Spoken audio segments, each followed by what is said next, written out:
Okay, the ads are gone. We have our setup. We have Powerful from Verso. We have Fortune Fury from Ciel. We have a Mark. We have Virtual Stance.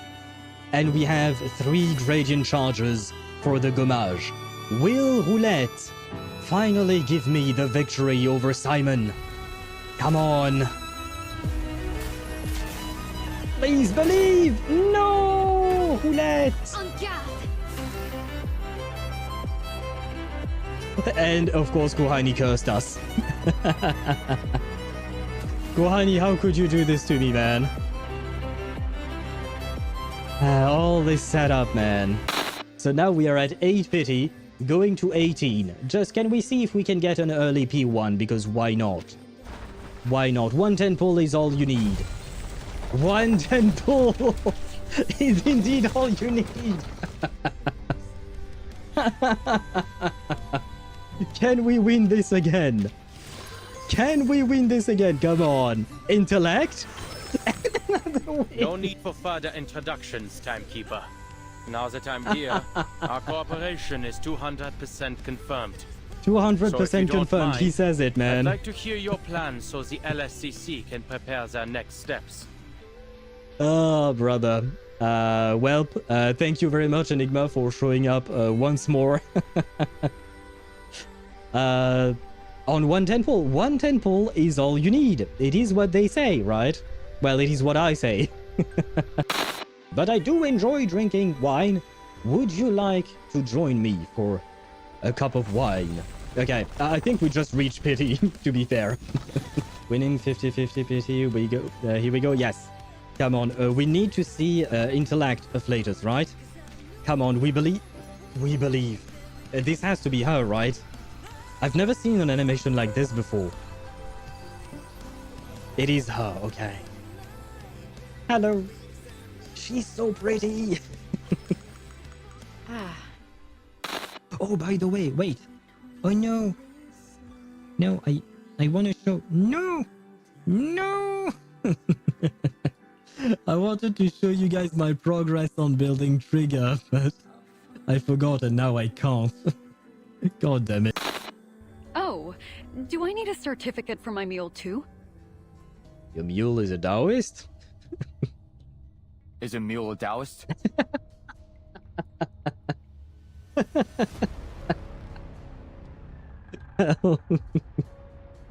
No. There you go. I see that I'm not the only one with dumb questions. Well, I mean, he meant that sarcastically, but still. Then no. What kind of interrogation is this? I wonder indeed. On me.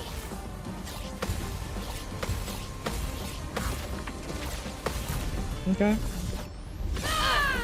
Oh, 68,000 damage. Maybe I should have given her more crit rate.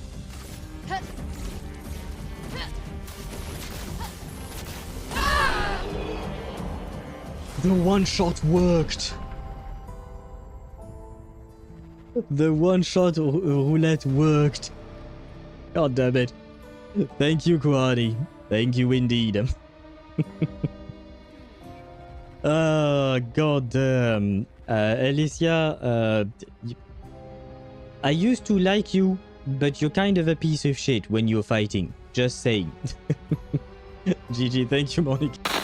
You mean the choices? Yeah, but comma doesn't do anything, but all of them have a period. Yes, but it doesn't, it's not always at the same place, depending on the keyboard. So it might be a comma for chip, but on my keyboard, it might be something else. Like whichever one has the comma. Yeah, that's the one I'm pressing and it does nothing. And I don't remember where the English comma is supposed to be. But select the option with a comma, I mean. Oh, you didn't mean for me to actually press a button. You just mean like select the sentence that has a comma in it. I have to admit I did not understand that at all. Do you want a good dynamo comp? Build the chip? I don't mean to sound rude. I try not to curse too much on my stream, but shut the fuck up. with your best girl Ezra. Leave me alone. Leave me alone with your best girl Ezra.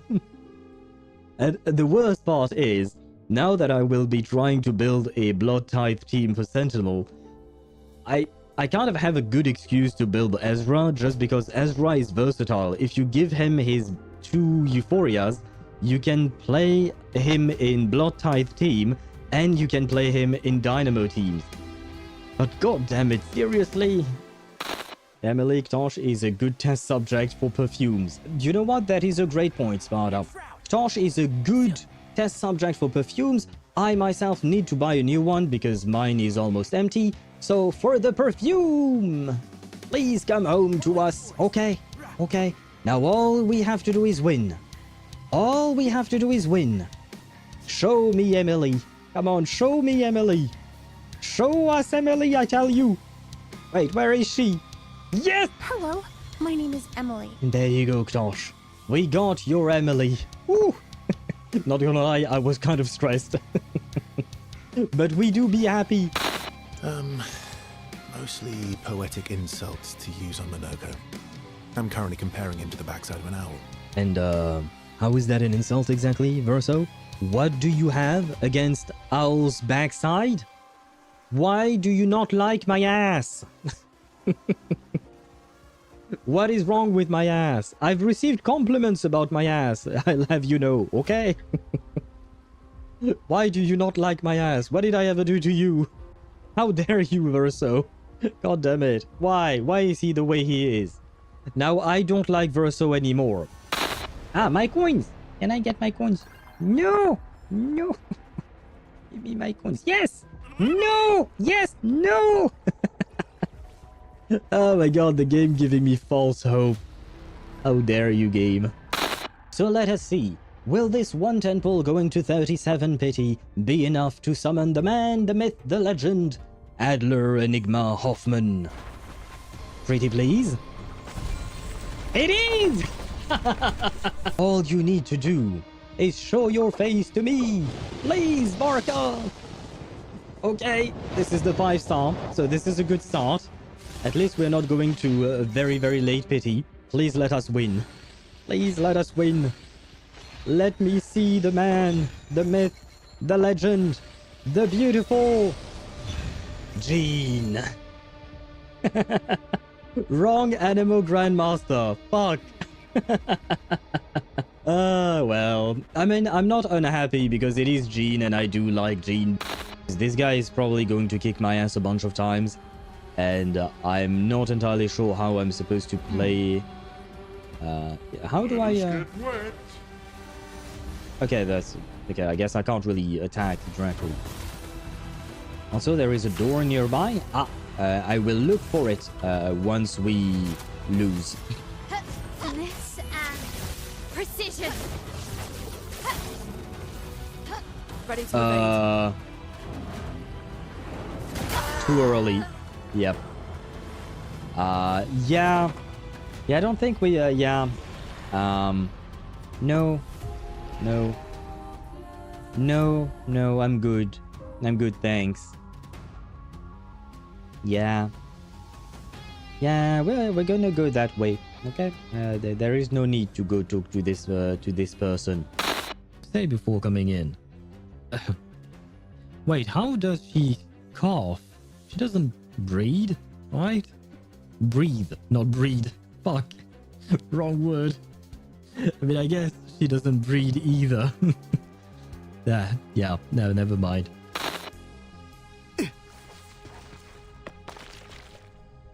The door swings back toward him, and he instinctively pushes it aside.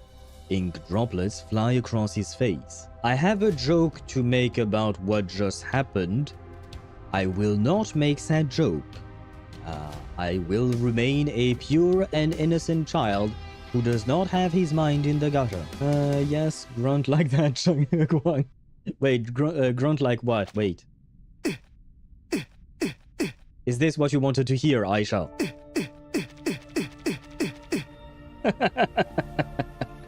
There you go. Just watch out for the rocks. I am trying to watch out for the rocks, but what rocks are you talking about specifically? I don't see what I'm supposed to see. It would be easier if you aim your camera to the ground. Okay. I see 3 balls. 2 balls. Oh. Oh. Is it the one? Is this the one? I see. I see. Well, my wife would not be proud of you. We will miss you, D20. Don't worry, Shep. The D20 is still here. It shall forever be in our heart. We end this with a natural 20. I think this whole playthrough was a natural 20 indeed. I swear it's not rigged. It's just, you know what? I think this is absolute cinema indeed. You know what, Irene? This playthrough of Baldur's Gate 3, that ending brings back memories. Anyway, hello. Can I hear myself on Twitch? I can. Can I hear myself on YouTube? I can as well, which means that everything is working, which means that it is time for me to get flashbanged by my webcam. Activating the flashbang. Absolutely not placed properly. Was filming the wall, not really what it is meant to film. And I am more or less centered. Better than the usual. Okay, yeah. And for once, the white balance is okay, and it doesn't mind me wearing black. Huh. Well, that's surprising. Good. Transition then. There you go. Hello.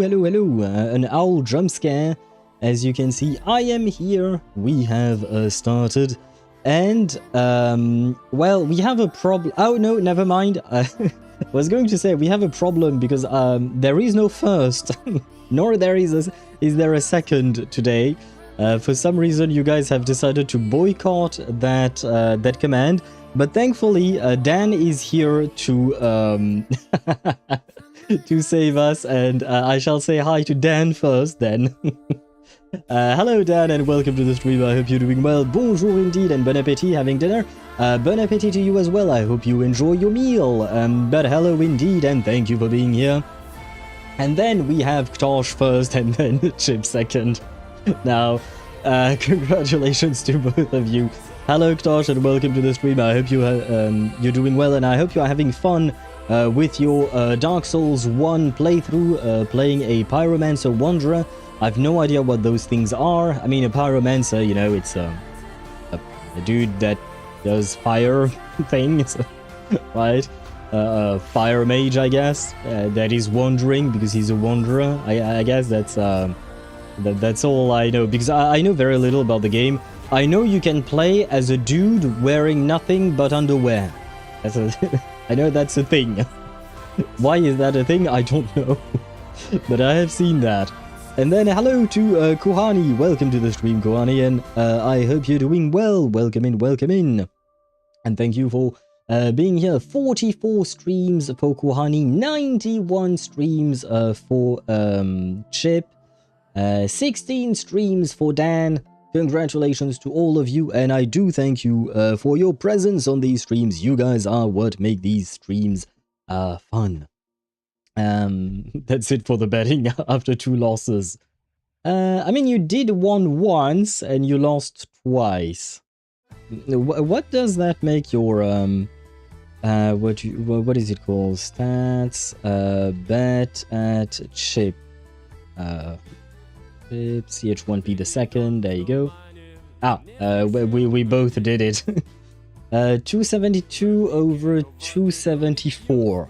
That's kind of okay, I want to say. That's kind of okay. What are my stats then? My stats, because I haven't been betting a whole lot personally. 7 and 7. See, the game is not rigged. In the negative win rate. Not negative by much. It's just 2 points, to be fair. Come on. To be fair. And Ktosh says it's a class, like you can choose mage, tank, and other classes. Okay. But what does the pyromancer, like I said, I'm guessing it's some kind of mage that deals with fire. But what does the wanderer do? Does he fly like the wanderer from Genshin Impact? Superior to 12, and I'm buying something in reverse. Well, you rolled a natural 20. Congratulations on that. But then, what exactly are you buying? What do you want to buy in Reverse 1999 chip? Teaser question. Oh, and by the way, the reason why we started a tiny bit late today is because I was finishing up the editing of the Genshin Impact live stream video thingy. You know, the what do you call that? Genshin Impact 7.0 recap there, and right, I guess I have to put it like that. There you go. If you want to watch that, that would be lovely, because it does make me happy to see people watching the videos that I take so much time to make. Only if you're interested in Genshin, of course.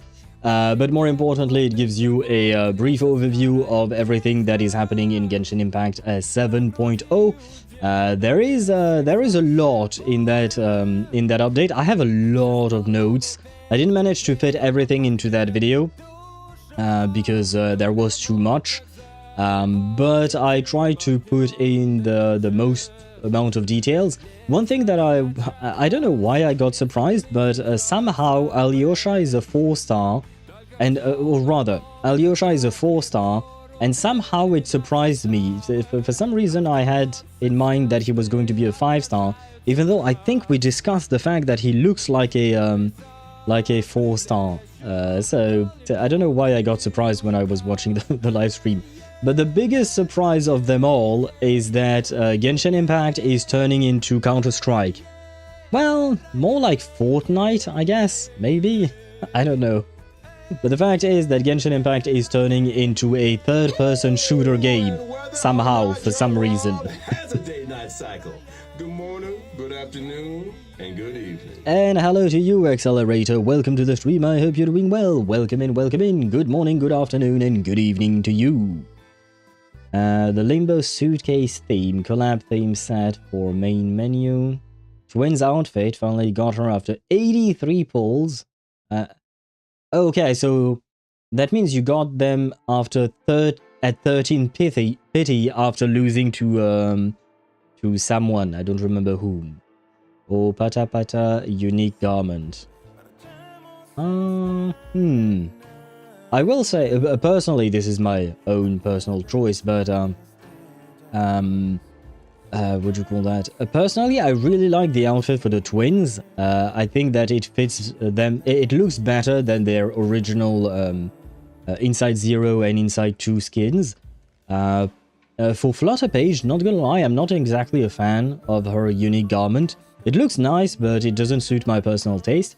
And I don't remember the Limbo Suitcase theme, collab theme set for the main menu. So, unsure.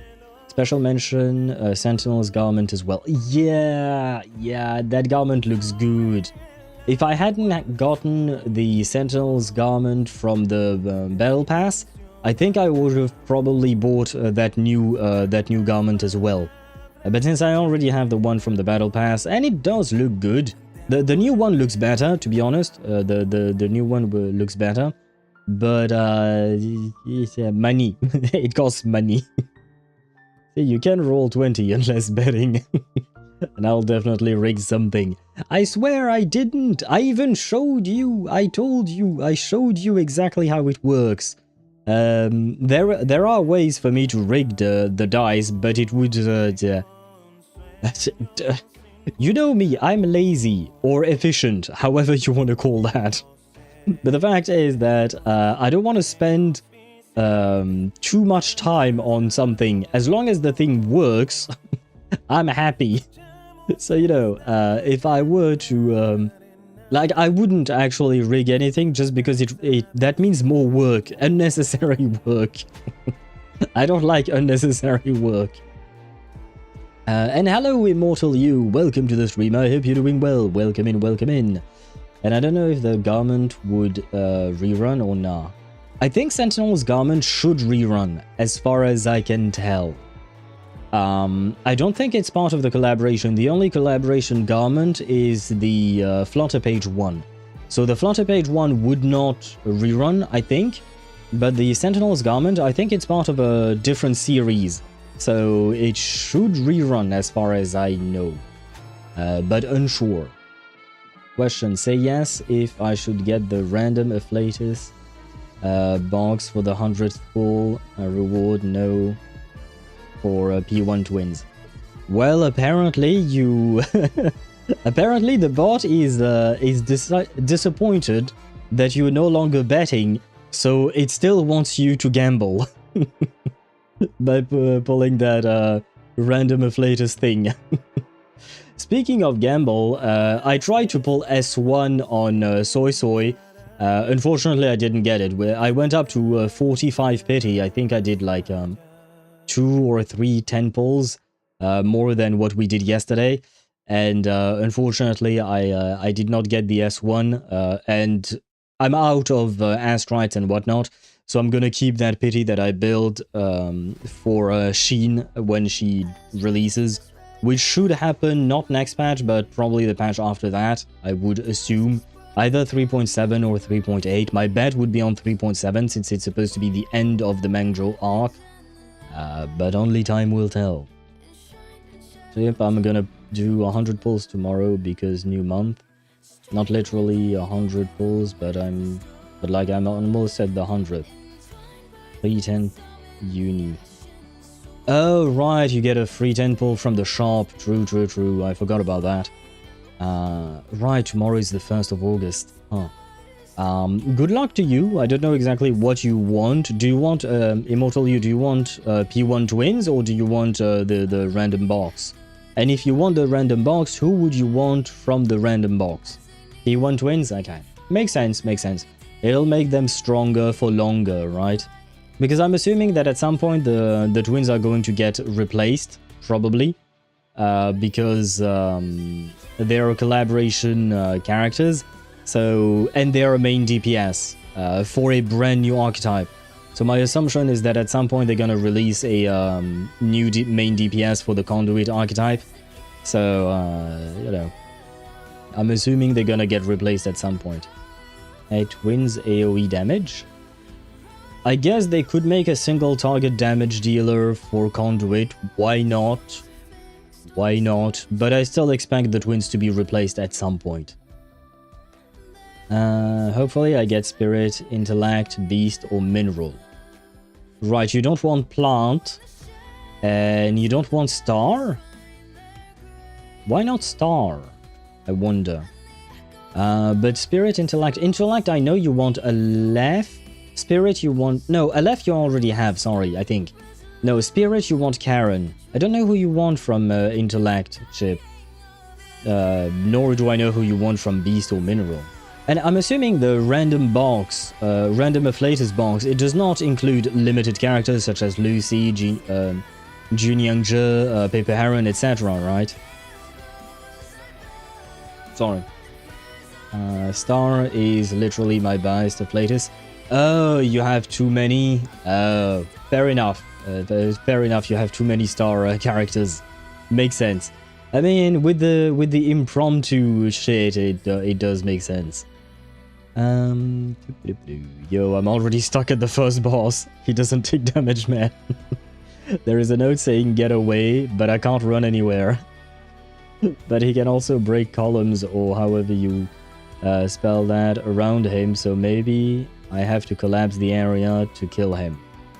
Maybe. I've never played any of the Dark Souls games, so unfortunately I won't be able to help. Good luck, Tosh. I think you're gonna need luck. Is there like a difficulty setting in Dark Souls, or is it always max difficulty? Like you can't actually change that? It's just the difficulty that the game gives you, and You just suffer. Max? Okay. Sorry.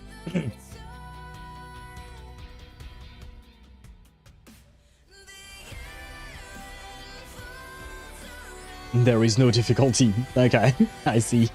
I see how it is.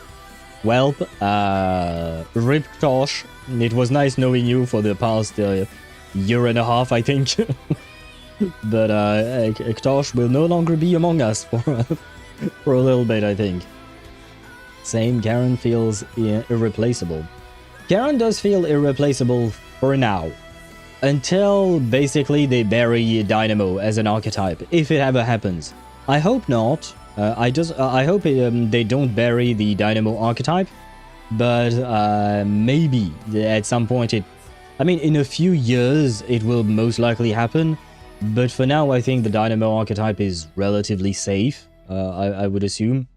But they are dropping new archetypes like the Conduit one, before they drop the Lingering Glow one, etc. So depending on how the power creep goes, I don't know. Dynamo is here to stay.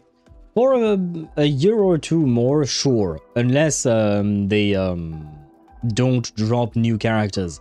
Basically, the only way to keep Dynamo alive is to drop new characters over and over and over again, because otherwise at some point the archetype is going to get power crept.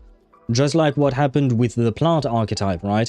Well, not plant archetype, but the poison archetype. It got power crept like crazy, and they needed to drop Ramona to put the that archetype back in play. So at the end of the day, you know, what do you call that? Every archetype can be phased out if the devs decide to do so. Also, I finished the Augusta main quest in Wuhan. Now on to the next quest. Did you enjoy it? The Augusta quest. I love Augusta. She's my second favorite character in Wuthering Waves. First is Zanni, of course, then Augusta, then Hyuki, and then who was supposed to be my fourth wife in in Wuthering Waves? I kind of forgot. Kind of forgot at this point. Too many harems in too many games. Holy shit, I'm blind. There was a gate. You know what? At least eventually you managed to find it, right? At least you managed to find it. I could have finished the Depths of Myth for real if only I have a Karen. Oh. Ow. Well, hopefully that 100th pull random afflatus box will give you the Karen you need to clear that. But yeah, I saw your post on the Discord server. I'm very much impressed that you reached 980 meters, I think. I saw on that post, on that screenshot. Like just like Immortal You, I'm stuck at 450 meters. I don't remember which one, but I also only have one left. And it is the Ulrich fight. I don't know if it's 1, 2, 3, etc. Oh yes, and hello Ninja, welcome to the stream. I hope you're doing well and happy birthday to you. I saw the message in Kiwi's Discord. A happy birthday to you indeed. I didn't have time to write much on Discord today.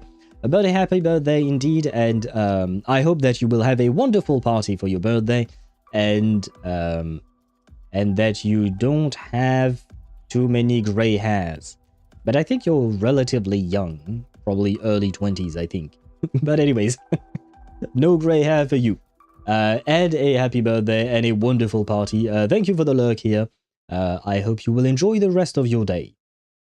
Ulrich fight. I used Lingering Glow team. I wonder if I didn't use the Lingering Glow team somewhere else. I'll have to check again. Because it's been a while. It's been a few weeks, or maybe even a month since I tried that fight. I just remember that what's his face? Ulrich annihilated my team, basically. And I was like, I see.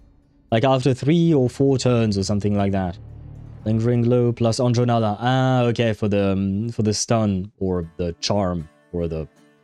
Well, whatever the fuck Andronala does, you know, when she puts a little heart on the character and... On the enemy, sorry, and the enemy no longer does anything, basically. But yeah, I see. Yeah, I'll have to try and come up with a team as well. Probably I might do just that. Try to use Nala. Didn't the Nala-Brume combination work as well in a Dynamo com?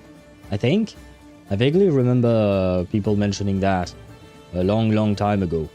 Unsure. Because I recently played Brume, and I was impressed. Because, you know, guys, I don't know if I posted that, but, you know, in the mains bulletin for the twins, I reached 9.4 million damage, and I kind of struggled to get there. But I eventually got there. With Brume, I think I reached 11 or 13 million with the second mains bulletin's boss. And Brume deals a shit ton of damage, man. I forgot how much damage she deals. It's kind of insane. And she's supposed to be a sub-DPS, or... well, that was what she was supposed to be. But I think she qualifies as a main DPS now. Replace Lawrence. Connect Anjo with Beryl. It's good because you constantly ult. Okay. Why not? Okay. Interesting. I'll try that if I haven't already used the Lingering Glow team. Otherwise, that means I would have to reset that other fight. Anjo Nala's debuff is called Titillated. Titillated. That's a name of all times. And 3 of those result in a Captivated, immobilizing the target. Yeah. I do remember how it worked, but I didn't remember the exact name of that thing. I'll screenshot my other 450 fights. Oh, thank you. That would be lovely. Maybe that will finally motivate me to get back to the depths of myth and finally finish that game mode that like, how many months has it been since Depth of Myth has been phased out? At least 3 or 4 or more? I don't remember. But it's been a while since I should have finished that game mode, and yeah, the only problem with Depth of Myth is that it requires a lot of thinking, which is kind of nice, you know? In terms of, like, you can't just use any and all teams. You do have to be slightly more careful with what you do. It's just that it takes a long-ass time, man. Because, like, what? It's one fight every 10 meters, right? So, basically, that's what? 450 minus or rather, 1,000 minus 450. That's 550. So, wait, no, that wouldn't be just 5 fights. Am I? No, it's every 10. So what? Is that 50 fights? No, it can't be 50 fights. I must be missing something. I don't remember. It can't be that many, right? No, it can, I guess. Huh. And what's funny is that somehow after I got the twins, I never used her on the run. Do you mean the twins? Why? But to be fair, to play the twins, you need Karen. At the moment, at the very least. If you want to play the twins, you kind of want to play them with Karen, Enigma, and Ulrich. Ulrich you get for free. Enigma, I pulled for you. So you have him, if I recall correctly. But you're still missing the Karen on that team. Are you going to pull? Yeah, Chip, you're probably going to pull for Rhiannon next patch, right? I would assume. She seems to be too cracked not to pull, basically. Plus, Anjana's P1 is really good to ensure that she can reach Captivated with her bonded partner only. But P0 works well if you have her debuff Incantation in rotation. Right. Yeah. I mean, I never really stun-locked an enemy with Nala, but I have a Nala at P0 myself. I don't have a P1 or any other portraits. And for me, I always thought that she worked fine. I'm sure her portraits make her even stronger, obviously. But yeah, no, P0 seems fine, right? It's the fucking Karen that bricked my account. Not to mention, there should be a Karen rerun by the next patch due to spoiler alert. Huh. I think I know what the spoiler might be. So I can connect some of the dots. I will not say what those dots are, to avoid spoiling others, potentially, who might not have made the connection, but I think I know why Karen might get a rerun. Interesting. Maybe finally you'll have a chance to get your own Karen, you know? Finally you'll be able to finish that Dynamo team and be a happy man and complete the Depths of Myth, you know?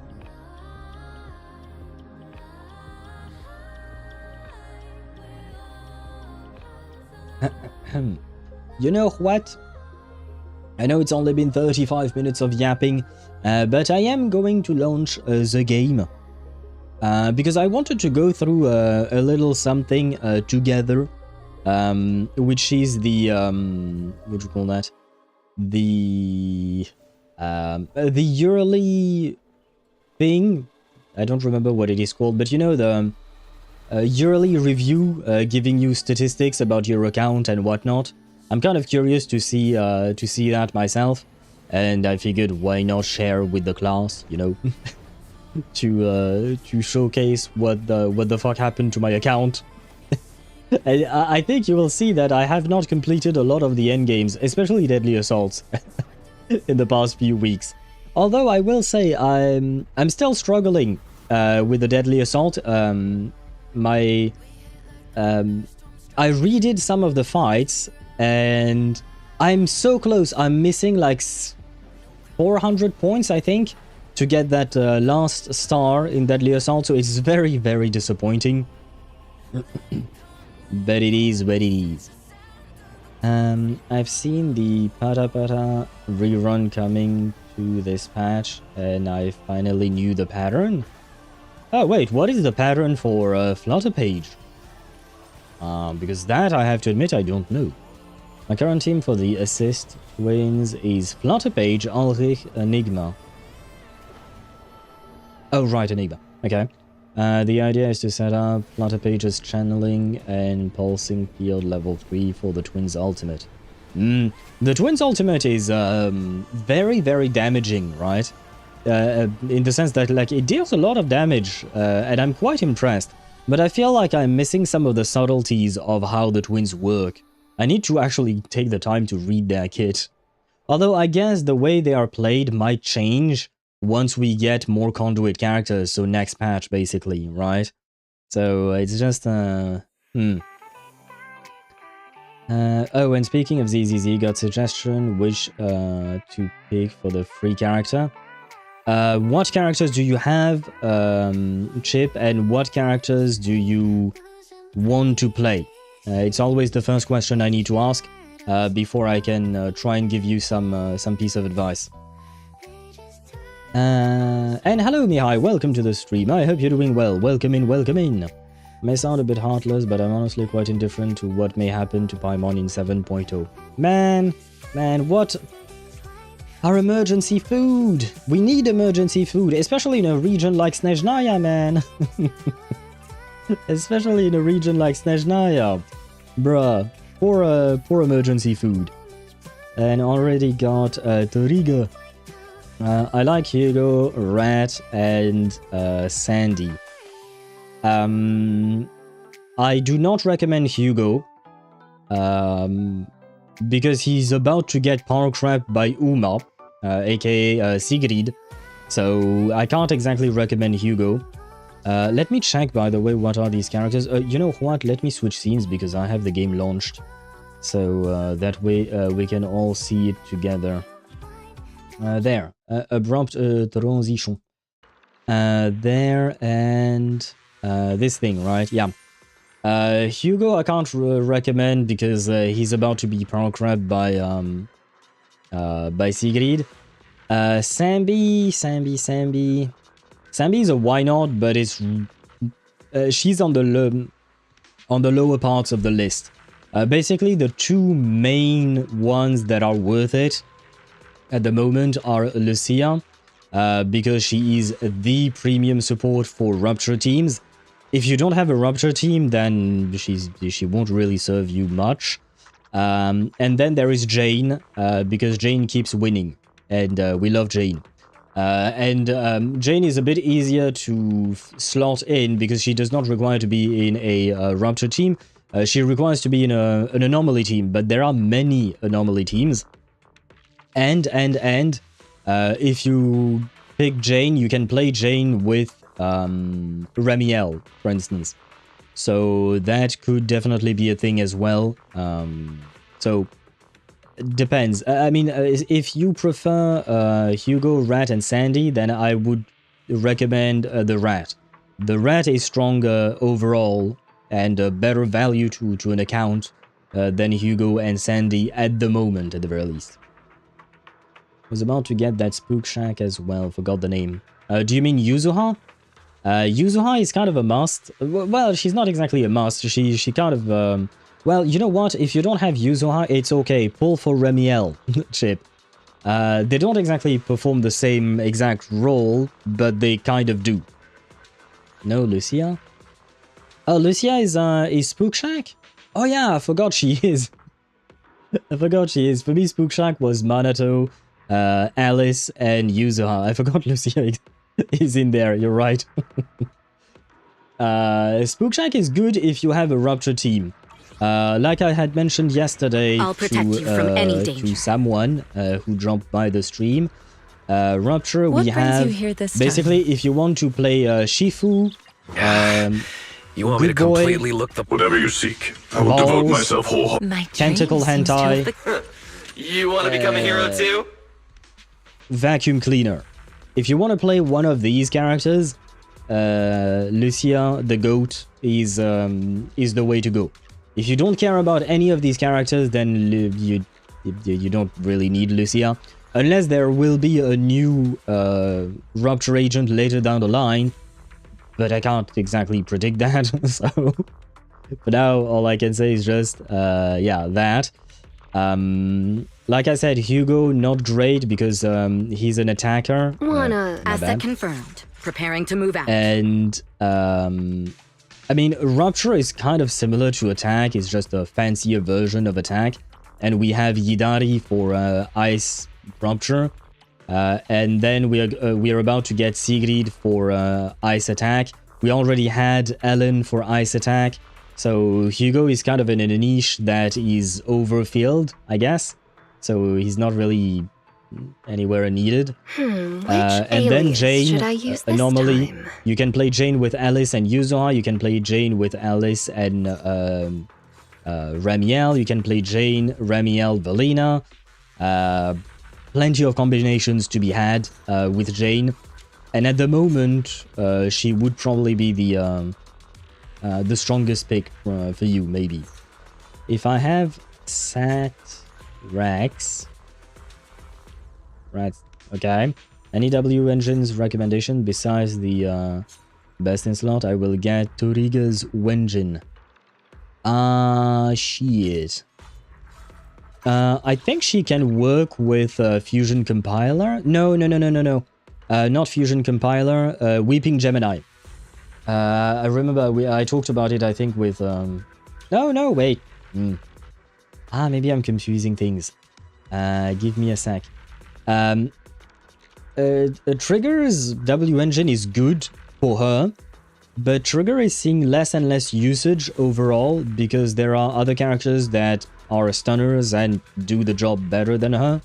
But if you have nothing else, then sure, you can go for that. Just let me check what Pridewind has to say about the Wenjins. They say Sharpen Stinger. Oh no, okay, Fusion Compiler is also there, and then Weeping Gemini. Those two would be the best. So Weeping Gemini is a 4-star, or an A rank, sorry, and otherwise Fusion Compiler is Grace's W engine. And I advise you not to have Sat Rex because diseases, Chip. Diseases. If she gets killed by Renova, she will turn from emergency food into cooked emergency food. On Twitch says, if she gets killed by Renova, she will turn from emergency food into cooked emergency food. When we started calling her emergency food, we never specified that she is cooked emergency food, so she is raw emergency food, ATM. So she needs to get cooked, and in this generation slang cooked means getting killed sometimes. But why do you want her to be killed? Is the question. What why do you want to get our emergency food killed? Yeah, that's the main question I have, because the poor emergency food has never done anything to you. She doesn't deserve that kind of slander. She used to be annoying, but she no longer is annoying.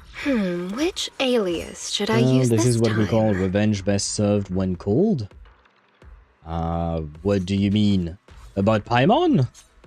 What kind of revenge do you want? What did she ever do to you? And hello, Sheriff. Welcome to the stream. I hope you're doing well. Welcome in, welcome in. Easier consumption. Do you know who Paimon is, Dan? Because I don't think you play Genshin Impact. I mean, you probably have heard of who Paimon is, but just in case, I'd rather ask. But, you know, Paimon is a... she's not like a pet, right? She's human-looking, at the very least. So, you know, cooking her or killing her, either way, not good, in my opinion. Thoughts on the DA adversity mode? I have not been able to try it, Sheriff. I have not been able to get 9 stars on the Deadly Assault for a long time. Because I have not pulled for characters in 7 months. So my characters got power crept, basically. 2 days ago, I got 3 new characters, including Remielle, Vivian, and Jane Doe. But I'm in the process of building them, so I can't exactly just plop them and play. Although I think I could get that 9th star, because there is only one fight where I'm missing a star, and I just need 600 points. I think I could do it with many, many retries, but I should be able to do it. It's just that my builds are shit on these characters, because I, like I said, got them 2 days ago, and I wasn't exactly planning on getting them at first. So I haven't had the opportunity to try the new Deadly Assault boss. So yeah, I don't have any thoughts, I'm afraid. That hovering angel? Yes, the tiny angel in a baby diaper thing. She's not in a diaper, but she looks like she has a fat ass for some reason. But yeah, that would be Paimon indeed. And well, she does look human adjacent. Well, she looks mostly like a baby human, a toddler. Well, like a 4 or 5 year old. That's no longer a toddler, right? Basically, she looks like a kid that is constantly floating and hovering, like you said. At the new permanent event, you can't even play with your own characters. You're forced to play with trial characters that have trash builds, and the bosses have really hard gimmicks. Sheriff, he's talking about Annihilation Simulacrum, I think, if I recall correctly, yeah. And in that game mode, indeed, you can't use your own character. But it's not about the characters or the builds. That game mode is purely a skill check, basically, on how you are able to counter the boss's gimmicks. I don't like it either. Well, I didn't mind 1 or 2 of the bosses, but the Manato one I hated, and I didn't even complete it. I tried it, and I was like, yeah, nah, fuck you. I'm gone. I tried you, but I'm gone. The other 2 fights were okay, or the other fight, I don't remember how many there were. But I just distinctly remember the Manato fight. Didn't want to to go through that. But yeah, it's purely a skill check, so either you put in the effort to learn the boss's patterns, or you don't complete the game mode. I did not want to put in the effort for Manato. Now then, this is the thing that I wanted to check out. I think, yeah, it's the yearly thingy. Oh wait, do you guys not have the audio for this? else_Mihai on Twitch says, I hate the Manato one specifically. I hate its guts. I can't complete it. To drain his miasma shield, you need to parry everything, but if he managed to hit you, he recovers his miasma shield by a shit ton. Yep, and oftentimes that was my problem as well, is the fact that he would randomly switch to his parry mode, you know, and you need to use EX specials on that or ultimates in order to break that. except, well, sometimes you're in the middle of an animation with multiple hits, so you will hit him, he will recover his miasma shield, and you're basically back to square one, and it pissed me off, not gonna lie. And hello, Jojo1, welcome to the stream, I hope you're doing well, and thank you very much for the follow. Welcome to our community, I hope you will enjoy your stay among us. We promise we don't bite unless we have consent, otherwise we just nibble a tiny bit, because why not? Anyway, you guys don't have the sound, right? Yeah, no, let me check. Now, for some reason, it does not capture the sound. I don't know why. Let me check the rest of the game. You should have... Yeah, no, you have the rest of the game sounds. Asset confirmed. Preparing to move out. Yeah, okay, it does capture the... Okay, so maybe it's because it's an event. Not an event, but, you know, maybe a... would you call that? A web event of some kind? Maybe that's why it doesn't capture the sound. But as far as I know, there is no... there's just some music, so I don't think you guys are missing out on anything. And it's pretty much just going to be me reading shit, as far as I know. And I hate how you need to beat him in 3 minutes or less. He is such a slow fight, so you need the perfect run to complete it under 3 minutes. Yeah, it is basically quite difficult. He is very annoying in my opinion. I didn't really like that that fight either, which is why I never completed it. Like I said, if I'm not having fun in a video game, I don't see the point. Letty_me_high on Twitch says, you have the song button turned off. I know. I turned it off for myself. If you want, I can reactivate it. There you go. I turned it off because I didn't want to hear it because it was a bit too loud for myself. But it's not that it wasn't just that the button was off. It was also because I turned it off for myself, but you guys can't hear it. Like I said, I can reactivate it as many times as you want. I can hear the music right now, but you don't, because I can see the meter on OBS. If I'm new to the game, trying to build a team around Jane, should I summon right now? Depends if you have the team for her. I mean, Remielle is not a lost pull, I will say. Remielle is definitely extremely strong. And she works with Jane, sorry. Specifically, she works with Jane. And she's very, very strong, even without Jane, even without Velena. Because she's kind of meant to work with Velena, but you don't need Velena. So yeah, Remielle is definitely a good pick if you want to play with Jane. For instance, you could make up a team with Jane, Remielle, and Alice for a somewhat mono-physical team. You could go Jane, Yuzuha, Alice for, again, mono-physical team. But overall, you can place her with any kind of other anomaly agent. It's just that she works best in monophysical. But otherwise, Remielle is just awesome overall. So definitely a good pick if you want to play her with Jane. She works with every anomaly agent. Yeah, Remielle works with everyone. And she's, again, I have to insist on how strong she is, because I managed to clear one of the deadly assaults with my Remielle, who only had her cores leveled up A through F, right? But all of her talents were at 1. And when she didn't have any of her talents leveled up, including the core passives, which were, it was basically at A, all the talents were at 1. All she had was level 60 for herself and for her W engine. I almost managed to clear endgame content with her. Like, that's how absurdly strong she is. And I did have some disk drives, but that's how absurdly strong she is. So as you build her, she will become even stronger than what I just said. And she works really, really well with Jane. So definitely I would recommend picking or pulling for Remielle, just because she has insane pull value because she's a Void Hunter, you know. very much lore relevant, I suppose. And Void Hunters tend to be a crop above the rest, basically. But if you want to get the full buff, you'll need a full anomaly team. Yeah, but like I said, with Jane, you can play with Jane, Remielle, Velina, Jane, Remielle, Alice. You can go triple anomaly thanks to Remielle's existence.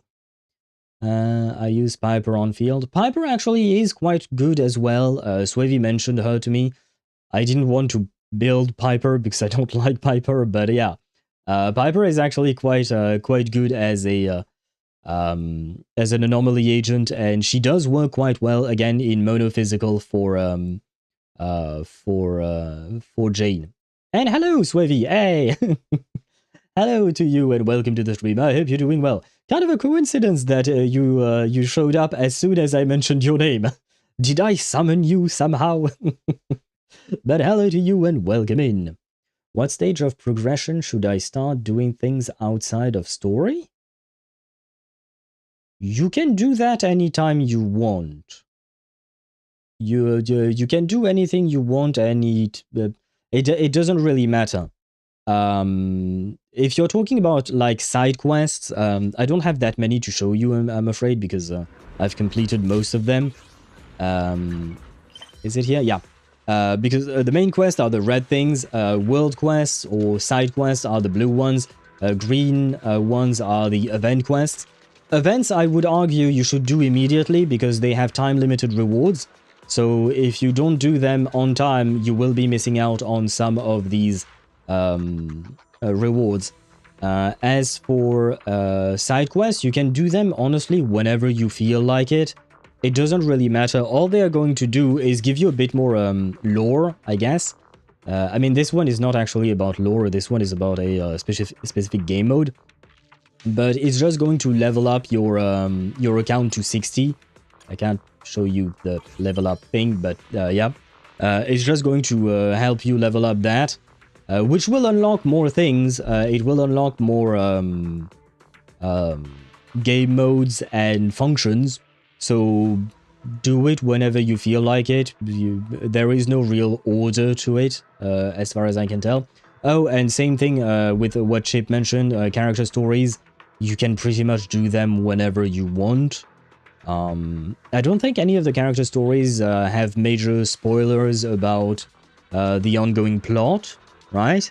As far as I know. But it would make more sense to do the character story once you've met the character. Just, you know, because you usually meet the characters through the main quest, not through their character story. So it kind of just makes sense to do that, to do the main quest first and then do their character story. But otherwise, honestly, you can do things in whatever order you would like.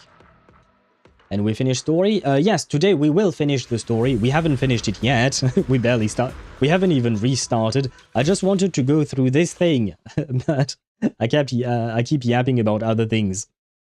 Piper is a hidden gem when it comes to being a main DPS. Yeah, she's very strong indeed.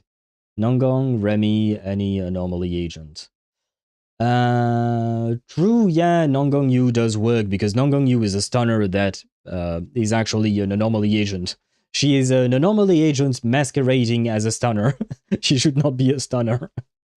I mean, she does stun, but still.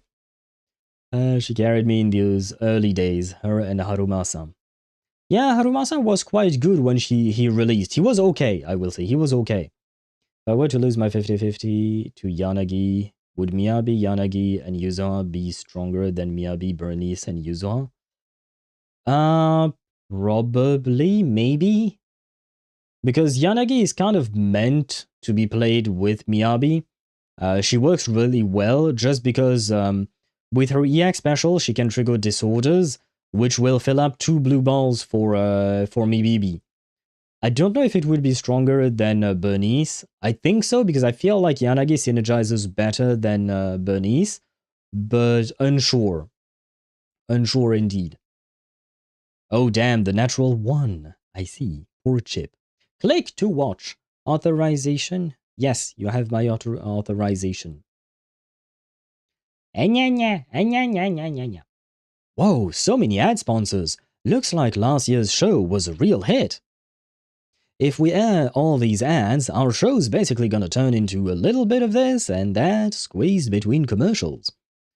Network signal confirmed strong. Private info encrypted and locked. System check complete. Livestream connection established.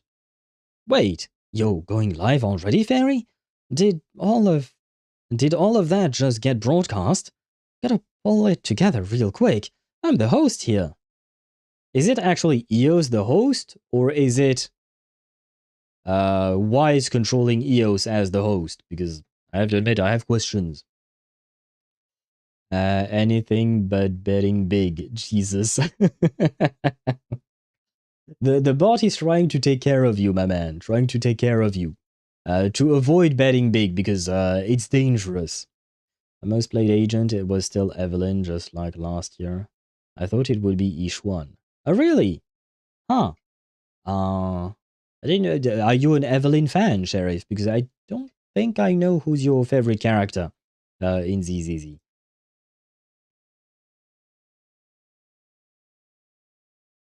Yeah, I know. You guys still don't get the what you call it, the music. Well. Friends, tuning in to the live stream. 1 year after the last Golden Proxy Awards and annual ceremony, we are gathered here once again. It is that time of year again, the most electrifying moment of all. I am already buzzing with excitement. In response to the overwhelming demand from our sponsors and audience to get the inside scoop on the legendary Proxy, this year's special feature, the annual Legendary Proxy Exposé, is officially kicking off. Addendum. The intel disclosed here is sourced from Master's operation log over the past year. All data was personally observed and compiled by me. New Eridu's most powerful AI assistant. No embellishments or exaggerations. As is a tradition, before we kick things off, let's give a shout out to all the sponsors of today's show. That's a lot of sponsors, huh? And I don't recognize half of them. Well, I don't recognize most of them. Your support and goodwill for this program will accompany all the audience members present throughout this event. Yeah, thanks for all the support, everyone. So then, where should we begin with the story of the legendary Proxy? Proposal. The small details of everyday life often reveal a person's truest self. Why don't we pull back the curtain on our story by starting with an ordinary day in the life of the legendary Proxy, Phaethon? Kafem? Box Galaxy? I don't really know the... I don't know any of them sponsors. I don't know who they are or what they do. And click the music icon. Yeah, no. Mihai said the same thing. I turned off the music because it's too loud for me, but it is not captured at all for you. Right now it's turned on. I can hear it, but you guys can't. I just decided to turn it off for myself as well. You don't know the one and only amazing shop Boxy Galaxy? Oh, what a fake. What would that be? Which one is Boxy Cafe? Or Box Galaxy, sorry. Surprised that Owl doesn't recognize it. Box Galaxy? No, off the top of my head, I don't recognize which shop that is. Random Play is the name of our shop. I don't even remember what the name of Box Galaxy is. The W Engine store. Bro, I went there twice and I never came back. How the fuck do you expect me to remember that one?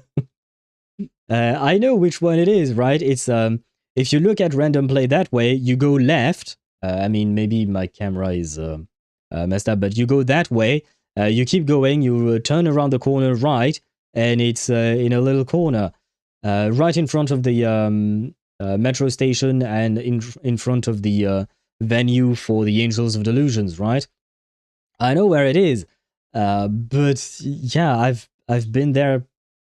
Okay, twice at most, I think. What about Calf Cafe? Is that the place where you get your coffee with Tin Master? You see, I know Tin Master, for instance, but I don't know the place he works at. The most recent trip data is, let me see. It was just another ordinary morning on 6th Street. The sunshine was on point, the breeze blowing through the streets just right, and birds were chirping a gentle melody. Fairy, this isn't a creative writing contest. According to big data analysis, a vivid and expressive narrative setup helps boost the audience's live streaming experience. Do you guys want me to give you a vivid and expressive narrative setup? Does that help you boost your live streaming experience, guys? The story continues. The Proxy's morning training begins with a battle against the gravitational pull of the sheets. Even Master knows that getting up is never as easy as it sounds. This marks the 552 days of the legendary Proxy's waking up in New Eridu since December 25th, 2024. That's right, we had a special Christmas stream starting ZZZ. Oh man, that was a while back now.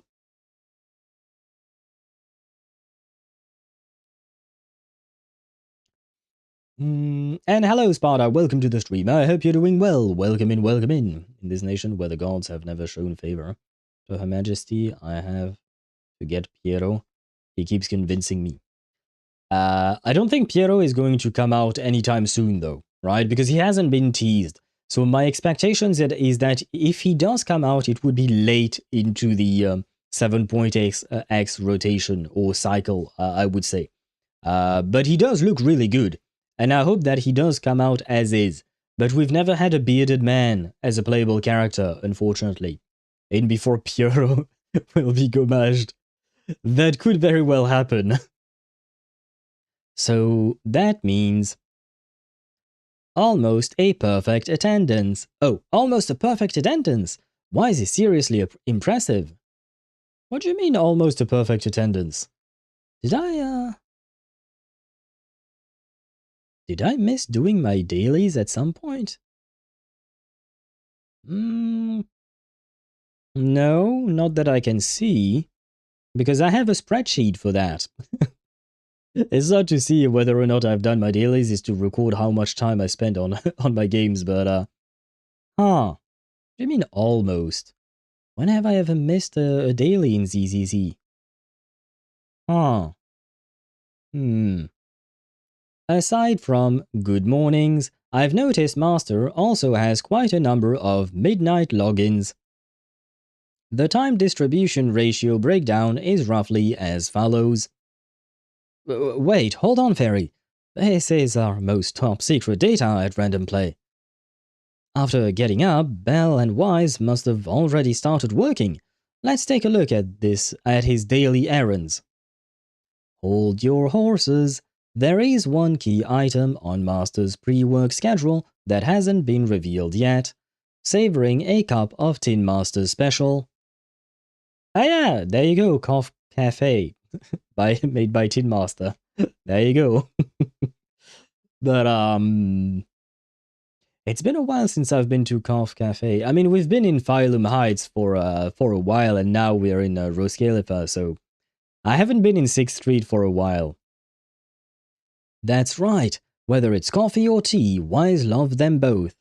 I mean, that's kind of true. I literally have coffee in one hand and tea in the other. I literally have both. So EOS is not wrong about them. Records show that over the past year or so, Master has sampled 418 drinks handcrafted by Tin Master personally.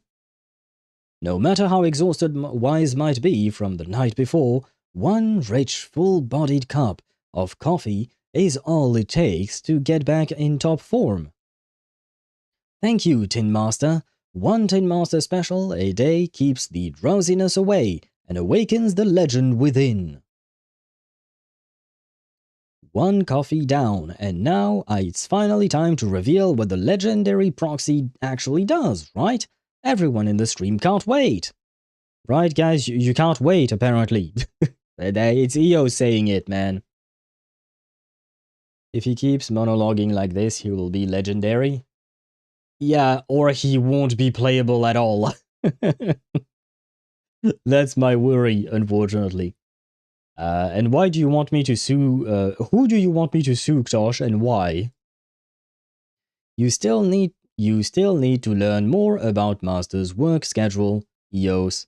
I, Master's #1 right-hand assistant, is here to fill you in on a key detail. Before getting to work, Master always checks his daily fortune. That is true. To keep things entertaining for our viewers, new Eridu's most powerful AI assistant will now demonstrate the one and only guaranteed method to pull Supreme Fortune 100% of the time. Hey, Chip! Chip! Listen to this, okay? Listen to the bot when the bot tells you to, what do you call that? The one guaranteed method to get a natural 20. Maybe it will help. Why didn't my TTS work? Oh. I don't know. No, not the bonk one. It should have worked. It worked earlier, right? I think. Where is the TTS? TTS. Hello. Hello. This is a test. Happy Owl TV on Twitch says, hello, this is a test. Did you guys hear that? Yep, okay. I don't know why it did not work. Mihai. But yes, I am offended that the game thinks that I have not been attending as much as I think I have. And no, Ktosh, I will not be suing HoYoVerse, $1 billion company, when I don't have $1 billion. Wait, I think the color of the light is off. Apologies, due to fluctuations in the encrypted signal, the live feed has encountered some errors. I've gone ahead and fixed them. So that's how it actually works, huh? Using scientific methods to tweak Master's daily fortune goes beyond authorized data modification limits. Viewers' discretion advised. Do not attempt this at home. In the past year, Master has consulted his fortune 363 times. So I guess that means I have missed 2 dailies?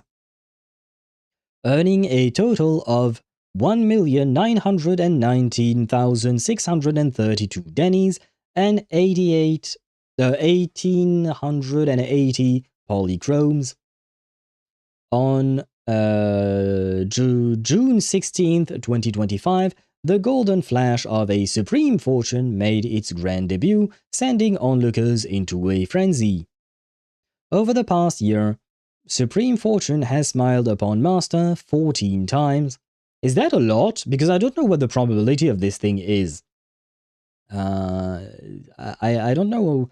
Did you guys get more of these things or less of these things? Because I have no frame of reference. Because I don't think the game tells you the probability of getting this thing, I think. Also, I can see why the third wanted to call the Majesty. She's more and more gorgeous the more we see her.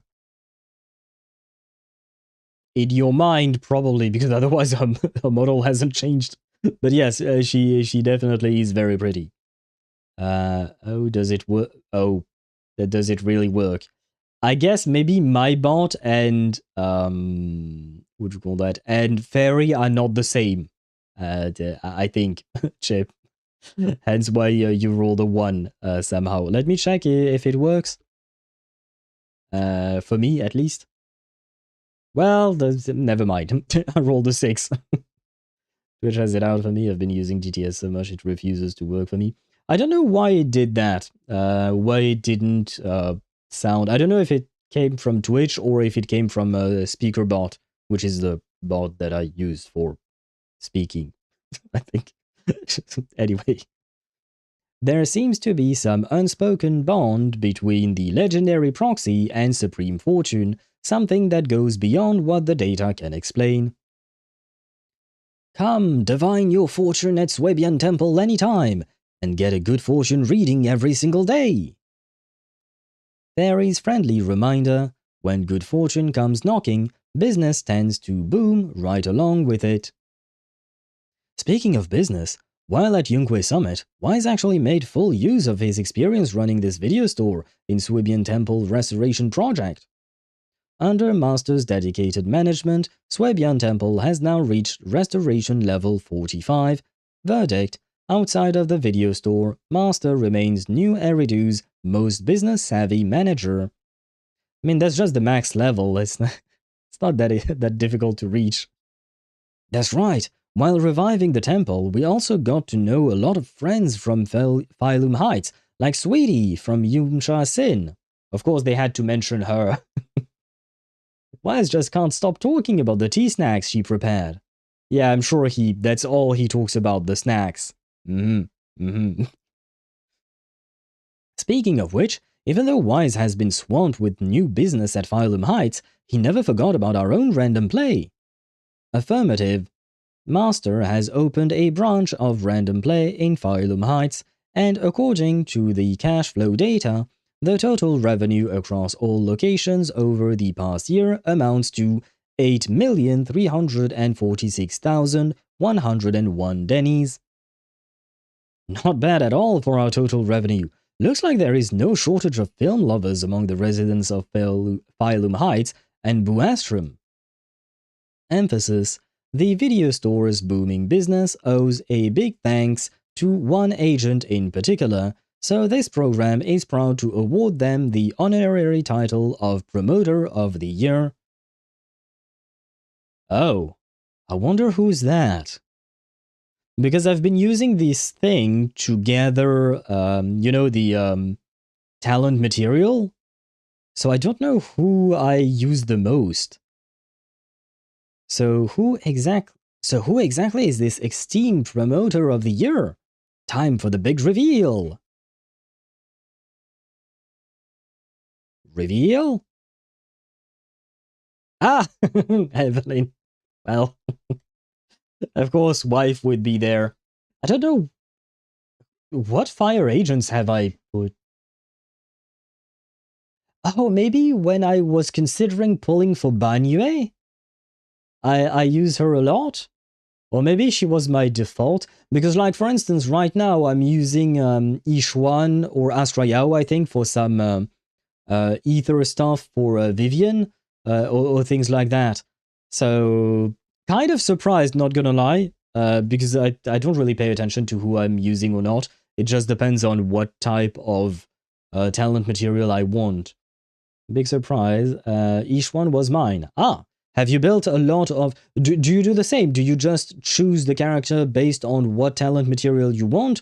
Or did you just go for Ishuan because you just like Ishuan?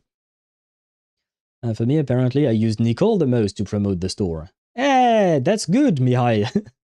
That way she has work, you know? And that way she won't go broke. I use her a lot for farming. Alt... can insta end.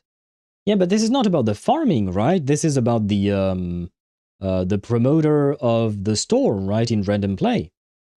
Random Play's Promoter of the Year, Evelyn, clocked in 95 times this year.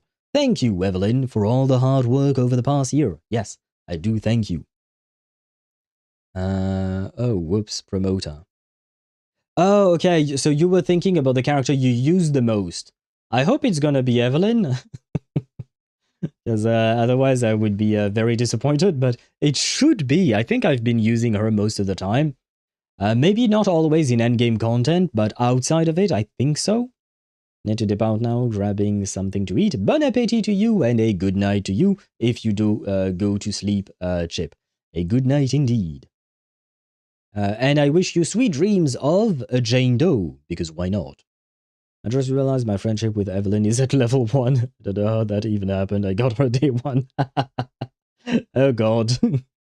Well, you will have to do something about that, Mihai, because that is an affront to wife, and wife will not take that too kindly. Mine was also Evelyn. I default to her for fire. Okay. Have you built a lot of fire characters? Has there been a lot of fire characters recently? I don't remember.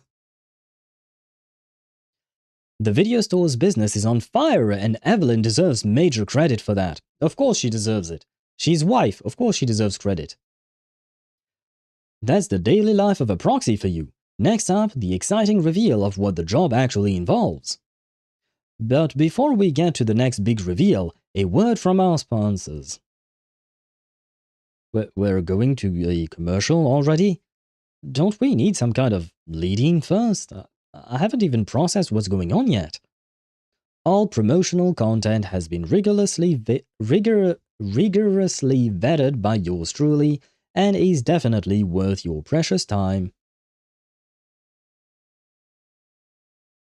Oh wait, but now we don't have the sound for that. Well, I don't have it either.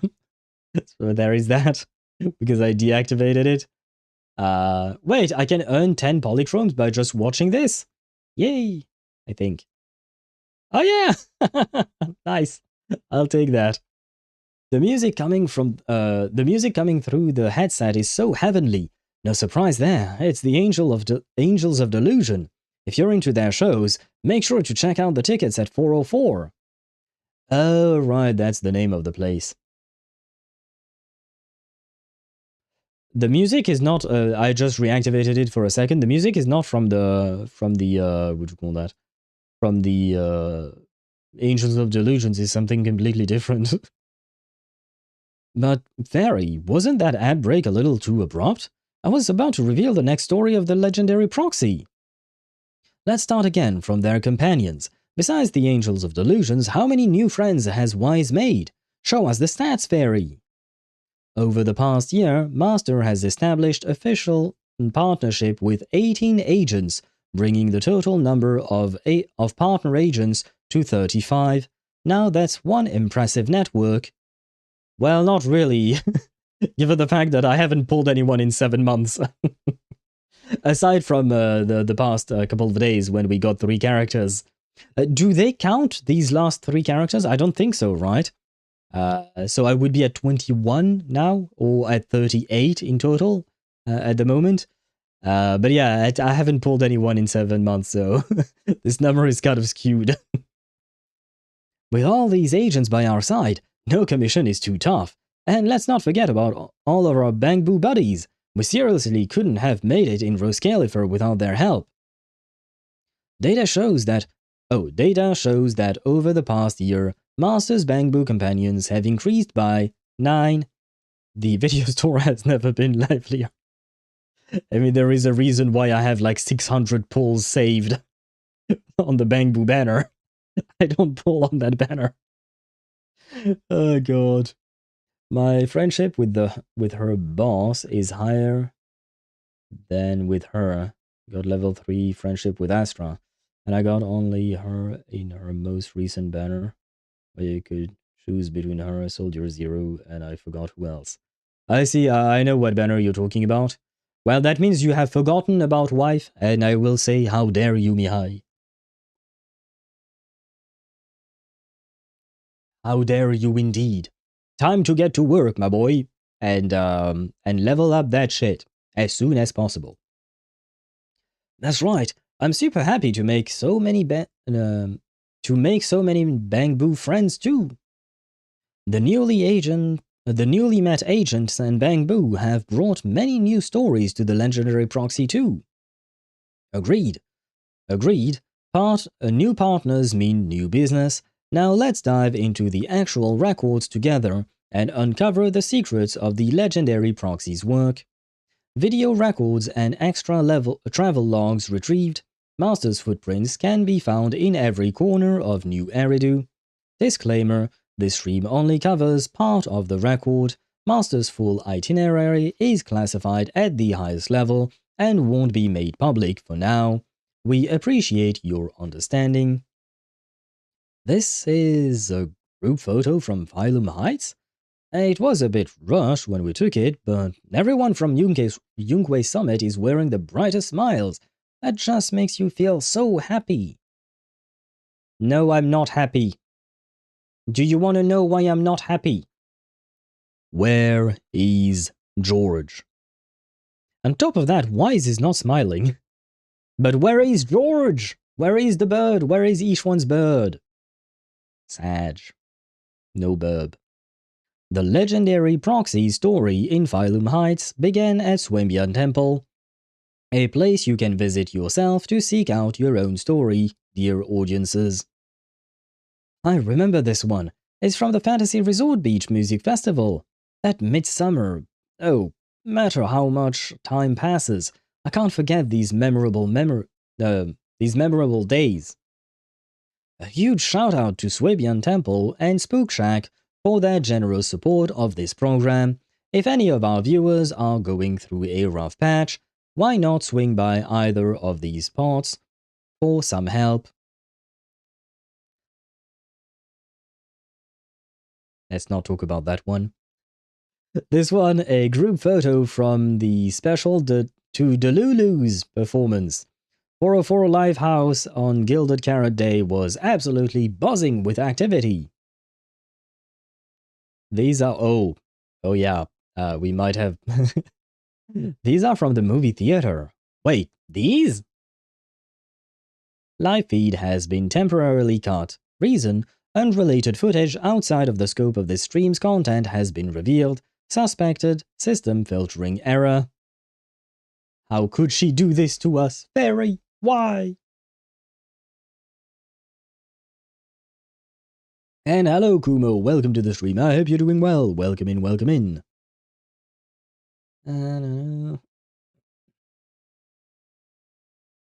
Because bosses that were weak to fire and could use Horn's wife instead because the boss was weak to physical as well.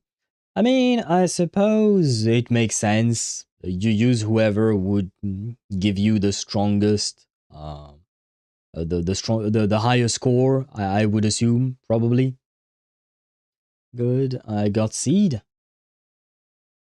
I would congratulate you if I did not dislike Seed as much, but well, I mean, at least you're happy, so congratulations to you on getting your Seed.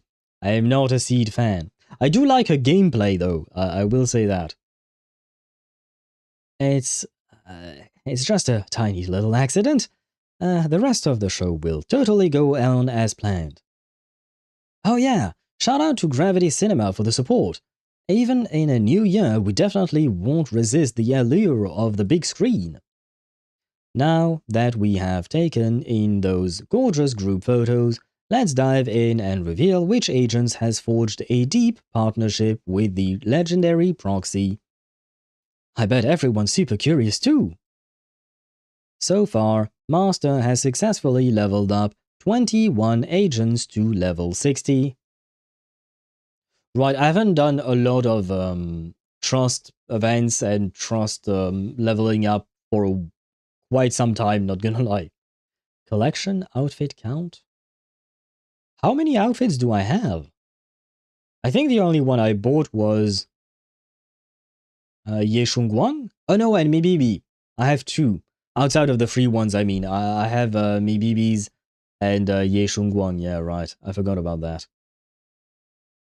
Gotta wait for a CCR rerun. I don't have any another attack that's good for her. I mean, the two of them kind of go well together. They kind of go well together, CCR and Seed. I kind of feel like they were meant to be played together. You got Harumasa, you're golden? I would not say that. He does work, I guess, but he's not the same at all. He got power crept and he's not difficult to play, but you get more damage out of Zisia or Seed with less effort than with Harumasa. Meanwhile, Master has reached the highest trust level with 13 agents becoming their trusted confidants. Yeah, I haven't leveled them up a whole lot. Due to the nature of their work, Belle and Wise and their agents have always chosen the most fitting outfits for the occasion. So far, he has collected 9 outfits. The legendary Proxy is also a total fashion icon, no surprise there, being my master and all. Every outfit carries a story worth remembering. Summary. The Proxy is a true proxy in every sense, one who values their companions above all else. Exactly. It's precisely because Wise is so amazing that he's earned the trust and love of so many agents. Every meetup with the agents and every commission we tackle together all adds up, forming that unspoken bond for the next time we fight side by side. This feels like the kind of Mihai on line. Twitch says, I wasn't saying he can use Harumasa instead of Seed. I said that Seed requires another attacker to activate her full passive, and if you got Harumasa to pair her with, then you're golden. I'm still a nope. And I wasn't thinking of replacing Seed, or it could be replacing Seed or replacing Cisia, it doesn't matter. The point is, you're not really golden because you're gonna miss out on a ton of damage just because of how weak Harumasa is. That was my point. In the sense that either way, you have to either replace Seed or you have to replace Cisia in the team, right? So in his case, it would be replacing Cisia. But Cisia not only does damage on her own, but on top of that, she will boost the damage of Seed. So that's why I don't consider it being golden, having Harumasa, because he's not going to bring as much to the table as, as Cisia does. He can use Harumasa until he gets Cisia. I think better off running with Rina and dial in Norma than using him with Seed. Yeah, I agree with Kumo there. You might as well run someone else instead with Seed specifically. Because, seriously, Harumasa is not good. At least not anymore. He doesn't bring enough to the table to justify a slot in the team. Especially given the fact that you have very little slots in the team. You have only 3. So you can't waste that on an agent that is just there to proc a passive. You need that agent to do more than just that.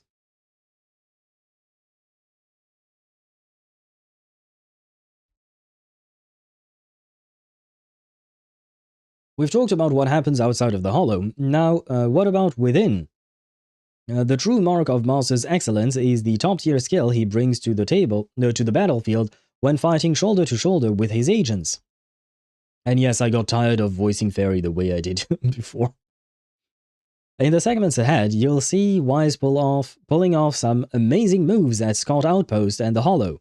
So don't go anywhere, but first, a word from our sponsors.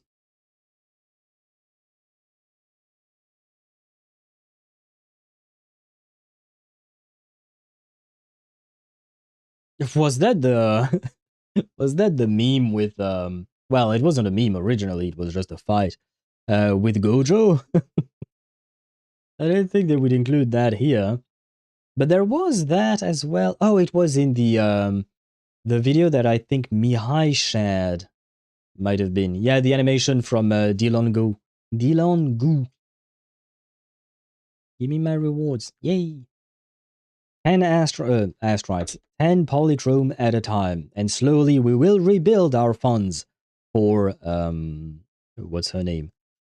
For Evelyn and her M6. I was looking for the word mindscapes. That's the thing that I was looking for. Anyway, wherever Belle and Wise are around, conflicts always get smoothed over. Well, conflicts rise up and then it gets smoothed over. It's a bit more complicated than what you just said, my boy, but okay. Unity and camaraderie between companions are super important when you explore the Hollow. And that concludes our ad break. Now, let's hand it over to Fairy, who will be diving into the data to take us deep into the world of a proxy. Well, now is the moment that will tell us exactly who my main is. I think there was some kind of fly. Anyway, First things first. Over the past year, Master has been relentlessly leveling up both his own combat strength and his agents, burning through 130,340 batteries charge in training. Yeah, I have farmed a lot. For shit. For shitty disk drives. Whoa, but when it comes to electricity consumption, Fairy still takes the crown. And now for the big reveal, and my favorite segment, Wise's combat commission data from the past year. In Hia's high-risk combat training systems, Deadly Assault Master has left behind some combat data worth mentioning too.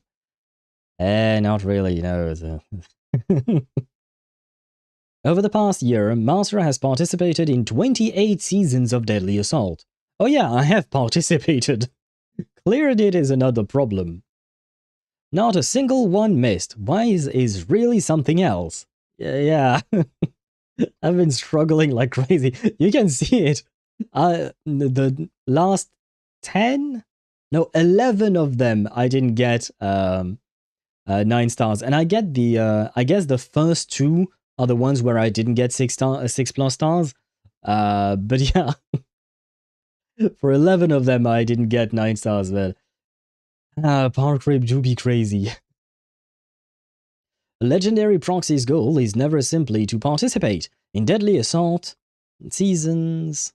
In 17 Deadly Assault seasons, Master achieved a 9-star rating and in 9 seasons he secured ratings of 6 to 8 stars. A feat worth mentioning and remembering.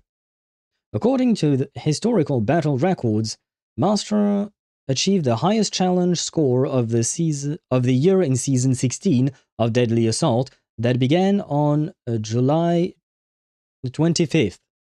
So basically a year ago. And for the last year, I haven't been able to top that score. I wonder why.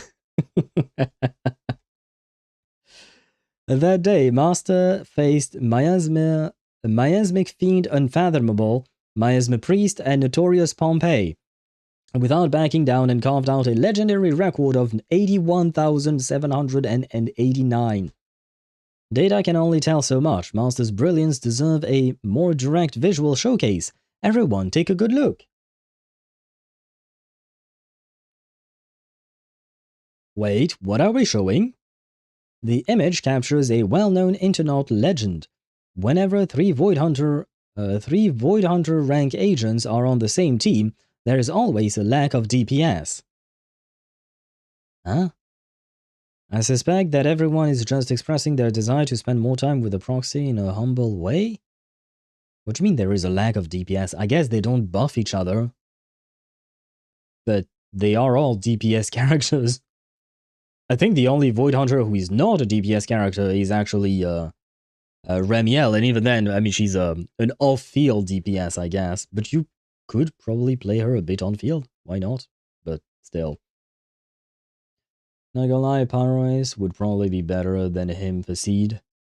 Yeah, probably. Pyroise is actually quite strong. And he gets Mindscapes, unlike Harumasa, for whom you have to pull the Mindscapes of.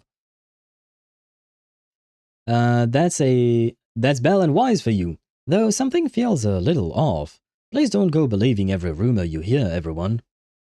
Master's strength is also put to the test in the high difficulty simulated battle trials brought to you by the HIA Club. In Battle Trial Glory, Master has challenged up to floor 31. Yeah, I got my rewards and then I got out. Meanwhile, in Battle Trial Tidal Wave, Master has challenged up to floor 21. Yeah, I didn't get my reward because I was too lazy. Even though the toughest combat Wise always breaks through the odds and pulls off achievements that regular participants can only dream of. Master's success across all kinds of combat wouldn't be possible without the agents by their side. Now, the best partner of the legendary Proxy is about to be revealed. Oh ho ho ho! Oh ho ho ho! Who is it going to be? Hey, it is wife. Nice, nice. I can claim that I am indeed an Evelyn main. Over the past year, Evelyn fought alongside you in 936 combats, more than any other agent. Shout out to Agent Evelyn for having your back all this time. Of course she does. She is wife. Later, Astrayao and Evelyn fought side by side with Master through 635 combats. These agents remain inseparable from Master, creating new epic moments that will last through the ages. Yeah, that is pretty much the team that I use the most. Although I know that I should replace Lighter with Dialin, but I don't care. He's my boy. Over the past year, Wise and the agents have shared so many special moments. It's quite a journey the data alone can't quite capture. Oh, and thank you. It's Nick. Oh, Nika. Oh, hello. And thank you very much for the follow. Welcome to our community. Welcome into the stream. I hope you're doing well. Welcome in. Welcome in.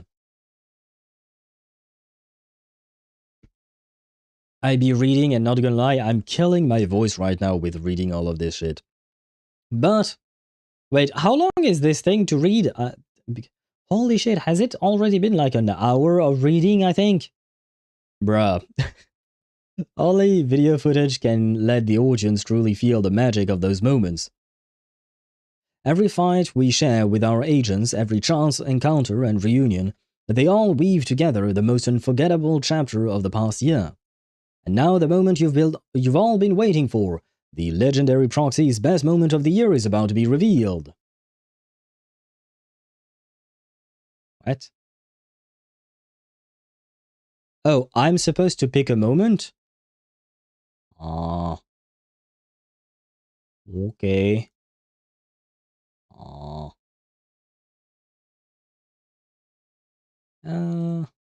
Meh. That was cute. I guess we can go with Hans. Why not? We'll go with Hans' girlfriend. I was hesitant with George. See, George was there. No, we love George. But I suppose we should pick the Hans' girlfriend, probably. Yeah. Yeah. Although, I kind of want to pick Cecilia. Just because of how fun she is as a character, you know?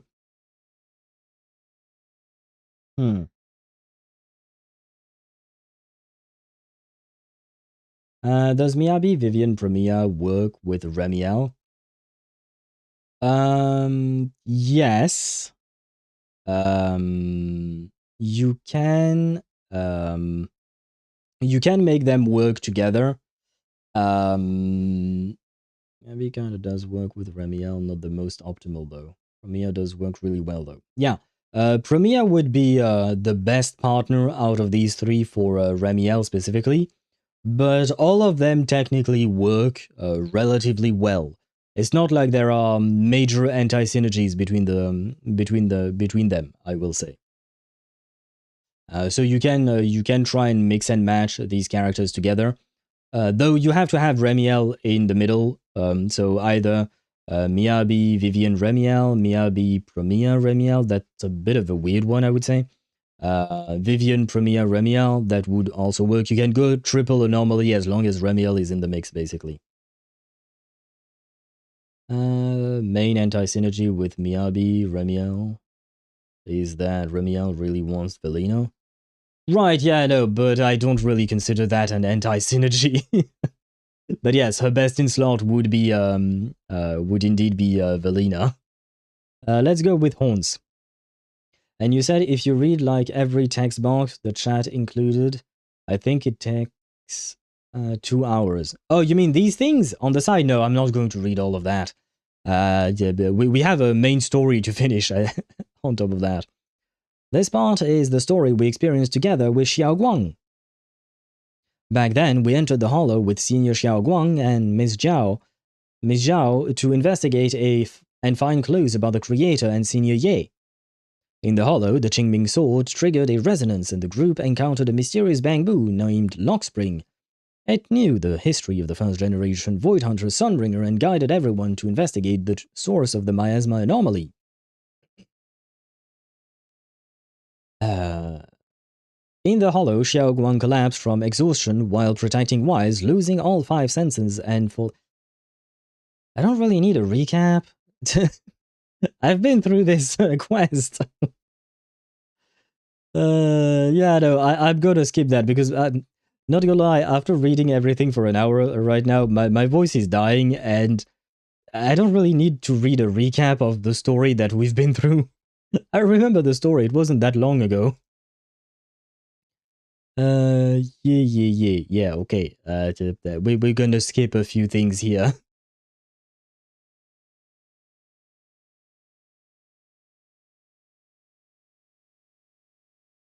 And that's all the official content for this episode of Phaethon's Grand Reveal of the Year. Thanks for watching, everyone. It's precisely because of everyone's companionship that the memories from this past year are so precious. In commemoration of our journey thus far, Fairy and I have prepared a special surprise raffle at the end of the show. Send a bullet comment for a surprise. Can I write? Nope. Can't do shit. Send a comment to enter. Send now, I guess. Yes. Thank you for all the kind words. We shall accept this blessing on behalf of Wise.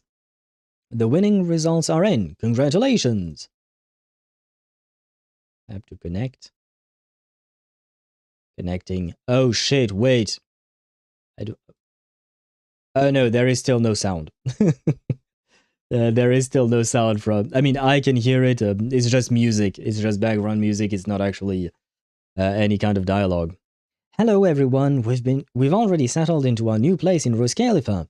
It's our first time using this network connection here. Can you see us clearly? Belle and I have been watching the show since the beginning. Once we figured out who the hosts were, we just had to get camera ready ahead of time. This outfit should be pretty fitting, right? Wait, isn't this the surprise we've prepared? How come you guys aren't surprised at all? Now it will seem like we planned this together. We know just as much about Fairy and Eos as you two know about Phaethon. After all, you've always been by our side as important family members too. Positive. I did foresee this outcome. As expected of the legendary Proxy, nothing slips past you too. Thanks for all the well wishes, everyone. And while we are still connected, Belle and I have a few words we'd like to share with all of you watching right now. The past year, we've kept every encounter and every story close to our hearts. No matter what obstacles lie ahead on the road before us, we'll carry the courage everyone has given us and push forward into the future without hesitation. Beautiful memories are the light that illuminates the path ahead. The legendary story of Phaethon is still being written. A temporary farewell does not signify the end. It's so we can meet again someplace even better. A new journey has begun. See you all in Roscaelifer. Is the end. Oh, that's cute. And yeah, my screenshot. Personal name card. Yeah.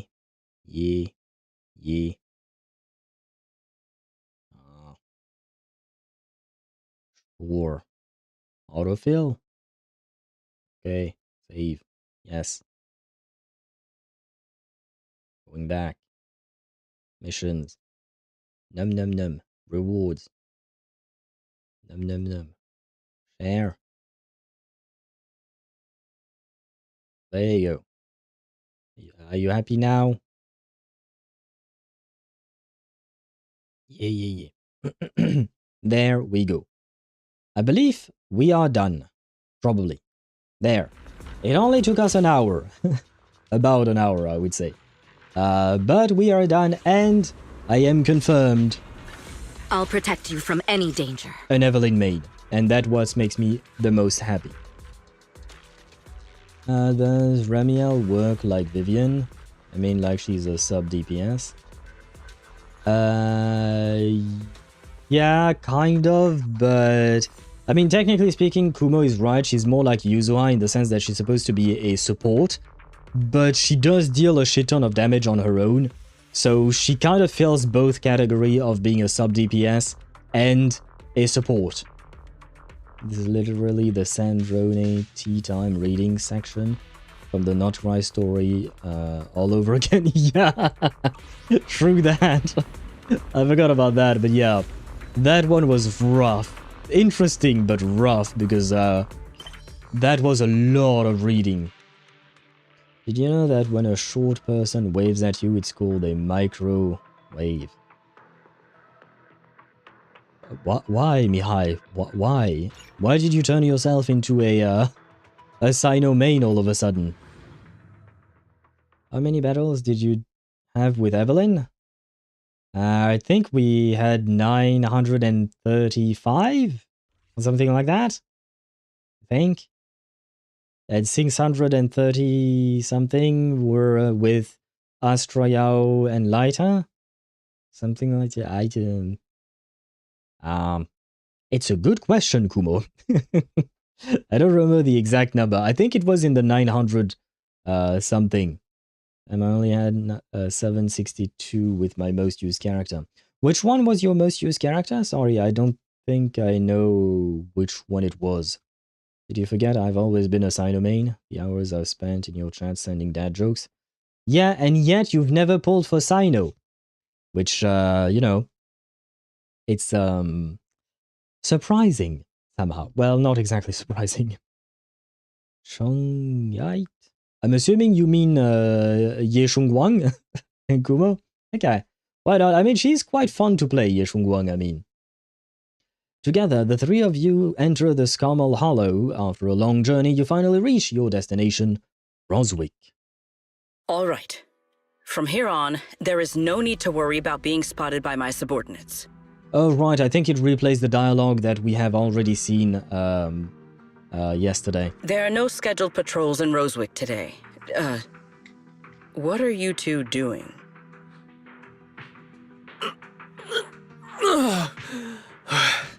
Finally got this headpiece off. I was beginning to wonder how much longer I could last in there. See? I told you. This costume is way too tight and stuffy. Getting stuck in it the other day was definitely not my fault. Oh. It's not very polite to stare, Miss Deputy Director. Or is there something on my face? No, nothing like that. I merely thought you seemed somewhat more lively than I had expected. You are quite different from the Remielle described in the records of the first-generation Void Hunters. Let me guess. In those records, we all come across as rather stern and proper, don't we? Well, I suppose that can't be helped. We were Void Hunters, after all. We had to look the part, especially the sort of Void Hunter people expected to see. The head of the Hoshimi family gets lost at the drop of a hat. Sunbringer is a bit socially awkward. And Joyous spends every other day nursing a hangover. You wouldn't expect any of that to make it into the official records, would you? I tried pulling for Sino in the Sumeru Chronicle, but got C1 DR. So maybe you were not meant to become a Sino main. It's 10-second farming runs. Sigrid likes to LARP as Mr. Roar. Yeah, she does, apparently. Which is kind of surprising, but also why not, right? Let us not judge her hobbies. Indeed. But that was who they really were. Nothing like the people described in those records. What about you, Remielle? What's the real you like? The real me? Isn't she standing right in front of you already? Knew it. That's about what I expected. Oh my, then we really are in sync. But let's save the gossip for later, shall we? Don't forget why we came here. Yes. The central district of Roswick is just ahead. The device we are looking for should be there. Okay, let's keep moving. Right, not gonna lie, I don't remember how to play Uma.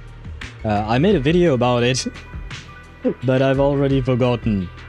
Let us pass through this tunnel first. Roswick should be just ahead. And no, there are no enemies. Oh. So this is Rosewick. What a spectacle. Rosewick. I never imagined this place would end up like this. Not a nice place, not gonna lie. I mean, it looks nice, but also it looks like a problem, you know? Most used character was Mibibi with 1,288 battles for Quiver. Nice! I mean, you are supposed to be a Mibibi fan, right? If I recall correctly, Mihai. Has got 1 star on adversary mode, I'm happy. Congratulations! Was the fight difficult, Sheriff? Huh? You've been here before? Yes. Back when there was still only one Sunbringer, over 100 years ago. That enormous building in the distance is called Meridian Hall. It was once a research facility personally overseen by Sunbringer, and the main focus of that research was to work with Joyous and the others to verify whether the Rosetta Data computational model was viable. But as for how this place ended up in the Hollow, that I don't know. Of course, the Research Institute back then didn't look like this. At the very least, it wasn't so twisted. After all that happened, does the equipment inside still work? It should be fine.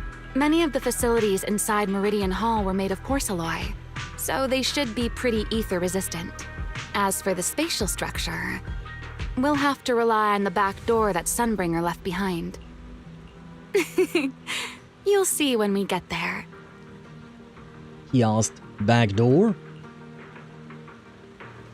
From what I've seen, the fight is Remielle shelled the game. Ah, well, that kind of makes sense. Sadly, but it kind of makes sense, I suppose. Very totally different than regular D8. Really? I don't know if I like that. That's not at all what I meant to do. Mr. Wise? Did you ride along the tracks like this last time as well? Sorry, Secret. What is that glowing over there? Well now, I never expected it would still be right where I left it. Right, basic, hold. I think Looks like the nearby Ethereals spotted us. They are starting to gather. Ouch. Call me anytime you need my help. Yeah, there's no need. Oh, wait. This is barely even a warm-up.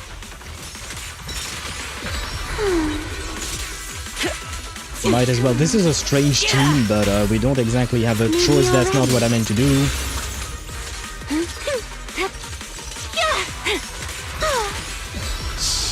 I can hear your heartbeat.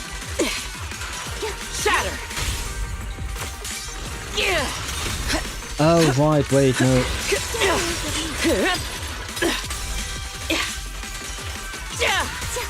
Charge!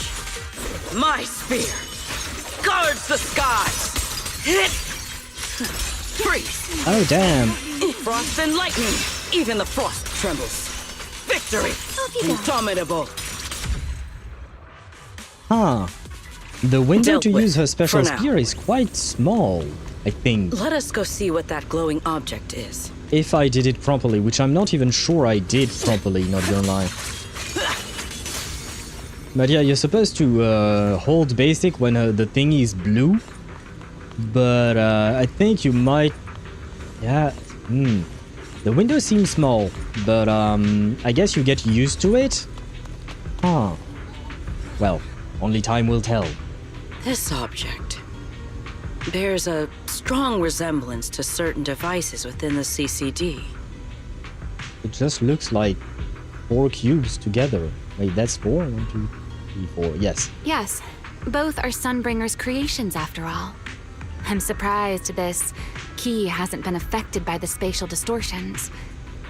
It remains intact. Guess we're pretty lucky. Remy, what's this? It's the key to Meridian Hall, the back door that Sunbringer left. This is a key, you say? But where is the door? For that, I'm afraid you'll have to ask Sunbringer herself. Wait, I heard an nya.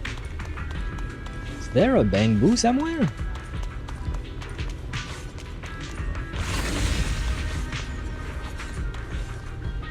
Aside from Meridian Hall, most of the buildings here were residences and other facilities prepared for the researchers who worked here. In other words, even if they were swallowed by the Hollow, it wouldn't matter. There was nothing important inside them to begin with, but Meridian Hall is different. The prototype used to verify Rosetta data is stored inside. Sunbringer, she always believed these instruments might still serve a purpose someday. So she designed a dedicated emergency restoration system for the entirety of Meridian Hall. That's the back door I mentioned. So, Remielle is in full exposition mode now. Once activated, it will rapidly restore the space both inside and outside to the default state recorded when the device was configured, allowing people to enter and leave. It's a lot of info dumping that she's doing. So what are we waiting for? Hold your horses there, my impatient friend. Let me finish first. There's actually 2 parts to this key, and we need both to enter. Hey, wait. When Remielle says, hold your horses, does that mean I have to hold Sigrid? Can I hold you, Sigrid? Pretty please? I have a feeling she's gonna kick my ass if I try, but, no. I'd kind of, I wouldn't enjoy the ass kicking, but I would still enjoy trying to hold her. When I say hold her, I mean like a hug or something like that. Something very, very innocent, of course. Love me BB, rank 33.7% out of 100. It's info from internet website. Oh, right. I kind of forgot about that website, I mean. Oh, wait, no. I think I misclicked yesterday or the day before. Is the website still up? Because I couldn't log in, I think. Well, not log in, but just connect to that. Yeah, no, internet network does not work anymore for me.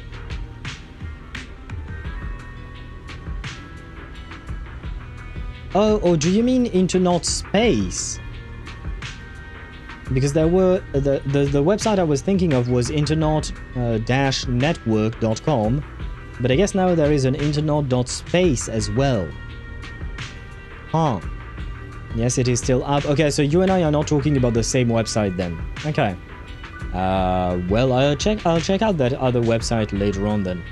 Because I don't think I've ever checked that one out, and apparently the other one that I was thinking of and talking of is apparently down. I don't know why, but maybe it no longer exists. I don't know. Riven got overwhelmed keeping up internet network. Oh, okay, so he shut it down, I guess? Okay, that makes sense. I mean, it's a lot of work to maintain a website like that, especially because the website, let's be honest, was really well made. But I would assume, especially if he was alone, or maybe the team was small, plus all the videos that he makes. And I kind of want to say that about Riven, his videos are insane. Like the production quality, I guess, of his video guides, you know, the guides that he makes on various characters. The what do you call that? The production value is insane because he hires voice actors to portray the characters. Like there is a whole mise en scène. How do you translate that? Mise en scène. Yeah, that. Staging? Yes, that would be the word. But you know what I mean, if you've ever watched one of his videos, there is a lot of effort put into the video, not just as like making a guide. The guide itself is really solid, but on top of that, like there is a lot of extra stuff that he doesn't need to do, but he does it anyways, and like it's really, really impressive. ZFayNet is the new alt I hear about. Oh, I've never heard that one. ZFayNet? Because all I did was type internet network online. Oh yeah, ZFayNet. That also is a thing, apparently. Huh. because the one that I found earlier was called internaut.space, basically. zfa.net. Yeah, I managed to find it. And there are leaderboards as well and whatnot. Huh. But I have to admit, I've never heard any of these. Let me save that one. Save, play, sure. And yeah, I'll take a look at it later on. But that is, what do you call that? That is surprising. Because the fact that I had never seen that, because, well, I guess anyway, sorry. I'm done. I have to stop rambling. 4.3% for each one, congrats. 20% and 27%. 4.3 on each one is really good, but your MiBB will be sad. Aren't you supposed to be a MiBB fan? I thought that that was what we just discussed. But each one would be proud. George would be proud. And hello, the Gaming Fiend. Welcome to the stream. I hope you're doing well. Welcome in. I think I know the identity of the creator. Please don't share theories that use knowledge from the end of this quest, because we're not done yet. And I would rather not get spoiled. But if it is not about the ending of the 3.1 story quest, then sure, you can share it. But if it does use knowledge that you gain through this quest, I would rather finish the quest first.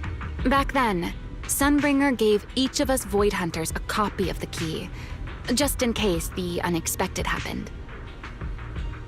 But, you know me. I thought it was quite troublesome, so, well, I simply hid both pieces of the key she gave me somewhere nearby. I mean, people hide spare keys under doormats or in flower pots all the time, right? So, this was your own doing? At least it worked out, right? If I had taken it with me back then, we'd be at a loss now. As for the other part of the key, if memory serves, I hid it somewhere rather high up. Good thing you can fly? Think? Huh? That's way too vague. It was over 100 years ago. Surely it's natural for me to have forgotten. Weren't you like asleep for 100 years? This feels suspicious. You didn't just toss it somewhere, did you?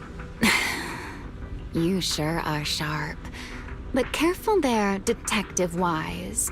Or someone may just turn you into a static background asset with all RGB values set to 255.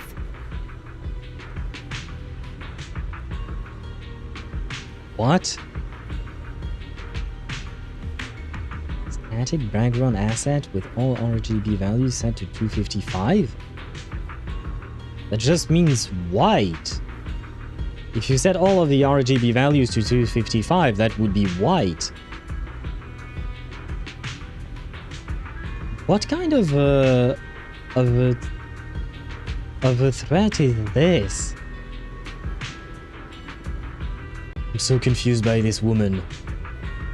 Let me check on Zephyr and see where I'm on the leaderboard. Very well.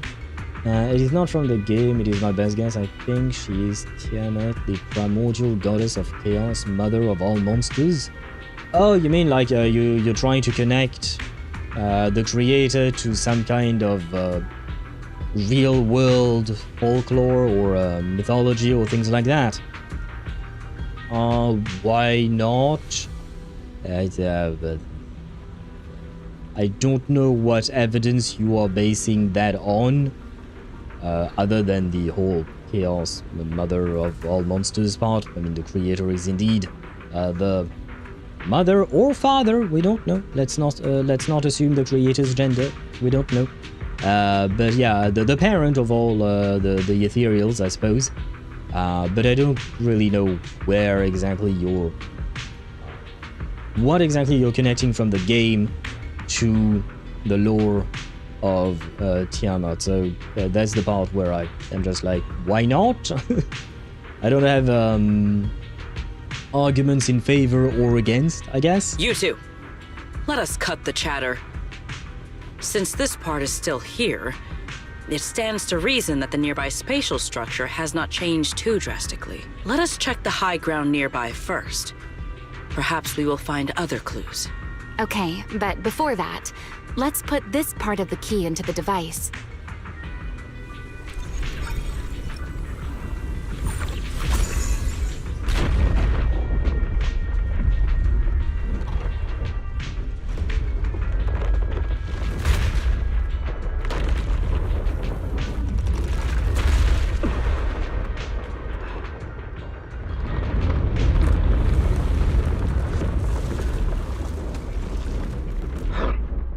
No enemies came through. Only half the key was inserted, so only about that much of it was restored.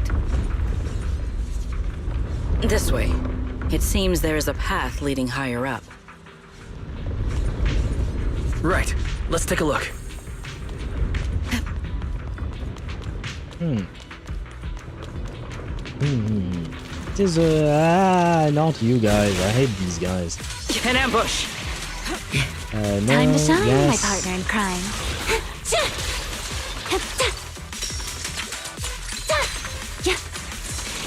No need to run. Ouch. No, one more. There you go. Spin. A clean sweep.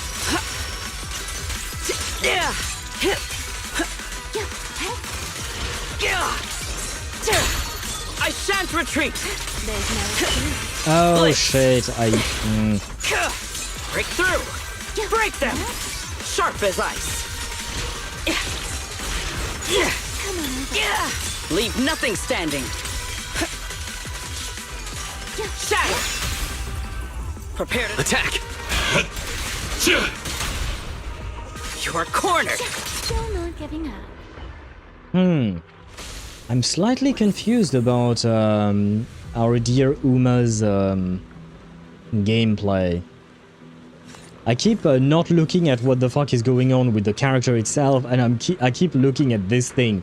I think I should try and get used to her animations, and then determine whether or not to hold basic to use her spear thingy. Because the way you get into the blue range, I think, is with her 4th basic attack and with her EX special. Her dodge counter counts as well, if I recall correctly. And her chain attack, that's what gets her into her special form. The aerial patrol spear form, or something. It had a long-ass name, man. I don't remember all the details.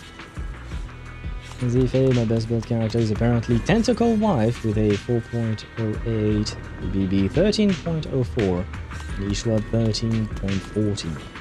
Interesting that the rankings are so different than from the other website that you're using.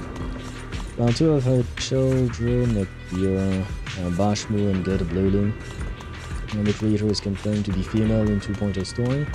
One clue is Sarah being called the Primordial Nightmare. Was it confirmed that the creator was supposed to be female? I have to admit I did not remember that.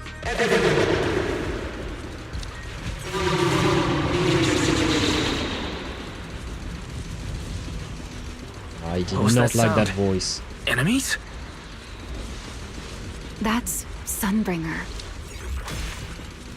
Sunbringer? But how? Let's take a look around here.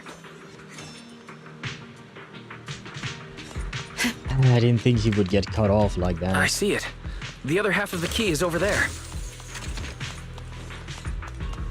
I should be able to unlock this path if I hack the robot.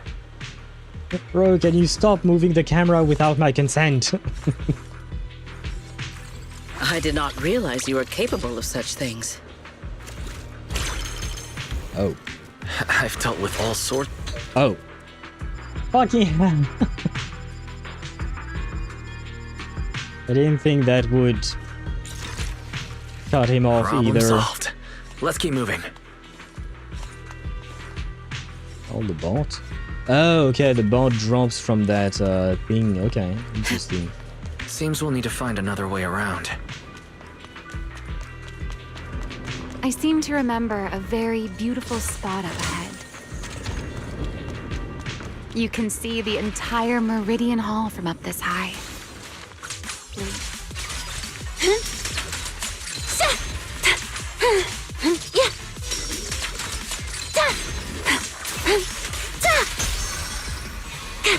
Let's get a little closer. Back! Stand ready! The final strike! Yeah! Yeah! This team is weird. I don't know what I'm doing, but I guess it's working somehow. Tiamat is the most likely identity of the creator at the moment. Probably, yeah. Is a why not, but the real question is how exactly does that tie in, and if we what hack the drone, the path should open. kind of answer does that, or what kind of clue does that give us for the rest of the story? Wrong button. Everything will be fine. I promise I know how to play this game. Well, no might be a bit of a stretch. I fumbled my way through playing this game. Good. We're almost at the target.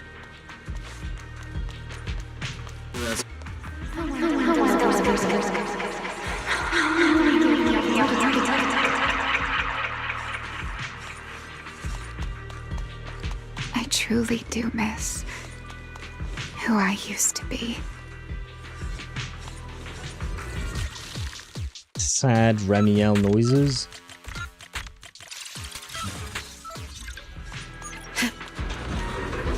Monsters? The Ethereals in this area are gathering again. Hold the line! Is it just me? Or do the Ethereals seem interested in the Meridian Hall key too? All my strength! Perhaps that's just because it sparkles? Go there and might take be the key. more to it than just sparkles, probably. You've been left here all this time. Poor thing. Now, I'll take you to fulfill your purpose. It is still the beginning of a miracle. The Rosetta data. The beginning of a miracle. I know. A moment like this does call for celebration. Just as it did back then. Remielle, that voice. Remielle, that voice. Is that... Yes. That's Belly. Alright, we have the key. Let's head back. Not gonna Goodbye, lie. my old friends. I did not recognize Belly's voice in that mess. That was impressive that Wise managed to do so, given how distorted the voice was, I mean. Well, Tiamat is known to be a five-headed dragon and with many forms. Ashmu in Babylonian mythology is a horned sky serpent. I guess Bashmu was a worm-looking thing, so it could make some sense.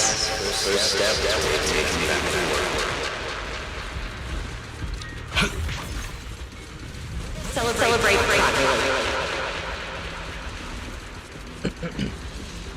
The echoes in the hollow. They really know how to ruin the mood. Are you okay? Yes.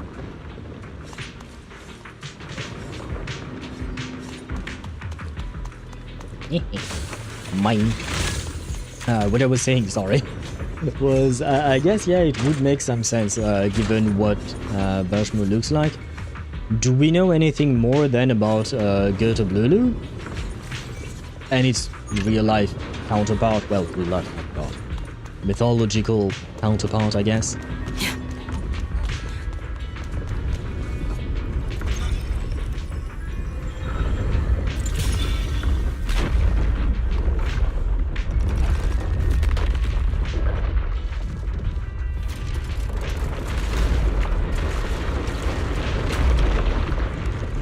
It worked. The Meridian Hall has been fully restored. Well, that went rather smoothly. Let's hope everything inside is fine as well. So this is where the Rosetta data was born. Think he's done? Yes, okay. Good.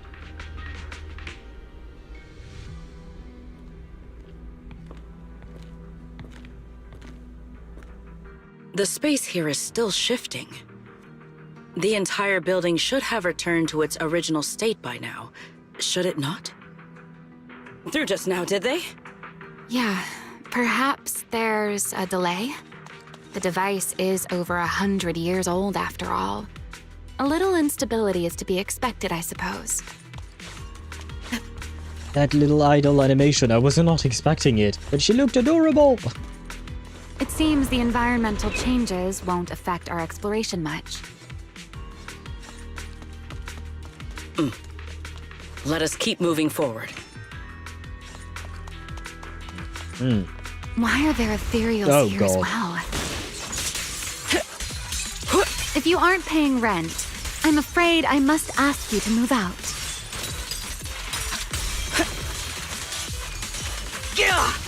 Freeze! Uh-oh. The space was hidden. No wonder so many Ethereals gathered here. Even the frost trembles. An ambush, one step ahead. Indomitable. Break them! Yeah!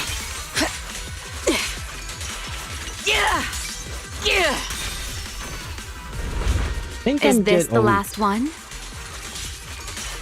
I was expecting something a little tougher. Yeah! Break through! Yeah! Victory! Sharp as ice! Ouch. I know, I was doing so well. Until I wasn't.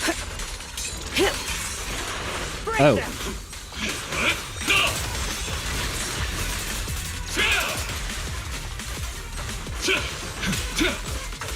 Come on, do something. Nope. Stop cheating and disappearing among a sea of butterflies. Kind of forgot to play Remielle here, I know, but I'm trying to focus on the Uma just because we don't get to pull the Uma. Oh, never mind. The window to use her spear there is it actually is, the device we're after. way bigger than I thought. Let's go, Wise. What comes next? Only you can do. Me? Why me? Is it because it's a lot of TVs? Please tell me that I know. Please tell me I don't have to go through the TV minigame that they scrapped last year. I didn't like... I know some people enjoyed the TV minigame and they wish that it came back. I personally am kind of happy that it didn't because I did not enjoy it. I don't want to have to do it again. Well... Oh, I read that. I say this as well. Bashmu is the first child of Tiamat, while Gerta is the 8th child, a humanoid upper body with a scorpion lower body. That description definitely, how would you call that? Definitely corresponds to what Gerta looks in-game. So that gives more and more credit to your theory that the creator could be Tiamat. Interesting. I have to admit, that is the first time I think I've ever heard that before. So, well, I haven't heard that before. That sentence was weird. My bad. But that is very interesting because that does, what do you call that? Correspond to what we see in game. You know what I mean? So this is the prototype they used to verify Rosetta data. The question is, will she be nice? The creator, I mean. And more importantly, will she be hot? Because this is EVV that we're talking about. No matter what she looks like in game, I mean, I'm fairly certain she's gonna look hot in some way, shape or form. Even if she has some kind of a monstrous nature to it, ZZZ devs will find a way to make her look hot. Decided to apologize to Evelyn by playing her with farming for Remielle discs right now. Good. And do not forget to do the trust events and to raise up that friendship level with her. Very important to get close to her because reasons that I will not speak of. The equipment was not damaged in that fight, was it? It looks intact on the outside. It's a prototype, but the modules aren't that different from modern systems. I think it should be fine. This is it. Prototype, boot up. This is it. Prototype, boot up!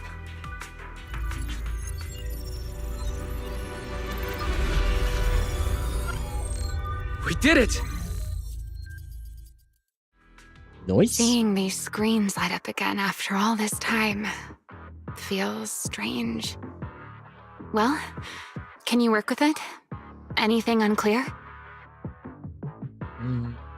No issue so far.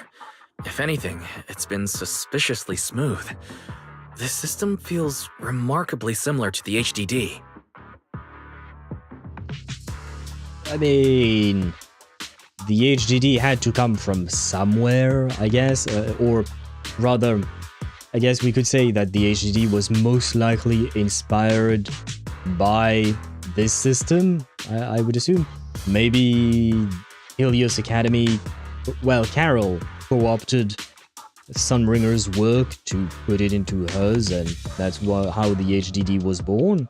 Next, I'll connect to Prophet Boo.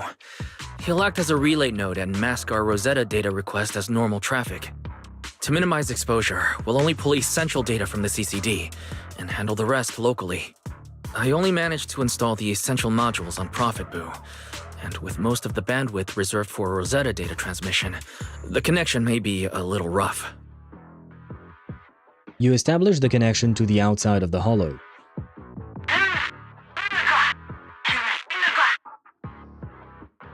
That kind of hurt my ears, but hello, Griff. Oh, that's Griff. Looks like it worked. Need anything from us, Wise? Thanks, but not right now.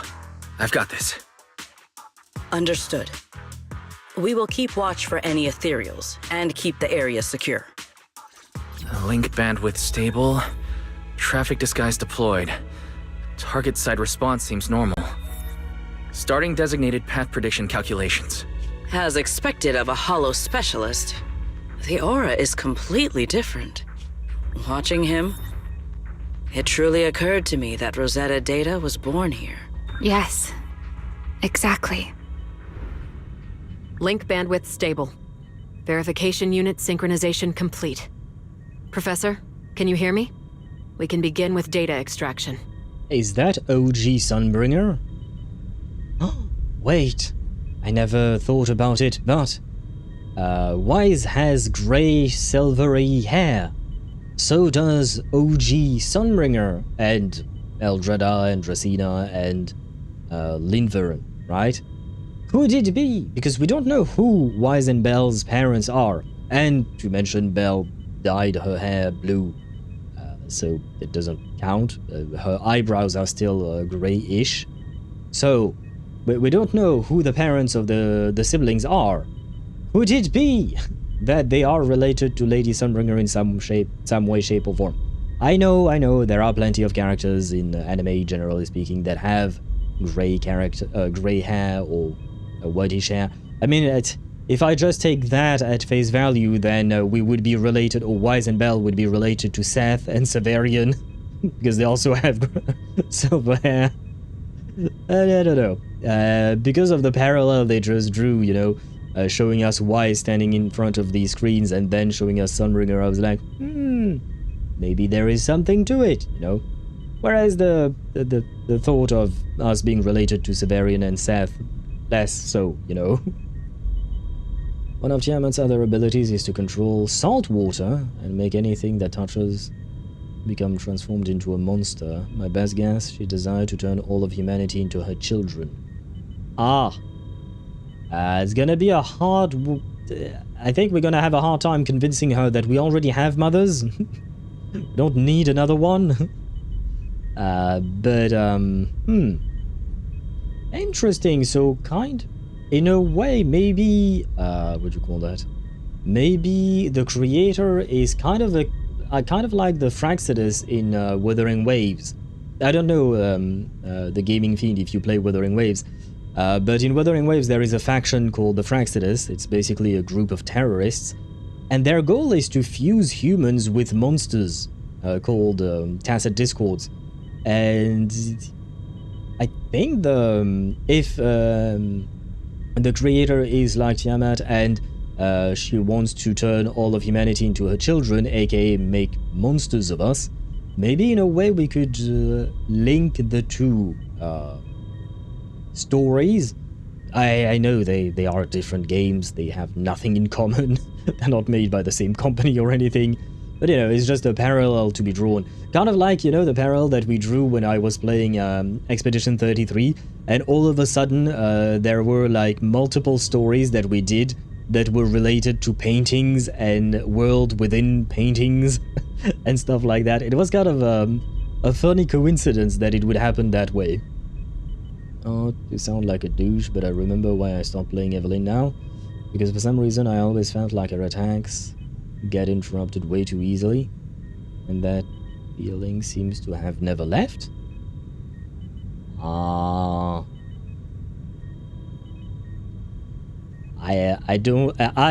turn not to sound like a douche, but I think that might be a bit of a skill issue. Because I don't really have that problem with Evelyn. Yeah, you dodge, you parry. That should be enough, usually, yeah, no. I mean, it can happen, obviously, I don't dodge everything 100% of the time. But overall, yeah, no, I never thought about it as being much of a problem. At least not compared to others. And Sheriff says the same, I never had that problem with that. Yeah, same. Never had that problem either. Especially because she has a built-in dodge into her kit. She has multiple, technically speaking. One that you can properly time, being her EX special, and another one that is way harder to time. I don't even know which basic attack it is, but there is a basic attack where she's kind of jumping in the air at some point, and you can actually dodge attacks through that, which is kind of useful. But the easiest one to use in combat, in my opinion, would be her EX special, which is actually recommended to be used that way in order to dodge enemy attacks, because it fills up her Embers bar, I think, more. I know it fills it more, but I don't remember what it was called. the red bar, okay? It fills it up more. So yeah, she has a built-in dodge, so like usually that's not really much of an issue, I guess. Rip Mihai. Yeah, it seems Mihai might have some issues with playing Evelyn. When I did Remiel's disc farm just now, you have to fight 2 monsters. I was fighting one. He hit me through my attacks and interrupted my attacks. That always happens to me. Well, yeah, because you have to dodge. When an enemy attacks you, you have to dodge the attack. Then you can perform a dodge counter and keep going with your attack string. But if an enemy attacks you, you don't just face tank the damage. You're not supposed to do that. You either dodge or parry. It kind of depends on what kind of an attack it is. But yeah, you have to dodge the attack. I mean, for sure, Evelyn is not like Remiel or Ye Shongguang, who have massive amounts of iframes, right? They have iframes for days, and like, for instance, the way I've played Remiel up until now, I kind of feel like she's invincible, because I'm almost always in one of her cutscene animation thingy. So basically in her iframes. So yeah, Remiel, you don't really have to worry about dodging or anything. You just enter the field, press E, or hold E for her EX special, get her in the air, play your other characters, get her back on field. She has a special animation, then you can immediately hold basic and fly up in the air, do that special attack, then you hold E again, and she's back in the air, and anything like that. And basically she's always in iframe mode, so she's extremely easy to play. Evelyn is definitely not like that, but she's no worse than any other agent, in my opinion. She's just like, yeah, you do have to dodge. What I'm saying is that I never have a problem when I play Miyabi, Yidari, Yeshungwang, Ishwan. I don't know about Yidari because I don't play her either, but Miyabi, Yeshungwang, and Ishwan, all three of them have way easier ways of dodging or parrying the enemy. Miyabi has a built-in parry within her 5th basic attack, if I recall correctly. Yeshungwang is iframe for days. She's basically in iframe world all the time, or almost all the time. And Ishwan has a built-in parry that is way easier to use because you just have to press EX special instead of parrying. So all of these characters are way easier to parry with or to dodge with because it's built into their kits, but 3 of them are Void Hunters. So there is that. And for Yidari, like I said, I don't know because I don't play her, so I don't really know about that. Yeah, just like Sheriff said, these agents have a lot of iframes, unlike Evelyn. Evelyn's iframe is in her chain attack. Well, yeah, but you're not supposed to use her chain attack. Well, I mean, you can use her chain attack whenever, technically speaking. But you're supposed to use her chain attack during the stun window, which means that the enemy is not supposed to attack you at that point. But you're supposed to use the chain attack during the stun window because that's when she deals the most amount of damage. Not even talking about the iframes, they just tank the hits without staggering, only Evelyn staggers. Well, you're not supposed to tank the hits in the first place. Yidari is just super tanky, you can take a lot of hits when charging the hammer. Oh, yeah, no, she might have some kind of resistance interruption built into her kit, because otherwise her kit would completely break apart. Because if you're talking about when charging her hammer, yeah, no, that makes sense. But, yeah, again, you're supposed to dodge. You're not supposed to face tank any of these hits, unless you're stuck in an animation like Hidari, for instance. Again, with her, you're supposed to face tank because you don't really have a choice. Although I think when she charges, doesn't she have like a an automatic parry or something like that? But yeah, same thing with Miyabi and Yeshungwang. And Yeshungwang is the worst in my opinion, or the best, I guess, depending on your point of view. But in the sense that she has iframes all the time, and you're gonna have a hard time getting interrupted as Yeshungwang. That's for sure. Same thing in my opinion for Ishwan. But again, the main point is you're supposed to dodge. So I think the real problem might be that you rely too much on these characters having some kind of resistance to interruption, and because Evelyn doesn't have that, you're having a hard time playing with her. But it's basically because you're relying too much on that other thing that you're not supposed to be relying on all the time. Because you should dodge. I mean, that's kind of like the core of the gameplay, is dodging and parrying and switching characters through that. So like, yeah, that's, again, not to sound like a douche, but that's not an Evelyn problem. That's a you problem. That's a skill issue problem. Everyone, I believe I must now inform you of a major situation. I will say one thing interesting about Sunbringer here. OG Sunbringer sounds way softer than current Eldreda. Because I can't compare to Dracena and Linvern because they seem younger and stuff like that. But Eldreda is, I guess, biologically the most similar to OG Sunbringer, you know, in terms of age.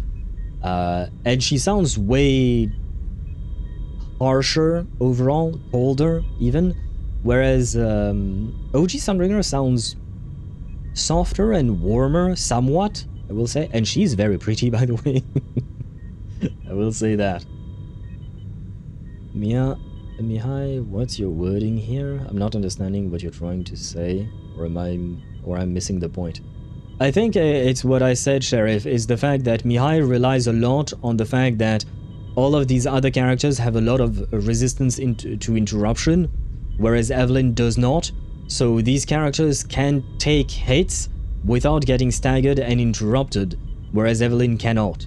But that's because it's baked into their kits and not into hers, because number one, they're not played the same, and that's an over-reliance on these characters' basically easy mode, because it is meant to make it easier for this character to be played, especially Ye Shongguang, whereas Evelyn is notably a harder character, at least when she came out. She's not like Banyue levels of hard, but when she came out, she was said to be a harder character to play than most other characters. I'm not ashamed to say that it may be a skill issue. Yes, I do dodge a lot, but sometimes I prefer to tank. And yes, as Al said, these characters have high tanking, while Evelyn doesn't.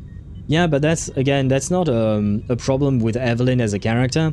Most characters don't have that many iframes and that many, at least most of the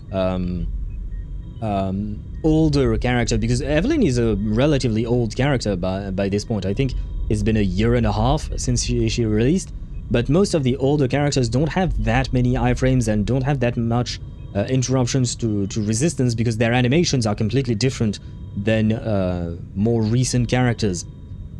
So if you take a look at, I don't know, even Jane, for instance. Oh no, Jane does have resistance to interruption. Although I don't know if that's part of her silhouette potential, or if that was baked into her kit, her base kit overall. I'm just thinking about her because I've been playing her a bit these past few days. But yeah, if you take, for example, older characters, they will have the same amount of resistance to interruption, which is close to nothing, just like Evelyn. Whereas newer characters tend to have more and more iframes and resistance to interruptions, just like the Void Hunters, for instance. Yeah, Loki sounds like a skill issue, no offense though. I was just saying that I didn't understand why it only happened to Evelyn, that I get staggered from every hit. I think it's because you're comparing her to either Void Hunters or a very recent character, aka Yidari, which is kind of an unfair comparison. I understand why you made the comparisons, is because you're talking about the characters that you play, so of course you can only compare her to those characters. But I think if you took other older characters, you would probably suffer the same problem, is my assumption given the whole conversation that we've been having. I think that's the real issue, is that older characters like Evelyn don't have the same easy mode as these newer characters. What? The theoretical verification of Rosetta data is complete. It was a resounding success. Is that how you announce a good news? Girl, you have no sense of storytelling. Ooh, is that how one delivers good news? You nearly gave me a heart attack! You know what? I'm not the biggest fan of Remielle, but I agree with her. I believe this is due to Miss Sunbringer practicing the composure training I recommended.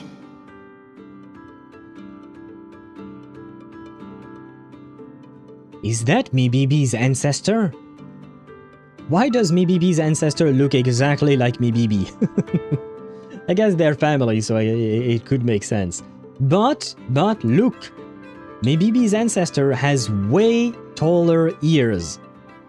I don't remember what Mibibi's age is, but if she grows older, maybe that means her ears will grow taller, and by extension, she will grow taller.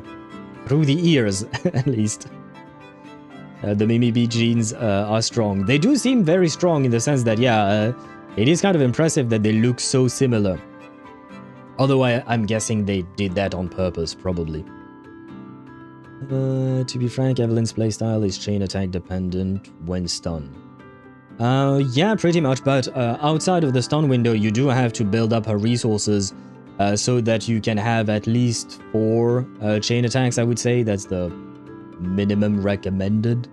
But some people, I think, manage to get to 5 or 6 even. Lesty_Mihai on Twitch says, Mibibi is estimated to be around 20 to 25.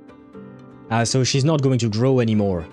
Does that mean that she'll never get her ancestor's ear length? That's kind of disappointing for her. It's kind of disappointing for poor Mibibi. Well, Mibibi is never going to grow taller, I guess. How many more people do you intend to torment with your family's strange tradition? So loud. That's quite the commotion. I take it the experiment was a success? Yes, very much so. It would have been even more successful if the core technology provider had simply stayed asleep. Even a little nap earns me that much grief. I was merely showing full confidence in my colleagues' professional competence. Besides, today's success is only the first step toward taking back the world. All right, all right. At a time like this, why not be honest and express a little joy? Even if the Rosetta data is only the beginning, it is still the beginning of a miracle. Let us celebrate properly, shall we? And Professor Arke, don't even think about skipping it. Wait, who was pronouncing it Archie? Was it Remielle or Sunbringer that was pronouncing Professor Arke's name Archie? But one of them was, I'm sure of that. But this is the second person, Belly, is the second person who pronounces it Arke. So I guess we'll go with that pronunciation, I mean. Then, let's throw a party, like the one Mayflower treated us to last time. The mayor? I'm assuming they are talking about the ancestor of the mayor, right? The mayor is not 100 years old, right? Don't tell me you're planning to drink until the next morning again. Of course he does.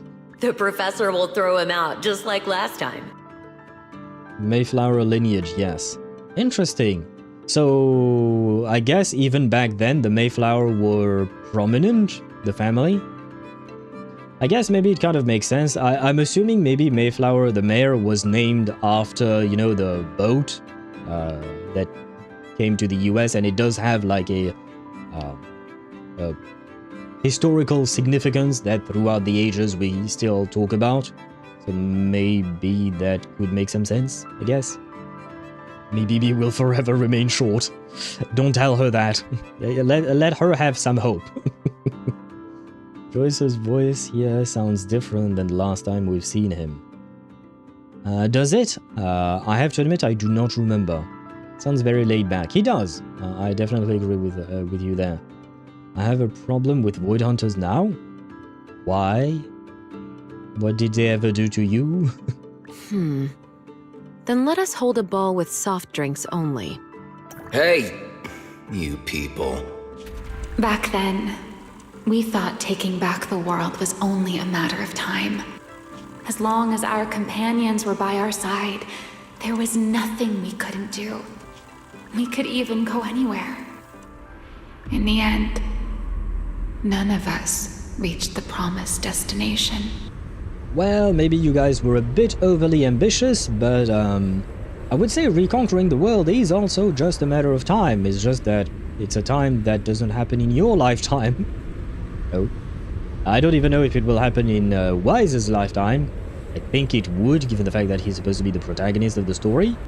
But you know, some things take time to make happen, so you just light the torch for others to carry it in the future, or something like that. I think Void Hunters are frauds. Why?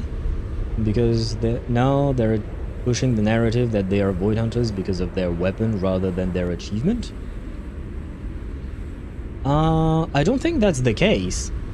The way I understood it personally is the other way around. They got the weapons because they are Void Hunters. Because they are strong and because they have all of these achievements behind them, they were given the weapons. Because these weapons are extremely dangerous, right? So you wouldn't give them to anyone or anything like that, right? You would give them to people who you think can handle the, not the pressure, but you know, can handle the weapon itself, or the Karma Core, because technically speaking, it's mostly about the Karma Cores and not about the weapon itself. The weapon is just a means to harness the power of the Karma Core, as far as I understood it. But yeah, I think for me that's how I understood it, not the other way around. And it seems Swavy apparently understood it the same way I did. I'm grateful I've managed to get every Void Hunter so far, even when I'm prepared. Remielle is the only Void Hunter I've prepared no pulls to get her. Well, I mean, congratulations, I suppose. The Void Hunters are good pulls. I mean, they are the Archon equivalent in ZZZ, but those achievements were granted because of said weapons. I don't think that was the case, no. As far as I can tell, it's the other way around. They got the achievements first, and then they got the weapons. They might have gotten more achievements after getting the Karma Core, but as far as I know, they got they were already recognized as Void Hunters before getting the Karma Cores. Time passes. Finally. That should take care of it. Mr. Wise, how did it go? Everything went smoothly. Now all that's left is to use this data to... Remielle, is something wrong? Are you alright?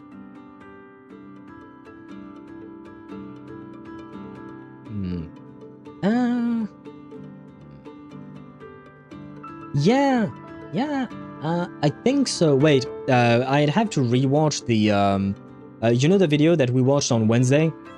And there were a couple of videos about Remielle, and one of them was about her fighting Sunbringer.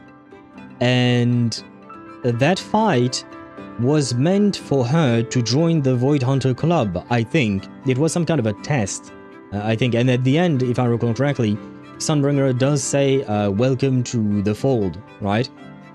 But at that time, I don't think Remielle had Thaumiel, I think is the name of her weapon, right?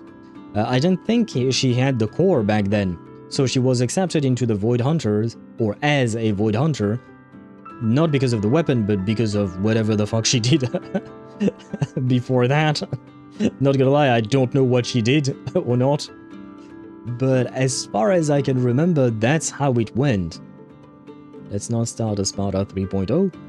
Well, I mean, this is an interpretation, but this is more of a debate on facts and less on opinions, I think. Let's go back to memory lane. Sunbringer became a Void Hunter because she neutralized Hive Lord Hollow in the sky. Okay. But that happened way before any of them got Karma Cores, didn't it? As far as I know.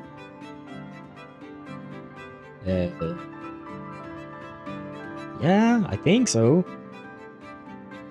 Plus, it would have been weird if, like, for instance, Belly had a Karma Core for God knows how long, and thus became a Void Hunter thanks to the Karma Core, and then later on they decided, oh yeah, why not fuse ourselves with the Karma Core? I would have thought that that would have happened in closer succession, rather than wait for a while, because it seemed to me like Belly was well established as well. Joyce, a Void Hunter because he's blueprint, route in the hollow for future proxies, basically. Yeah. Well, in that case, yeah, then Joyous was never a Void Hunter because of the Karma Core. Doesn't that prove exactly what I'm saying? Slightly confused. No, I'm alright. I simply, wanted a little more time to look around. This place brings back memories of some old friends. Are you sure you're okay, Remielle? I'm perfectly fine, really. Now that the calculations are done, let's head back. If we stay much longer, we'll miss tonight's banquet.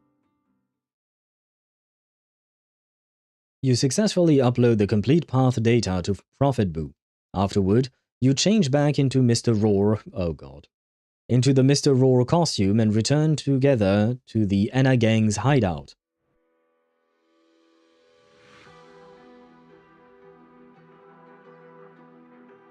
I hope that we skip the Mr. Roar part, right? Yes. Back at the hideout, you immediately head to Remi's room to start crafting and calibrating small devices for triggering singularity leakages. Sorry. After an intense grind, you managed to put together enough of them just before the welcome banquet. While calibrating the devices, Remy and Sigrid quietly slipped out, then slipped back in just as quietly sometime later. Though you're curious what they said, you need to focus and hurry to make sure the plan goes smooth.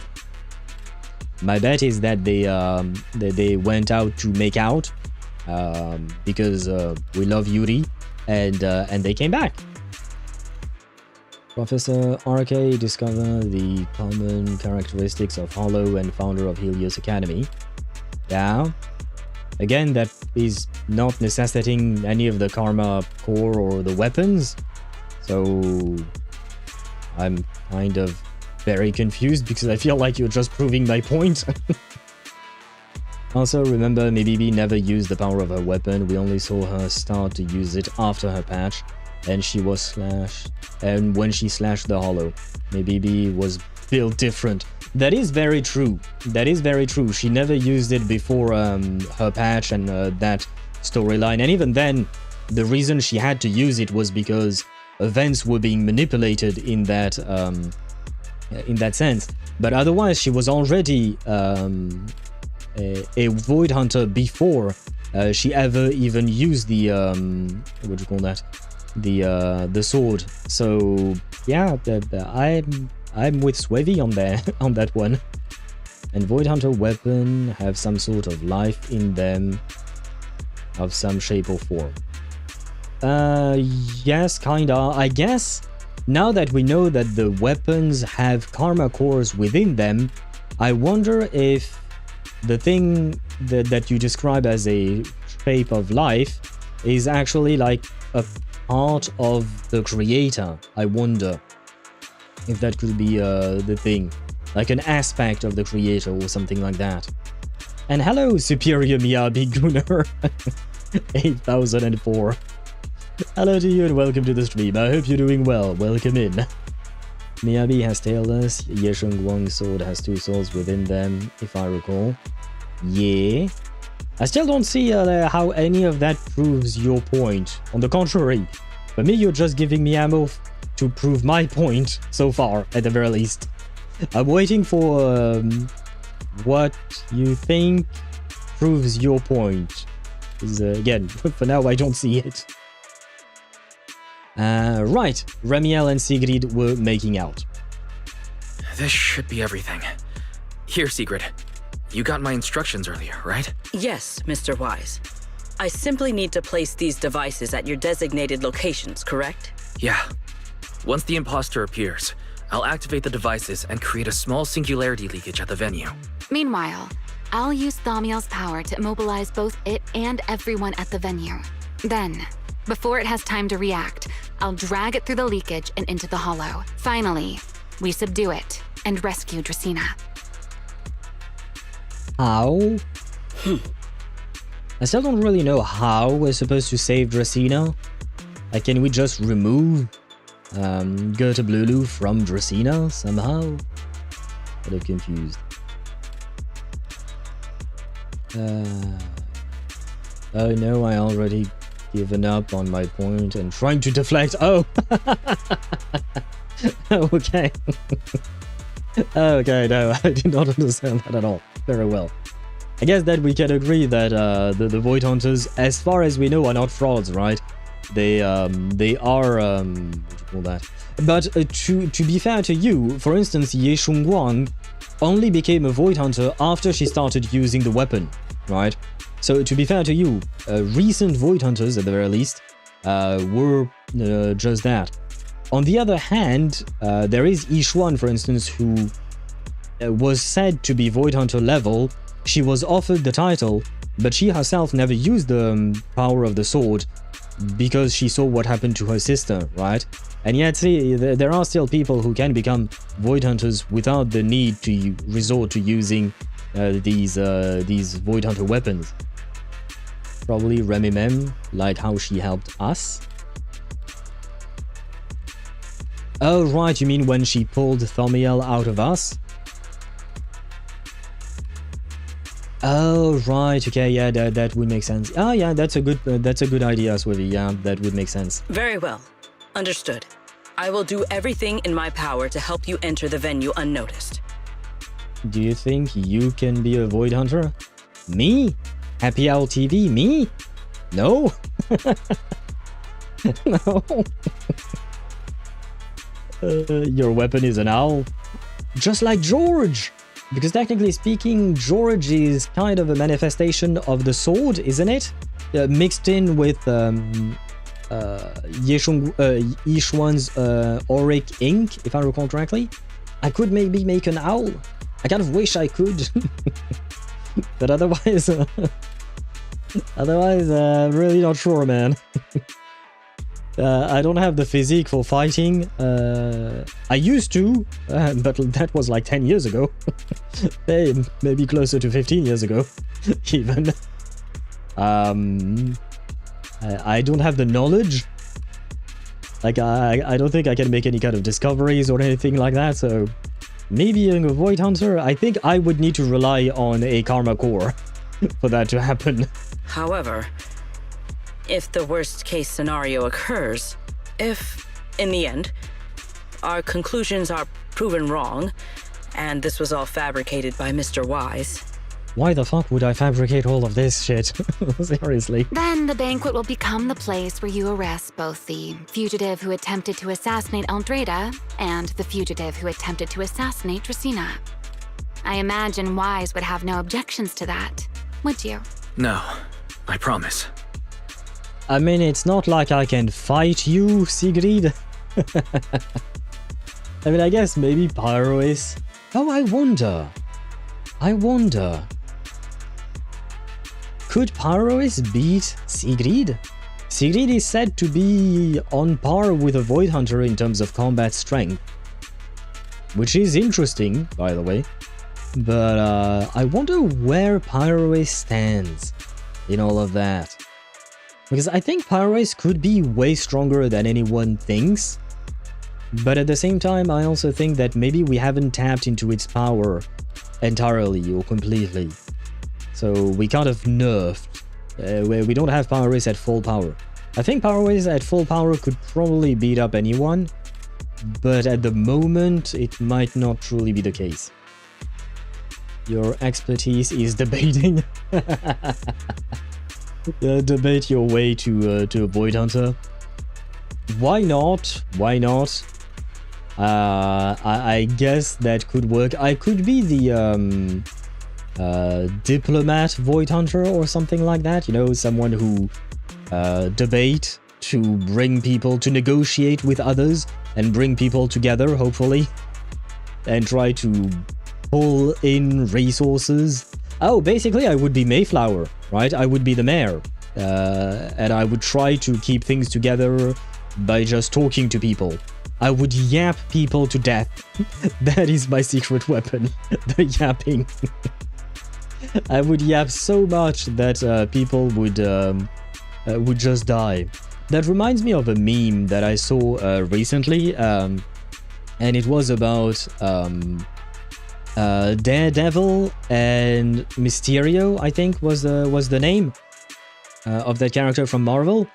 And the meme was posted in a subreddit like Explain the Joke or something like that. And the explanation about the meme was that in the comics, apparently, Daredevil mocked Mysterio and basically bullied him to the point where Mysterio committed suicide. So he truly used the power of words to kill his opponent, you know? So it is kind of impressive. I don't want to kill people with my words, but, you know, as a parallel, I suppose. Talk no jutsu. Isn't that what Naruto does? Because bro yaps and then he has flashbacks to flashbacks that are also flashbacks about flashbacks. Isn't that what he does? I don't know if I really want to be associated with Naruto, not gonna lie. But, not exactly the biggest fan. You've heard me talk about that. I need a visual representation? Of what? Me killing someone with my words? I don't know how that would work. And I don't have the artistic capabilities to draw something like that. I wish I could. I think it would be very fun. Then, may none of us betray the trust we have placed in each other. There is a balcony outside the banquet hall. The door to that balcony will be locked today, so you two can stay there until the banquet begins. When the music begins, that signals the start of the banquet. The guests will share the first dance. Once that happens, you can head directly above the hall and prepare to act. Got it. Oh. My bad. I misclicked. Oh, but you know what? That gives me an opportunity. Aha! She does have a left eye. I was wondering. Wait, camera? Ah, yes, there you go. I was wondering, but she does have a left eye behind those hair. You know, Sigrid is supposed to be a fighter, right? So I wonder how she's able to fight with one of her eyes constantly covered with her hair. It looks really good, it looks pretty, it gives her a mysterious vibe and whatnot. But like, how do you... Yeah, it's not a good thing for a fighter. But I will say, these two have very pretty eyes. Very, very pretty eyes. And, wait. Is Sigrid actually thicker than Remielle? In terms of thighs? She's definitely taller, and we even talked about her height yesterday. But I think she might be thicker than Remielle. Damn, I didn't think that was a possibility. I'm not sure. It's kind of hard to measure, especially because I don't have the camera placed properly. But I think she is. Holy Uma, man. Damn. That was not something I expected, not gonna lie.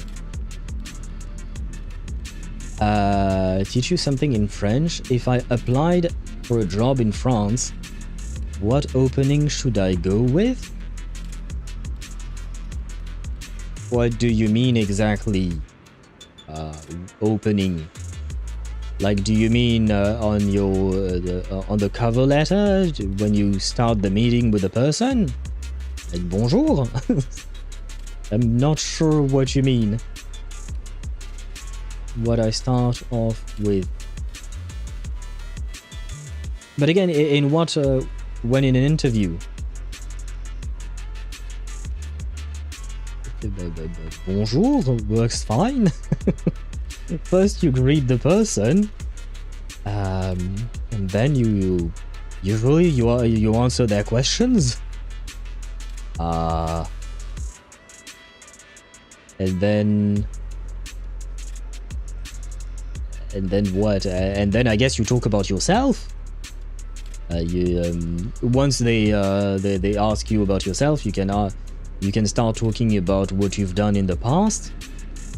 But that's very dependent on what you've done in the past.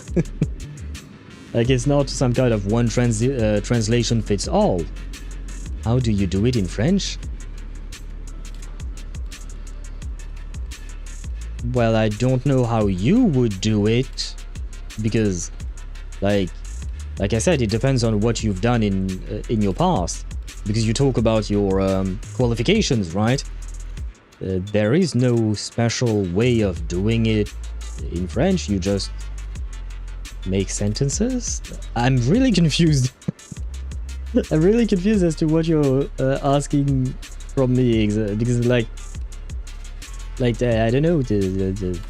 You would say I went to this university, I studied that, which relates to this thing that I did. But I feel like you would say it the same way in any language.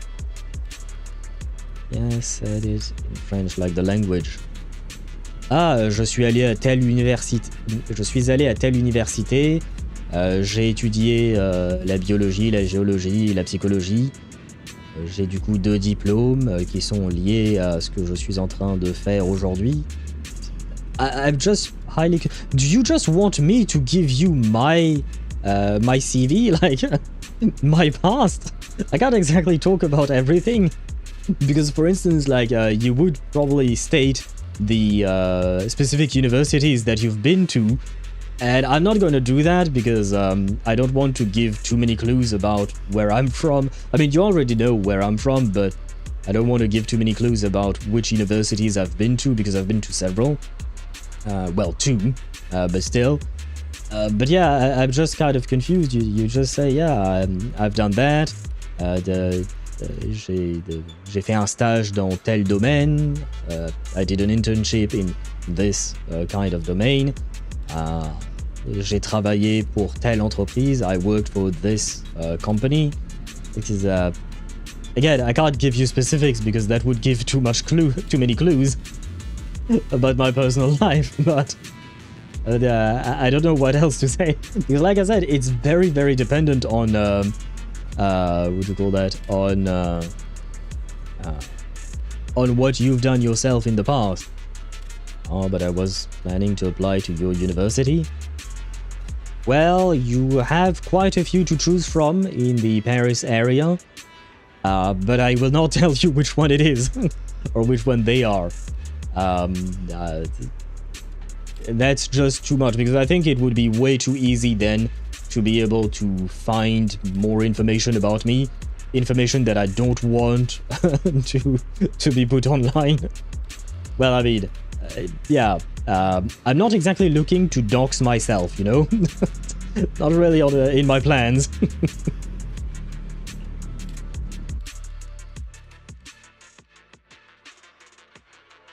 But there are plenty of good universities in France and in the Paris area, in the Île-de-France region.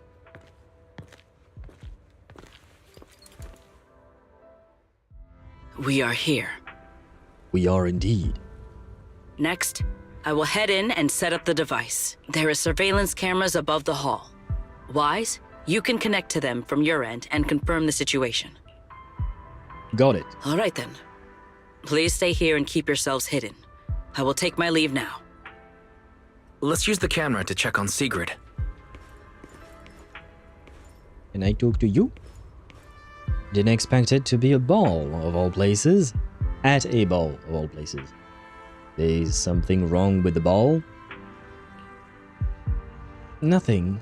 Just... it's quite the coincidence. Reminds me of old memories. Back in the day, I mean, way back, I actually loved to dance. I think I caught a glimpse of it in your memories.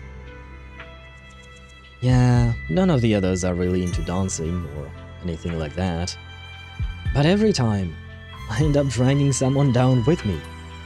Spinning and moving to the music on the dance floor is rather freeing, don't you think?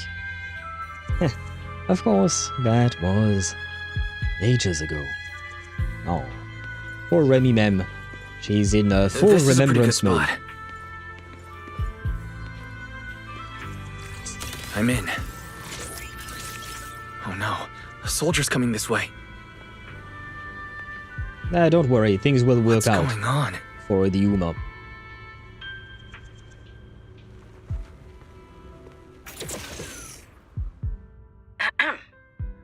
Can you two hear me fine? All devices are in position. Mr. Wise, you have the exact locations in sight, yes? Yes, I see them. But what happened just now? Ah, you mean the soldier who came to speak to me. He asked me what was inside, and I said, this was specially prepared for Lady Dracaena. He then said, oh, I see. A heart-to-heart over dessert. On the floor, no doubt. I can hardly wait. And left. I love the fact that that she actually tried to imitate the soldier. And that she really didn't need to give us all the details. She could have said it's nothing. But the way, you know what? Remielle described Sigrid as very earnest, and I think that is a very apt description indeed. Do you think you can handle Remielle, Owl? Do you mean like as a romantic partner? No. She would annoy me to no end, and she already does as a character in a video game. Because like, The things that I dislike about Remielle is the fake smiles, the idea that she's never truly telling you all the truth and nothing but the truth. It's oftentimes half-truths, and she never speaks her mind. She always cuts off her own sentences and says, oh, it's nothing, or things like that. As you might have guessed, given the amount of yapping that I do, for me, communication is extremely important in any kind of relationship, whether it is a friendship, a romantic relationship, or any kind of a relationship, really. And this girl has a horrible sense of communication, at least according to my own sense of communication, of course. So I would not like to be friends or to be in any kind of romantic relationship with her. I'd rather be with someone like Sigrid, even though it might be a bit too much with Sigrid. I'd rather be friends or even in a romantic relationship with someone like Sigrid than I would with someone like Remielle. She would just annoy the fuck out of me. So you like the straightforward one, so like Sigrid or Nicole. Yeah. I prefer someone who's straightforward. I don't want to have to play games or to have to guess what the other person has in mind. If the person has something to say, they say it and that's it, and then we move on from that, or we continue the discussion, I mean. And we build the foundation of the discussion on that kind of honesty. If I have to guess what's in your mind, then I could guess wrong. And if I guess wrong, that means that the foundation upon which we're building our discussion is flaky, I guess, and it can come crumbling down. And yeah, no thanks. That's just not for me. Because for me, it doesn't make sense, basically. It doesn't make sense. It's just like, bro, if you have something to say, just say it. I'll decide how to deal with it, whether you believe that maybe I'll have a bad reaction to it, which I usually don't. Most of the time you can tell me pretty much whatever, and I'll accept whatever you have to say. I might disagree with it, but it's not like I'm gonna start yelling at you or anything like that. But yeah, I'd rather be able to make the decision myself of whether or not I need to be upset about what you have to say, rather than me having to guess what you wanted to say but didn't dare to say because you thought that maybe you didn't want, you shouldn't have said that. It's a horrible mess. It makes life way too complicated, in my opinion. All right, cool. I'll hook you up with someone. Thanks. Thanks, Sheriff. I'm not exactly looking to be hooked up, but I appreciate the thought. Can't believe I've grown used to the strange things that happen around her. The welcome banquet is about to begin, so I must take my leave now. I wish you two luck. Honored guests who have traveled all this way from the surface of New Eridu, welcome to Roscaelifer. And just to finish, par rapport. Wow, I was going to speak French. Par rapport means in regards to. In regards to what you were saying, so like Sigrid or Nicole, there is a reason why my favorite characters are Nicole in Genshin, Evelyn in ZZZ, Sigrid now is second favorite, I suppose. Zani in Wuthering Waves. They're kind of like no-nonsense type characters, you know? They just say things the way they are, the way they see it, and they don't really care. I mean, it's not that they don't care about what you may or may not think about things, but it's just that, you know, they want you to know what they think, so then you can reply whatever you want to what they have to say. But they want you to know what they have on their mind. And same thing with Kukanya. She's very honest, even though she may lie to herself, but that's another problem. But the fact is that she's very honest. My second favorite character in Reverse 1999 is Lucy, who's literally a robot. So she's not exactly a closed book, I guess, as opposed to an open book. She is an open book, more or less.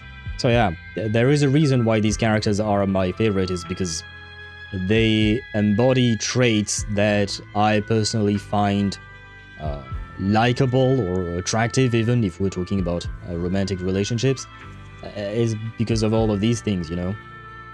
So you like the ones that take control? Nope, that would be going too far. For me, there is no taking control. There is a partnership to be built, and each one has equal control over that partnership. So no, it's a balanced thing, not someone takes control and does everything that they want. That would be taking it too far. You know the saying, one's freedom stops at another one's freedom, or something like that, you know? Your freedom stops where mine begins, or something like that, you know? There is a balance to be reached. I don't like extremes in general. And you would see that given all the discussions I've had with Sparda and his reactions, which I find, generally speaking, quite extreme. And I try to bring things back to a more neutral position, to a more balanced level, because for me, extremes is how we lose the nuance of life, and I don't like it. That's my personal take on it. I know we live in a world where extreme takes, online especially, are common, and even what is most desired. It is what sells, it is what gets clicks and views and whatnot. I dislike it. I just don't like it. It's just because it is never an accurate representation of the whole situation. It's always one side of the situation, which is not untrue, but it is missing crucial context, and me no likey that. Oh, it's starting. Wait, did I read? Playback. Oh no, I was not supposed to read. That was the voice announcer guy. Anyway. Come on. We should make our way up, too. All right. I'll take the side fire escape. Why go through all that trouble? Can you fly me there? Whoa, wait!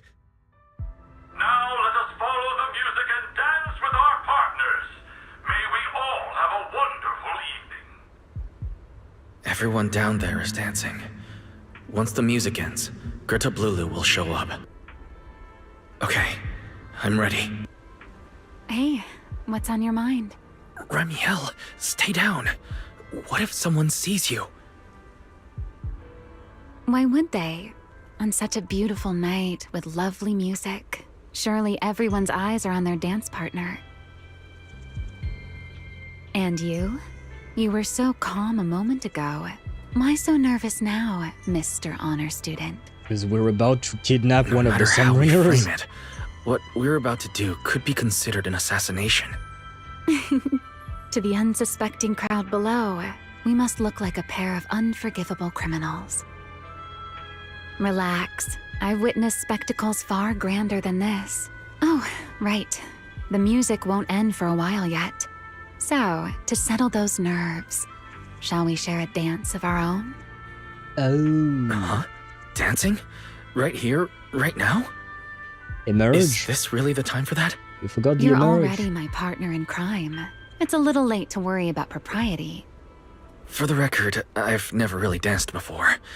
If I step on your foot, please don't blame me. Well, time to learn. And this is where Chad goes, it should have been me, not him. Me. It's not fair. Hey, Wise is good looking in that cutscene, man. You know, Wise. I've actually been keeping something from you. And you're definitely gonna be mad once you know the truth. But what can you do when your partner turns out to be a liar? Lady Dracaena is here. Everyone stay right where you are. It's time for her speech. After you, Lady Dracaena.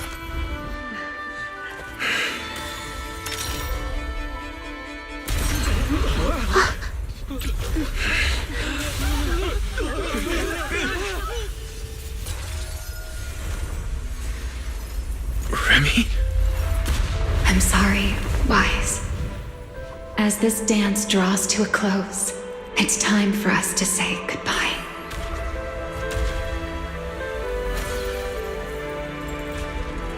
Wise, you almost made me forget that I no longer belong to this era. I almost forgot that I was meant to fly into the abyss alone.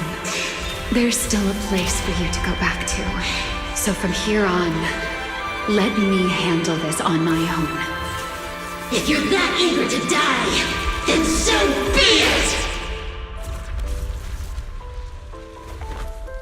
it! You're forcing the Enchainer transformation? Then bring it on. Remielle! Hey, he made it! I won't let you shoulder this burden alone.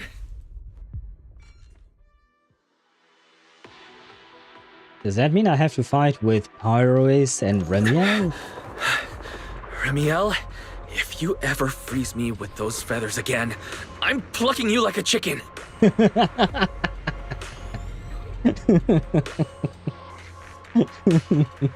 Now I'm not gonna lie, now I'm kind of imagining Remielle, but without the feathers and just, you know, the wings.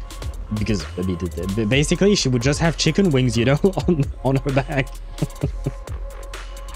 Bruh. Step on her toes, Wise. Stomp on them toes. Should have stepped on them toes.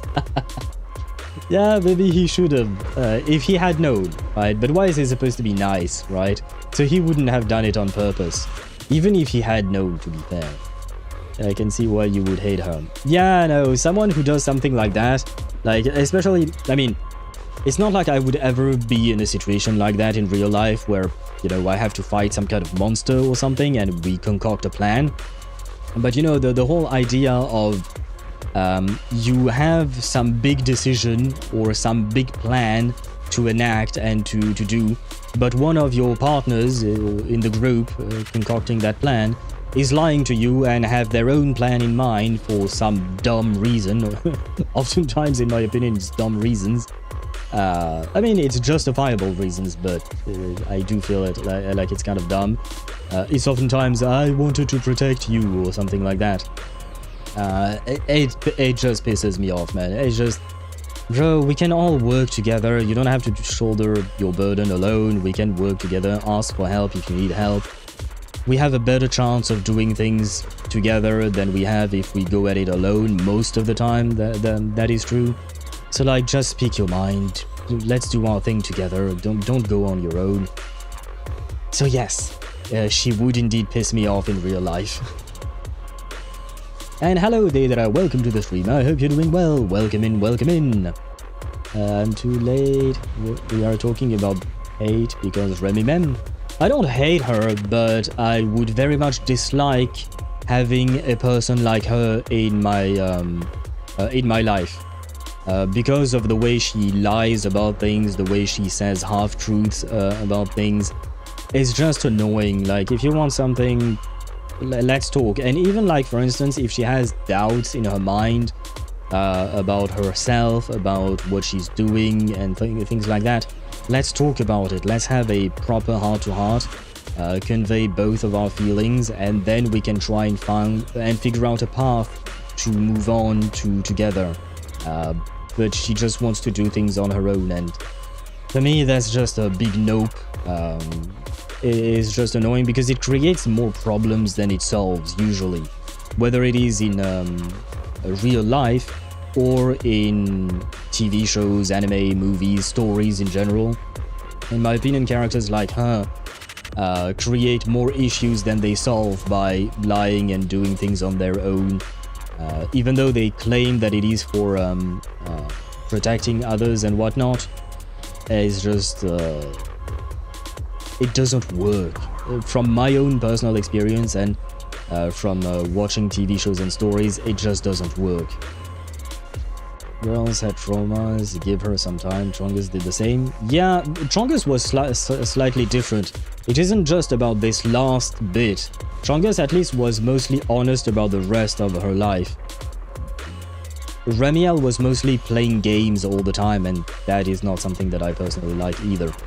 And having trauma is not an excuse. It is a reason that explains why they act the way they do, for sure. But I know plenty of people who have gone through a lot of shit and they don't act like that. I've also known some people who have gone through a lot of shit and have acted that way, and I still think it was the wrong thing to do.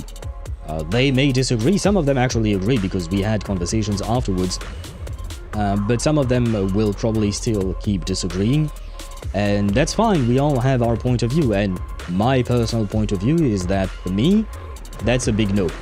I don't like it, I don't want that in my life.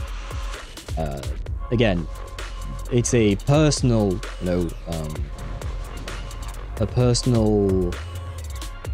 decision to be made. Do you want someone like that in your life or not? Some people are okay with it, some people are not. I'm in the latter category. Though you don't always know it beforehand, to be fair. Did they found Lulu? Gerta Lulu? Yes. We just actually did that. If you recall, yesterday we had a plan to kidnap Dracena, and we just did that, and basically the reason why we were hating on Remielle is just that the plan was to create a singularity leakage to pull Dracena into, so we could pull her into the hollow, so we could fight her in the hollow and try to free her from Gerta Lulu. Except when we were about to do that, Remielle was supposed to use her feathers to freeze everyone in place, so we could then grab Dracena and get to a location where a fight would not pose a problem to civilians and stuff like that. Except when we dropped down, Remielle decided to use a feather on us, aka Wise, to freeze him in place so that she could go and fight alone. And Wise somehow managed to free himself from her time control power, and he came through the fissure and managed to catch up with her. And we are about to fight Gerta Lulu, as far as I understand it. Wise, why are you here? Didn't I? You're the one who said we were partners in crime. Who leaves their partner behind like that? Exactly. Well, she's being overprotective, I guess.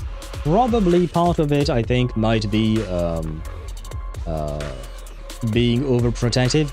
I think she also has some, I don't know if I would call it self-esteem issues, but some issues with herself and the way she views herself. Both, I think, are factors. But about the overprotectiveness, I don't like it either. Wise is an adult. He can protect himself. He can make decisions for himself. She does not need to decide for him what he should and shouldn't do. Even if she disagrees with his decisions, at the end of the day, Wise's life is Wise's life to control.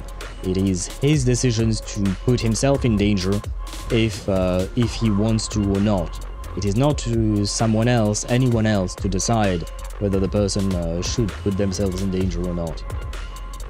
Fun fact, Gerta Lulu is one of the 11 children of Tiamat of War. We've only seen 2, actually. One of them is Bashmu, the big white snake.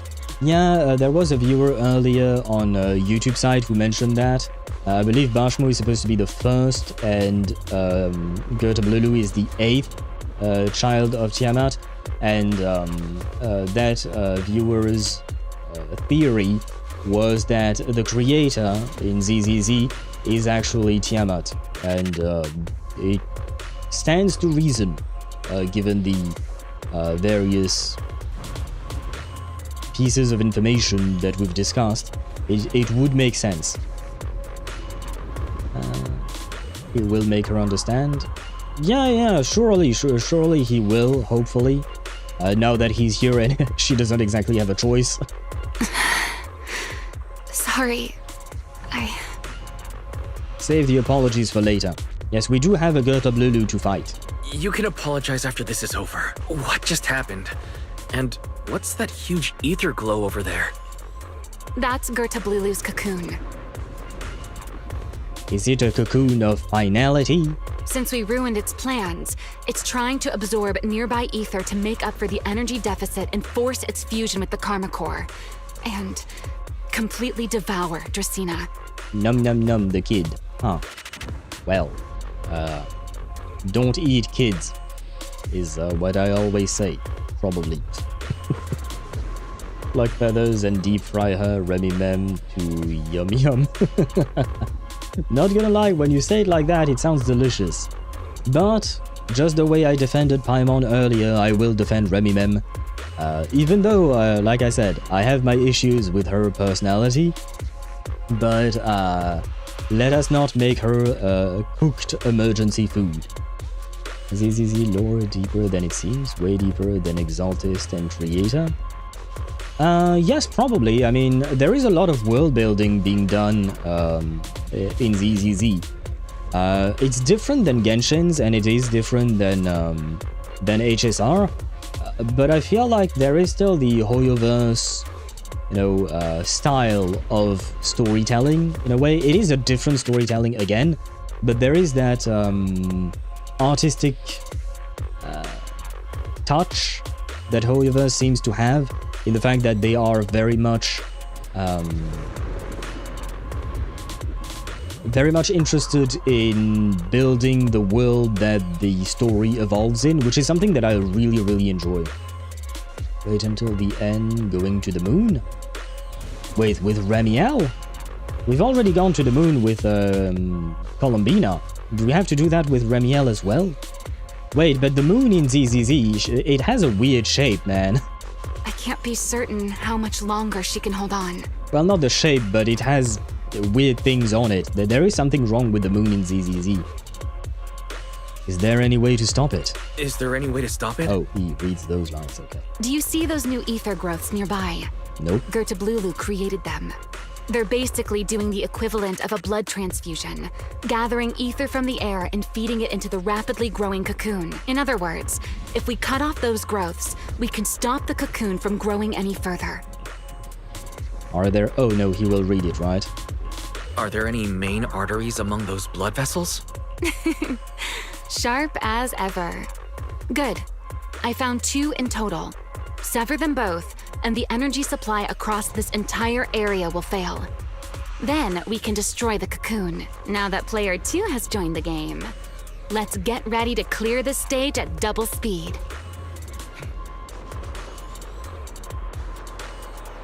Oh, I don't have another character? Okay. I kind of wish Sigrid was there, that way I could play her as well. And I pressed the wrong button again. My bad. The space here is unstable. Watch your step. I'll watch the tracks. Wait for me at the end. Move carefully.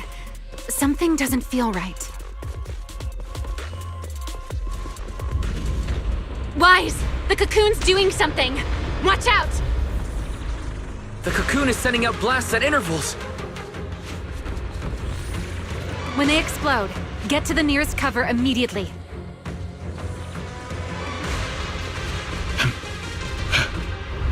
That's it. That's the first artery. The frequency of the blasts is increasing. I need to find a way into the next area. This may get a little rough. Be careful. Oh, it worked. Huh? Ah. Its activity level is still climbing. Don't panic. Whatever happens, stay clear of the blast. Understood. Remielle, how are things on your side? I've seen the target growth is just ahead. I'll leave it to you, Wise. Think I went a bit too fast. Oh god, I missed a few messages. Hope Lulu has a humanoid form. I don't know if that will be the case or not. There should be a deja vu all of a sudden, like the first mission in Enfield. We don't play Enfield. That is true. I don't know anyone that plays Enfield, I think. Has Chip tried Enfield? I don't think he did, right? As far as I know.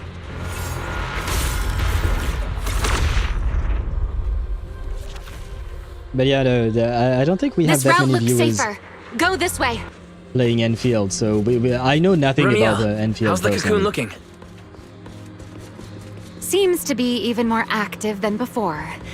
What a nuisance.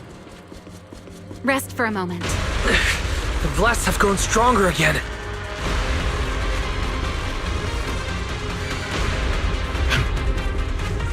Wise, take the tracks to the next target. Huh? Oh. What?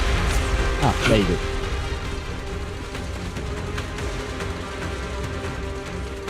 Not good! I'll think of something. Using the rail car as cover. I'm impressed. We're approaching the second target growth. Destroy it, and the cocoon's growth should stop completely. I'll clear a path for you. Go! I'm already there, but thanks.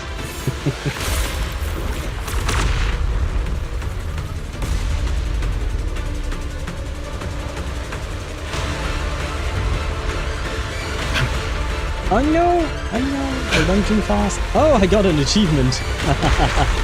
Oh! It destroys my cover. We're nearly there.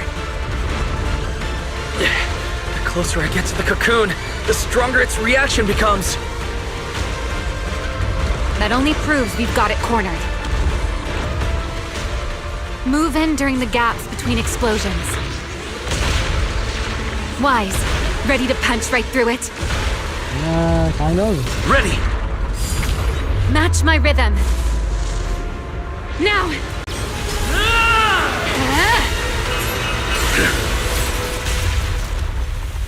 Don't let your guard down. It's not over.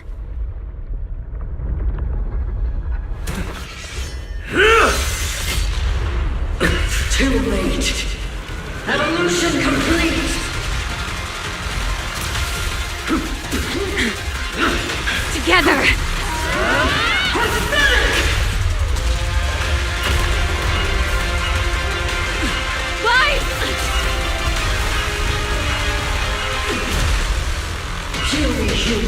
Become the sacrifice for my rebirth! I'd rather not.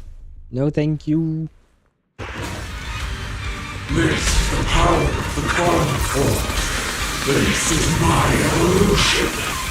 If only I tasted this power sooner. I never wasted my time pretending to be sure. I had no idea Ethereals could be so talkative. Then let those be your final words in this world.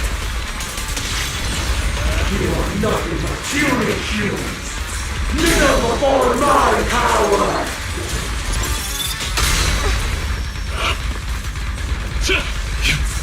Honestly. Oh, did I fail? Okay. I am the child of the Creator! Answer my call! Get out of my shell! Taste my ether! Don't you refuse completely! It devoured half of itself just to keep fighting. Is this how a beast born from the hollow thinks? It did what now? Will soon be. What an awful sight. Let's put it out of its misery. Remember your fall. Huh? Let this era come crashing down right here. Don't get scorched by the light.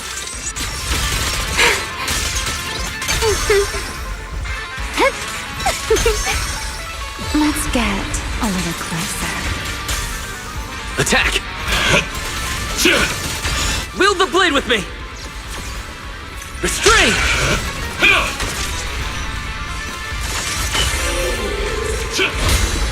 The tables have turned. Arrogance!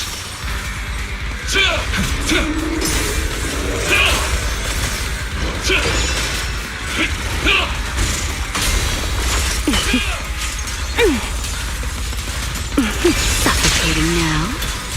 I may or may not be Let very the stage focused. be even more dazzling. Especially because we are playing with a very, very strange team. I mean, I guess technically speaking, Valina and Remielle work well together. Everlasting flames! Total annihilation!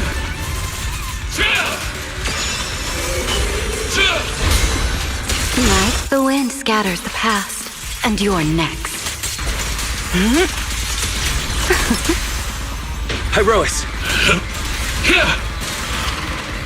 Scorching sun! I think this is the end. Restrain! Almost there. It is! I can just expose its core! Hang in there! Follow my lead!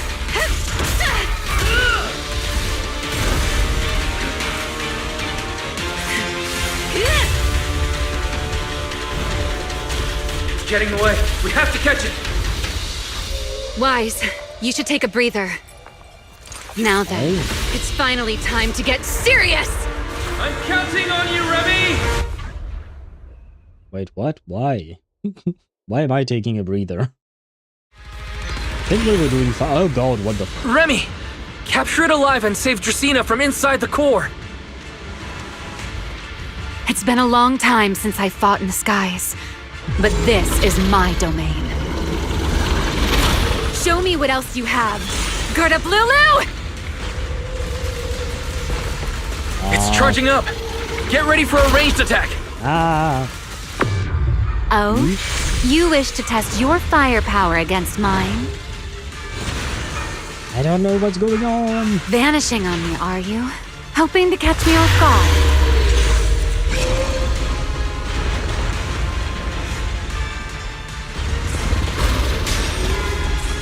Always attacking from behind. Can't you face me head on? Unfortunately for you, I don't leave openings. Bringing down the pillars to block my path again. Out of my way. An attack this week. It won't be long now. Its core is nearly exposed! Good. Time to end this. And that's checkmate, monster. I hope you enjoy this dance of death.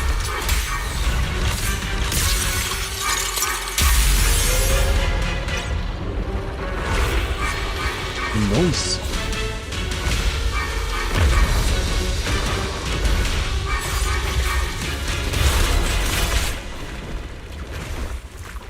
Dracena is inside its core.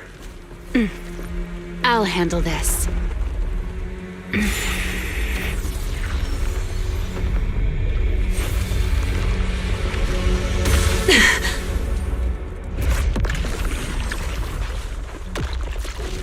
That good news, that good news! Yay! She's still alive. We got the Fading kid. quickly. I'll stabilize her ether activity. Ah, the worm. Ah, yes. Hello. Oh, the worm ate the other one. Or maybe he just retreated? Devoured Gerta Blulu and left. Why? Remy, are you okay? I'm fine. Forget chasing that big one. Saving Dracena is what matters now. We still need to see this little act through to the end, don't we? Suspect's location confirmed. All units, combat readiness level 1. Ah. S-rank wanted criminal Remielle Dan. You would do well not to resist in vain. Linvern? Why is she here? Isn't she supposed to be in Virium? I don't understand the situation yet, but I need to explain this to her. You there, unfamiliar face. I do not know your identity, but if you have nothing to do with this, do not act rashly. Our first priority is to ensure Lady Dracena's safety and arrest the criminal who attempted to take her life. If you understand your position, Remain silent and do not interfere with our official duties. Secret? Is she signaling me not to interfere? Why would she do that? What happened while I was out? Remielle, hand over Dracaena beside you. Do not try anything foolish. You mean this little one? I was beginning to tire of her anyway. Take her back. She's still breathing. Whether she survives is up to you. Remielle, why does it feel like you expected this? What exactly are you trying to pull? I thought this little one's disappearance would throw you all into chaos. I didn't expect you to catch up so quickly.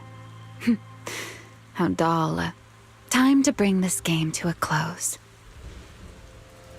The former Void Hunter Remielle Dan. I never imagined a legendary figure like her could still be alive. But why? Why would she be the one to attempt to assassinate Lady Sunbringer? If Lady Linvern had not rushed back from Virium in time, who knows what would have... Lady Linvern went out of her way to bring us here, so that we might witness the legendary Void Hunter's arrest alongside the soldiers. Quite a sight. However, as a TOPS member, I am far more concerned with the truth behind another assault. Mr. Owen, I know what you mean, but I believe the answer lies with the very same person. Answer me, Remielle. What is going on? Was it you who abducted Dracaena at the welcome banquet and left her gravely injured? Naturally. Were you also the one who infiltrated the computing center and attempted to murder Truvia, High Ambitions Corp's lead researcher? Yes, that was me. What? You... why? Oh, wait. That's not what happened. The one who hurt Truvia was... Yeah, but they have to hide that. Right. Without seeing it firsthand, no one would believe Lady Dracaena was nearly devoured and assimilated by Gerta Blulu. Remielle, don't tell me this was all for... I did not expect you to admit it so readily. You understand what your actions mean, do you not?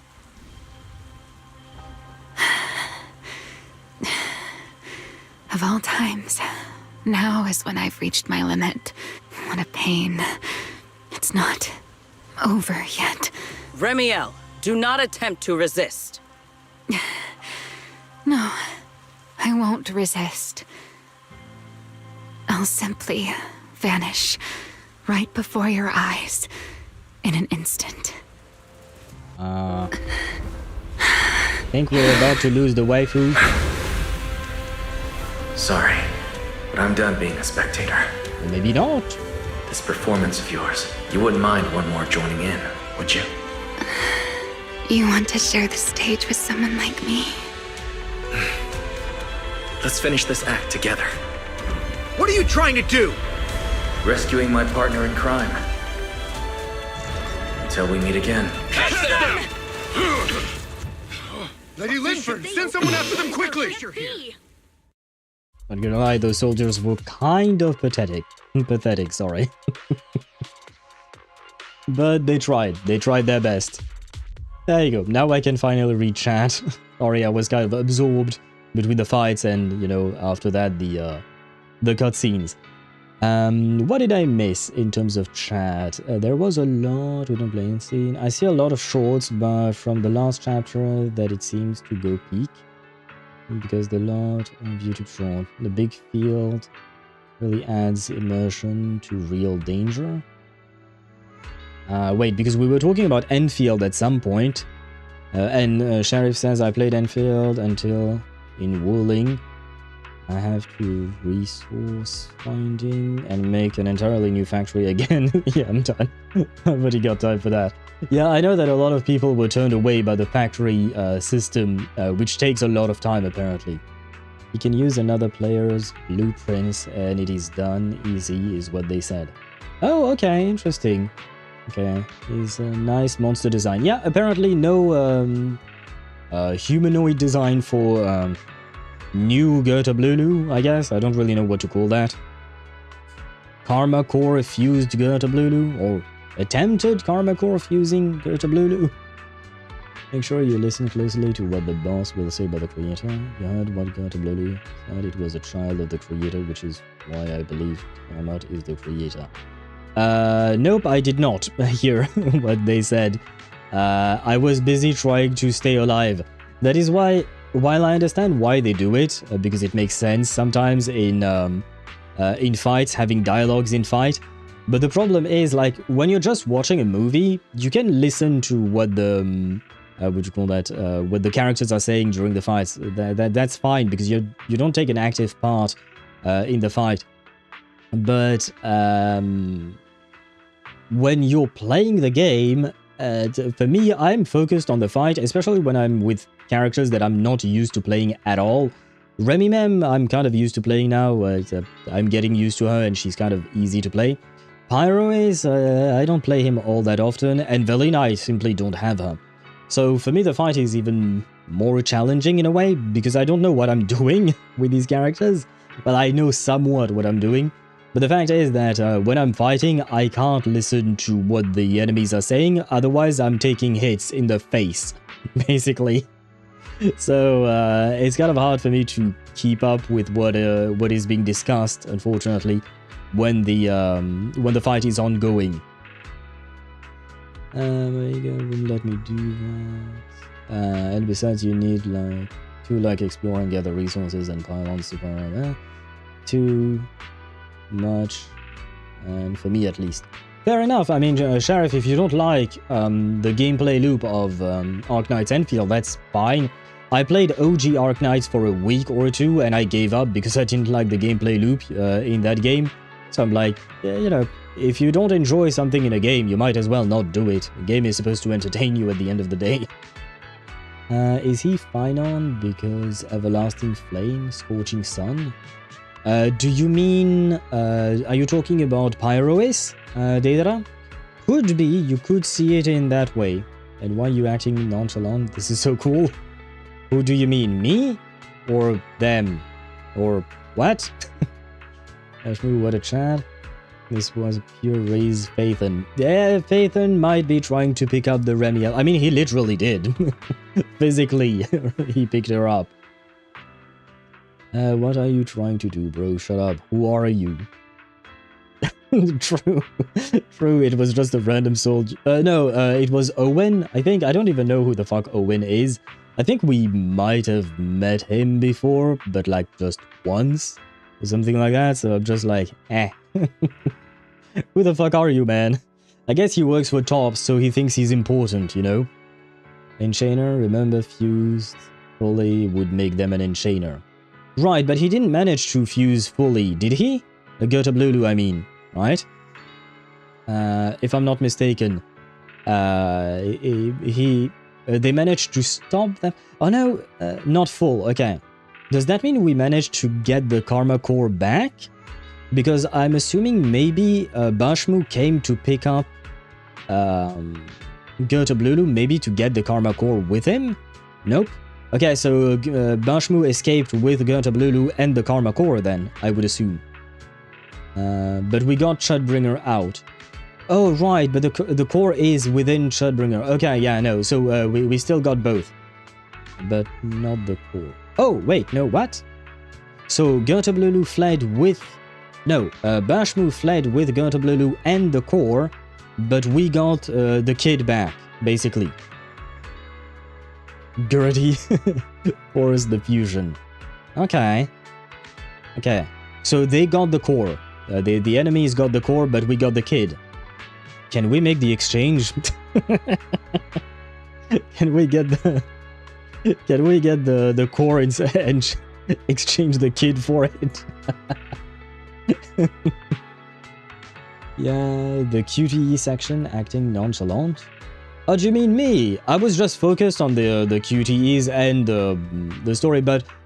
and also, I didn't want to interrupt the dialogue, which is why I didn't say anything, but I did find it really cool. At first, I didn't really understand what the fuck was going on in terms of gameplay, but I did find the flying QTE section of the fight really, really cool and really well done. Basically, what Dvalin's fight should have been in Mondstadt. So at least we know that HoYoVerse learns. They made this flying fight way, way better than what it used to be, or what it was, you know, in Genshin, but that fight was 6 years ago. Again, HoYoVerse as a company has grown a lot. They have a lot more developers, I would assume. But anyway, the point is that that sequence with Remielle flying was really cool indeed. It's just that I didn't want to interrupt the dialogue because they were talking, and when they were not, I was waiting for them to talk again. Because I didn't want them to interrupt me and then just stop my sentence right in the middle. So when these kinds of intense moment happens, I try to shut up to the best of my abilities, which is not an easy feat, as you can see with me yapping for the past 5 or 10 minutes already. Oh, and wait, easy question, did Lady Renova appear in the live stream? Why the question? I have notifications of a YouTube that does animation, and there is one with Renova. Yes, Deidara, Renova appeared in the live stream announcement for 7.0. If you want me to tell you more, I can, but I know you, so I will refrain from saying anything more until you confirm or deny, or accept or refuse the idea of me saying more. Does Sarah count as an enchainer? I think so, right? Yeah, she was supposed to become a vessel for the creator, so I think, yeah, an incomplete one. Maybe Swevy is correct about that. Respect to Dracena. I mean, I guess she was nice. We won't exchange the kid for the core. She was nice. She was the one treating us, after all. So, you know what? Why not? We'll keep the kid. We'll keep the kid. Fine. Dies? Oh, because of Renova? Well, we saw more of her than we have in the past. I'm trying very, very hard not to say too much to avoid spoiling you. But we have seen things about her. Well, it's not things about her, but we've seen she's had more screen time than before. Usually, you know, previously she would appear for like 5 seconds or something like that. This time in the trailer, she appeared for way longer than that. She wasn't there for the entire trailer or anything like that. I don't want to give you a false impression. But she definitely appeared for more. And she was performing more actions. She was not just standing there menacingly. She did things. But again, I shall not say what she did. And from those few appearances, did she manage to get you interested in her? Yeah, kinda. I am curious. I mean, she's a shade, so I am curious about her as a character. In terms of personality, she didn't show much personality either. I don't really know what her goals are. What does she like in life? Does she like to watch movies or whatnot? Like, I don't know. But I am moderately interested in her. So is Nineveh an enchainer? I don't think we know about that. Also have Geppetto to worry about. And I don't know if Geppetto is also an enchainer or not. My guess would be maybe not, but unknown, as far as I know. But there is a lot of lore about Geppetto and Nineveh that is locked behind Hollow Zero and its various missions, which is not exactly where my time to shine. Because I do these missions, but I don't really read all of these missions. I just want to farm, like I always say. Farming mode is farming mode, fighting mode is fighting mode, reading mode is reading mode. Sometimes we read for over an hour about just random books we find in the game. But when I'm in farming mode, I turn my brain off, I'm just there to fight, get my rewards and get out. She's hella sexy, not gonna lie, the black silk covering her chest. Right, I forgot you're into black tops, right? You like characters who wear black tops, if I recall correctly. She is sexy, she really looks good, but I have to admit, for now I am more interested in Anastasia. I'm more interested in the Tsaritsa than I am in Renova as a character. Pyrace is a fugitive now? Yes, but at the same time, do people really know who Pyrrhus is? Like, I think that Dracena knows. Dracena has seen our etheric other, I guess, probably, because she was, you know, treating us. I'm not sure. But like, not that many people have seen Pyrrhus to begin with, right? So hopefully they don't know the connection they have with us. And hopefully... Oh, I don't know how Lady... I don't know if Dracena remembers any of the things that happened. Because we, Wise, we are still a fugitive, right? Because we killed Truvia. Oh, but no, because they just cleared it and they pinned it on Remielle. Never mind, they pinned it... Oh god, sorry. I bumped into my microphone. My bad. Hopefully Sigrid doesn't snitch. I don't think she will. Because earlier, even Wise noted that Sigrid was kind of giving him a signal to just shut the fuck up and let things proceed the way they are proceeding. So I think she was trying to protect him by telling him, bro, do not get involved, let this play out. This is kind of part of the plan, Remielle probably knows, and we need to do this to cover up the truth so that the people of New Eridu that came to Roscaelifer don't know that Dracena almost got gobbled up by Gertablulu. So I don't think Sigrid would snitch. I think she's still on our side. I think we kind of proved ourselves to her as well. So I think we are safe on that account. Now then, with a weakened Remielle in tow, you flee to a hidden corner somewhere in Buestrum. No, look away. I mean, you have cool tattoos. Now. Remielle. Please don't look at me. But why? You're hot. Okay, I promise. Oh. I won't look. Thank you. So, why didn't you tell me sooner about your plan with Sigrid and Lady Lindvern? Oh, is that why they went away? Because you and I are different. They didn't go to make out. You still have somewhere to return to, but I do not. I can welcome you to my home. The era I knew, the people I loved, those memories, they're all long gone. So, I can't drag you into this. Wait, Remielle is Zhongli. I have a point to make up. You really are impossibly headstrong, Remielle. You're the one who called me your partner in crime. You're the one who held me together on that rainy night. And now you're leaving me behind?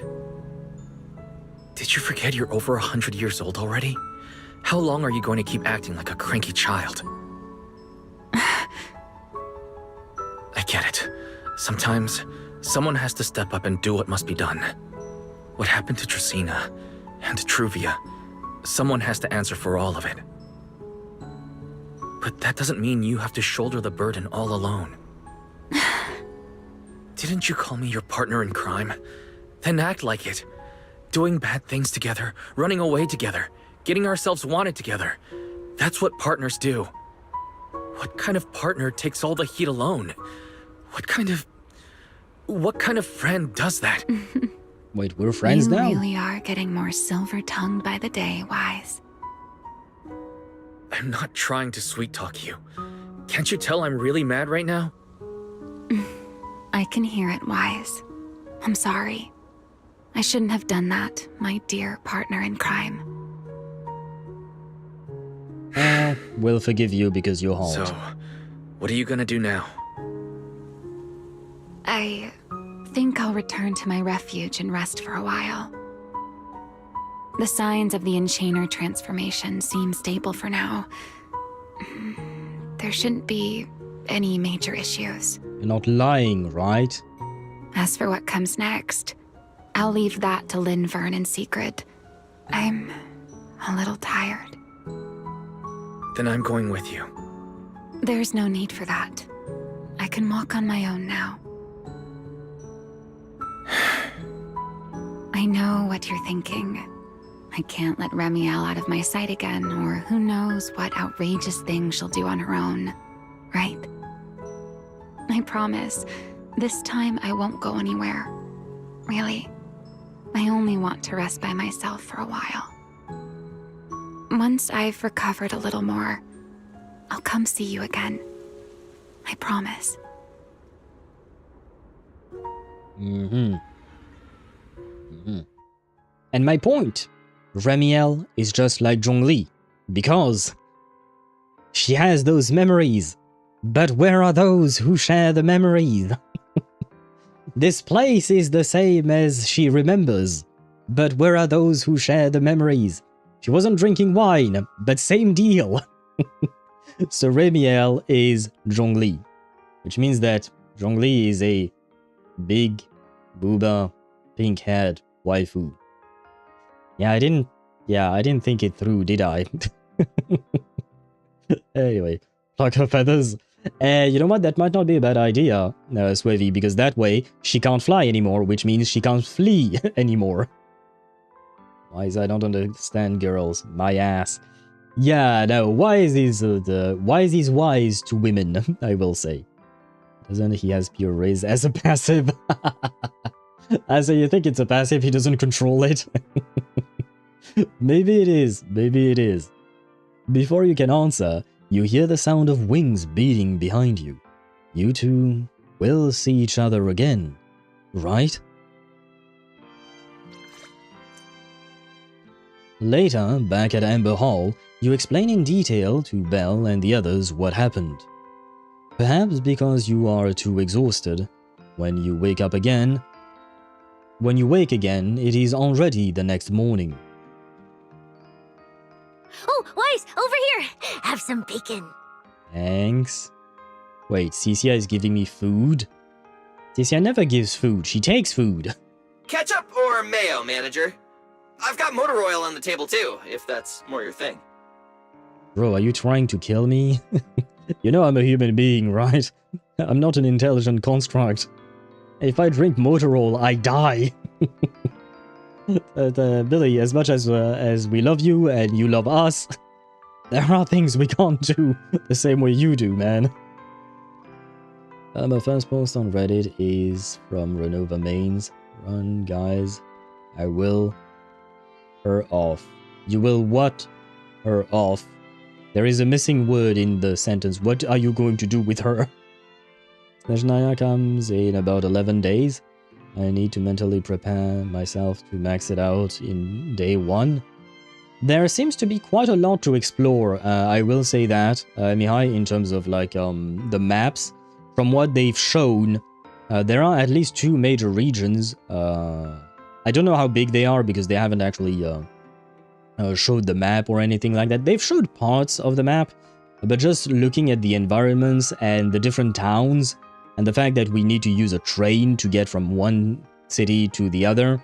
Although I'm guessing that maybe there will be more cities unlocked from the train in later expansions. Maybe not all the cities will be unlocked at once.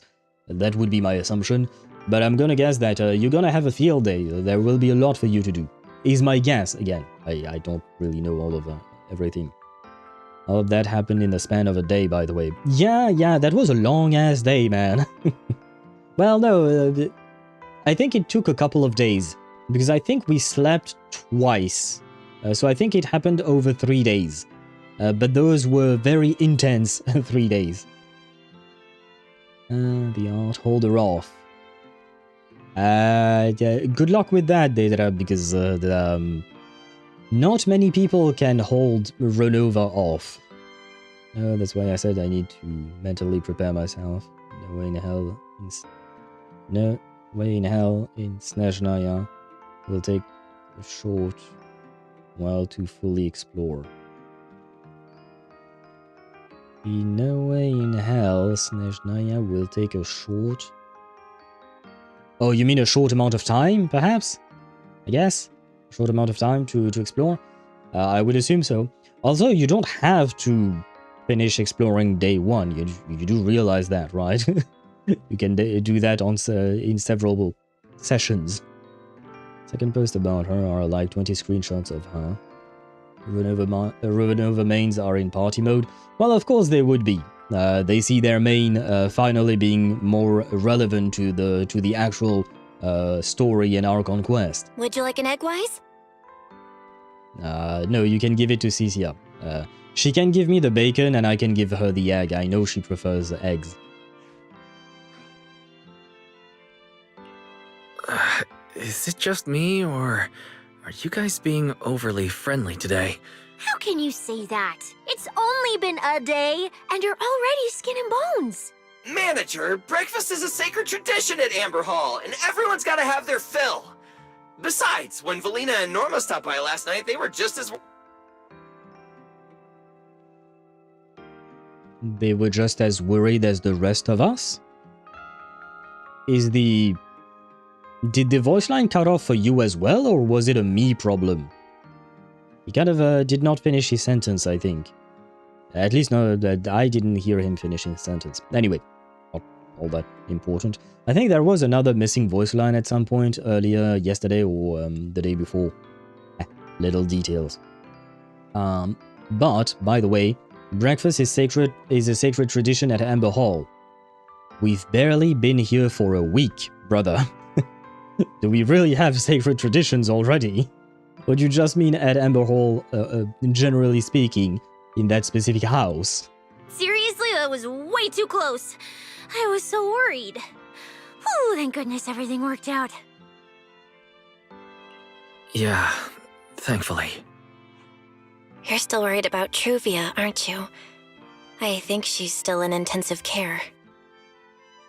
Old childhood friend is not dead? Hey! I had given up hope on her, not gonna lie. I'm happy to hear that she's alive. Hopefully she will make a full recovery. Don't exactly know how, given the massive wound in her chest. That was a big hole in her chest. But, you know, anime logic and all of that. Yes, I do. It's kind of my brand now. This is what I'm known for in this server. This happy little family. But I max out everything in day 1 because I want to get the banner character day 1. Yeah, I mean, that is a reputation of your own making, but you know you can change your reputation if you want to. No one here is going to pressure you to clear it day 1 if you don't want to. You can kind of do whatever you want. If you want to do it day 1, you do it day 1. That's absolutely up to you, but like, it's not like we are expecting you to do it. We won't be surprised if you do it. We might be slightly surprised if you don't, but it ain't gonna change anything. You know, you're free. You're free, Mihai. I also do it because I'm a chud and have no social life. I mean, no. That's one way to describe it. I mean, I used to do it as well. I've told you this before. I used to explore 100% of a region on day 1, even though I was back then going to university, still seeing friends, even going on dates with my ex. One does not prevent the other, but as long as you're having fun with what you're doing, you know? As long as you're having fun. But all I'm trying to say basically is just you don't have to put pressure upon yourself to do it. But if it is your way of enjoying the game, then please be my guest. And second... Oh, I read that. Oh, and I read that as well. It was not a live stream, it looks more like a bomb. Oh, for Renova mains, yes. Because, I mean, they've been waiting for 6 years. Well, perhaps not that much. But they've been waiting a long-ass time for her to become relevant. So, yeah, for Renova mains, definitely. Because she's going to have a more important role in the upcoming Archon quest. I don't know exactly how much we'll see her. But the fact is that she will be present to some extent. No, not there. There is also the Tsaritsa. Well, same deal. We've been waiting for the Tsaritsa for years. I think most people are quite happy with the design of the Tsaritsa. So now is the question of the personality, right? how is she going to behave, what kind of role is she going to have in the story, and whatnot. And now we are seeing more and more about her, and we will probably learn more and more about her. Although, at some point, the devs did say that she was kind of inaccessible, out of reach. So I don't know if we'll meet her directly in 7.0. The doorbell rings at the entrance. Come in. Please excuse the intrusion. Hello, my wife. Hey everyone. Sorry for dropping by unannounced. Hello, teenage dragon, I guess. Lady Sunbringer! Oh, please. Linvern is fine. I can never get used to being lady this and lady that. Do I really look that old? Whoa, now that's a breakfast spread I'll have to try myself sometime. But first, let's get down to business. Forgive the early visit, but we bring good news. Miss Truvia has been stabilized. Hey! She is still unconscious, but no longer in critical condition. The childhood friend lives! Really? That's a relief. I'm glad to hear that. We still have a chance at a happy reunion. And allow me to formally thank you on behalf of Roscaelifer. It's because of your efforts that we get to have peaceful mornings like this one. Tried my best. I can't take all the credit. I only did what I had to. And I owe all of you, too. Sorry for not thinking about what would happen after everything. Wise, I owe you an apology. Remielle and I kept our plan from you, but it was not because we doubted you. Rather... Yeah, but now I'm disappointed because that means you guys, when you excused yourselves, didn't go to a hot makeout session, and that breaks all of my fantasies. So now I'm just sad. Reddit is flooded. Help, I don't want to retire from Reddit for 11 days. You won't have much of a choice. You're gonna have a lot of Reddit posts about Genshin 7.0, man. It's just the nature of how it is. That is what it is to be online. At the moment, it may sound stupid pulling Odette, but not Sandrone, since at the moment Sandrone is the only ice DPS of the new reaction, but in the future we'll 100% get more. Most probably which are stronger than Sandrone, and it will be good having an Odette prepared. No, it is not dumb to pull for Odette now. Yes, she would help a Sandrone team, but she's also there to enable a new type of team, which is Stellar Swirl. I go into more details as to what Stellar Swirl does in my video. Oh wait, my pinned message went away. Oh, well, I mean, you have the link to the video on my on the Discord server. But yeah, she can enable both Stellar Conduct for Sandrone and Stellar Swirl for whoever may come up in the future. So it doesn't even, she's not even locked specifically to Sandrone. And the fact is that she's an off-field character, mostly.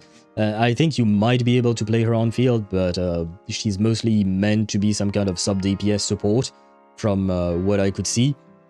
So my assumption is that she's going to work kind of like an Inefa, or a Lauma, or a Linnea, maybe. Well, maybe not to that extreme, because Linnea is a bit too strong. But you get my point, right? She's definitely going to be useful for the future.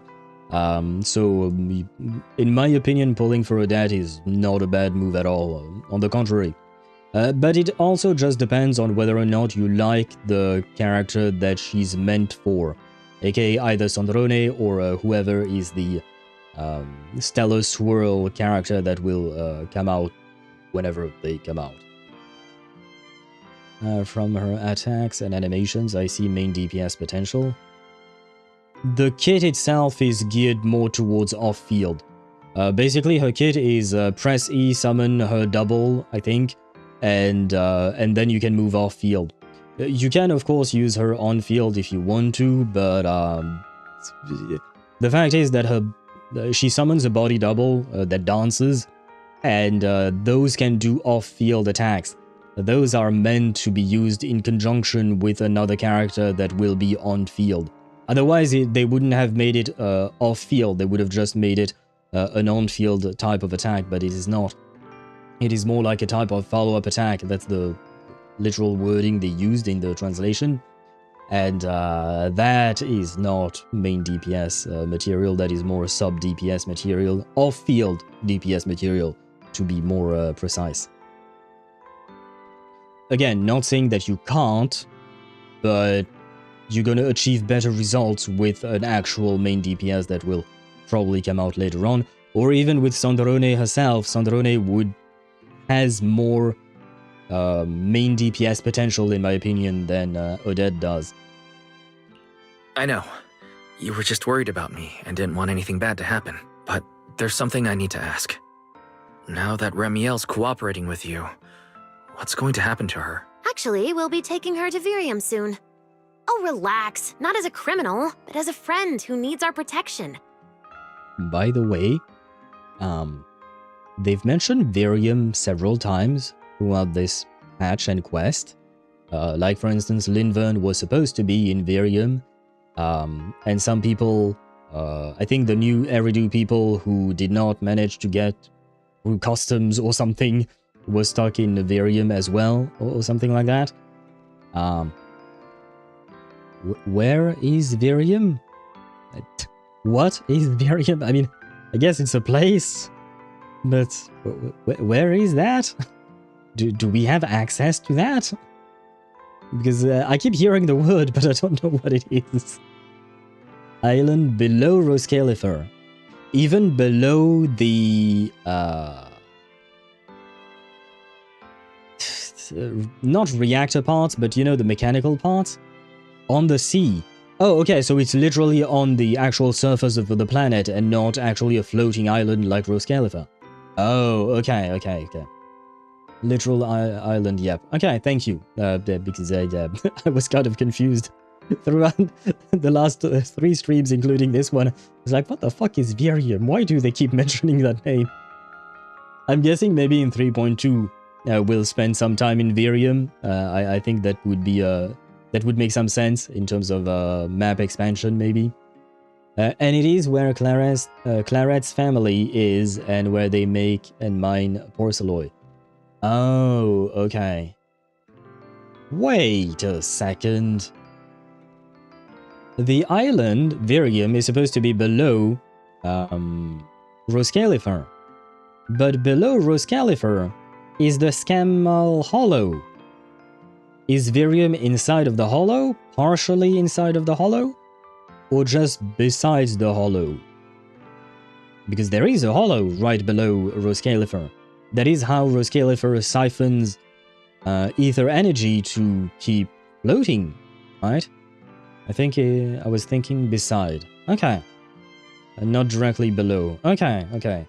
Yeah, because people wouldn't be able to stay inside of the hollow if the island was inside, right? But generally speaking, below. Okay, yeah. No, I think I have a mental map of the thing. I wish we had a proper map, you know? I think I've said that when we watched the very first lore trailer about all the Void Hunters, and it did show us a bit of a map, somewhat. I wish we had a proper map of the region in its entirety with New Eridu, Roscaelifer, Phaethon Heights, etc. Just to be able to situate where everything is properly. Because right now, these things are kind of vague in my brain. So I'm kind of... the only thing I think I know is that Phaethon Heights might be to the west of New Eridu, and Roscaelifer is also to the west of... well, of New Eridu, but also to the west of Phaethon Heights. I think that's the general gist of what I gathered. But it's really all quite vague. I have no idea where the outer ring is supposed to be. I don't know where the outer ring is supposed to be. I guess outside of New Eridu, maybe? Close, but outside? It's just kind of confusing for me. I think the trailer map got retcon. We have an in-game map now. Hit M real quick. I'm assuming not right now, right? Okay, when we are outside of dialogue, I will try that. As for her ongoing enchainer transformation, we can treat it with porcelain. In return, she'll help us stabilize Dracina's condition with her unique ability. A win-win. How is Lady Dracina doing now? Why does this all sound so serious? Because people almost died, Cecilia. It was serious. Her condition isn't great, but Flint Workshop is keeping things under control for now. Ah, I'm sure Claret is very happy about using all that porcelain. Now, before it was just for us, now it's also for Remielle. I think she's gonna be mad at us again. Oh, right. Remielle knew we were coming, so she asked me to pass along a message. She's already waiting for you at the usual spot. Really? Then I'll go meet her right now. Hey Wise, aren't you going to see Remielle? Why are you going upstairs? Oh, is she in my room? Cecilia, curiosity isn't always a virtue, you know. And curiosity kills the cat. Yeah, but Cecilia is a snake. And cats are faster than snakes. I've seen videos that talked about the reaction time of a cat versus the capabilities of attack of various snakes. And cats tend to be faster than snakes, which is really, really impressive. Of course, we humans are not as fast, so when we encounter snakes, we die. Remielle, is she really all right? Wait, I can talk to everyone first. That was way too close. Almost got. Good thing Wise's skills are superior. But hey, while you were out there on the front lines, your amazing public security precinct specialist was putting in work at Amber Hall too. I made sure to keep Billy and Belle safe, and I'm the only reason they are standing here now. Hey, Cecilia, that's not what happened at all. When that airspace patrol soldier tried to confiscate your egg pudding, I was the one who got him to back off with my killer aura. Fine. Billy, you pulled your weight too. Let's call it a 50-50. Good job to both of you. It is thanks to you both that I could carry out my plan without worrying. Oh, when you put it like that, I almost feel embarrassed taking credit. Okay, truth is, the soldiers didn't really do anything to us. Apparently, they got some kind of notice and just stood outside Amber Hall, keeping us from leaving. That's it. Nobody actually tried to steal my egg pudding. Probably, yeah, thank you, Sigrid. Even so, being stuck at home with no clue if you were okay or not was maddening, and made me feel so damn helpless. Never want to go through something like that again. That's it, I've made up my mind. Next time, I'm sticking right by your side, manager. We can't let the enemy have another opportunity like that again. Huh? Oh, yes, me, I want in too. She's adorable. I wish that was voiced by her, not by me. Wise, I must apologize. When Remielle and I decided to keep this plan from you, I already braced myself for your anger and resentment. So go ahead, please. No, you have your reasons.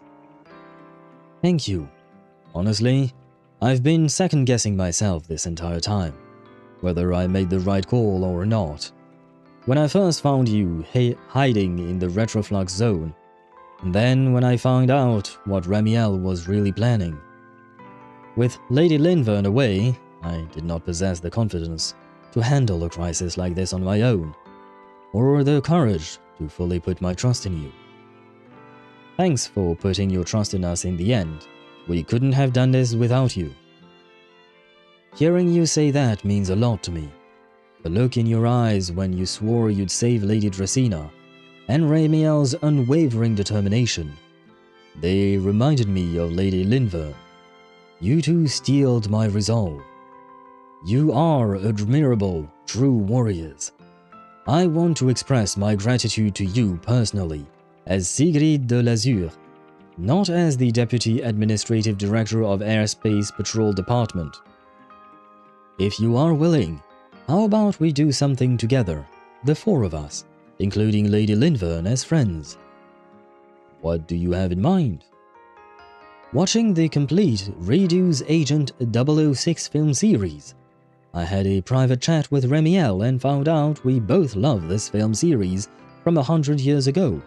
Lady Lindvern was the one who recommended it to me, and therefore she of course enjoys it too.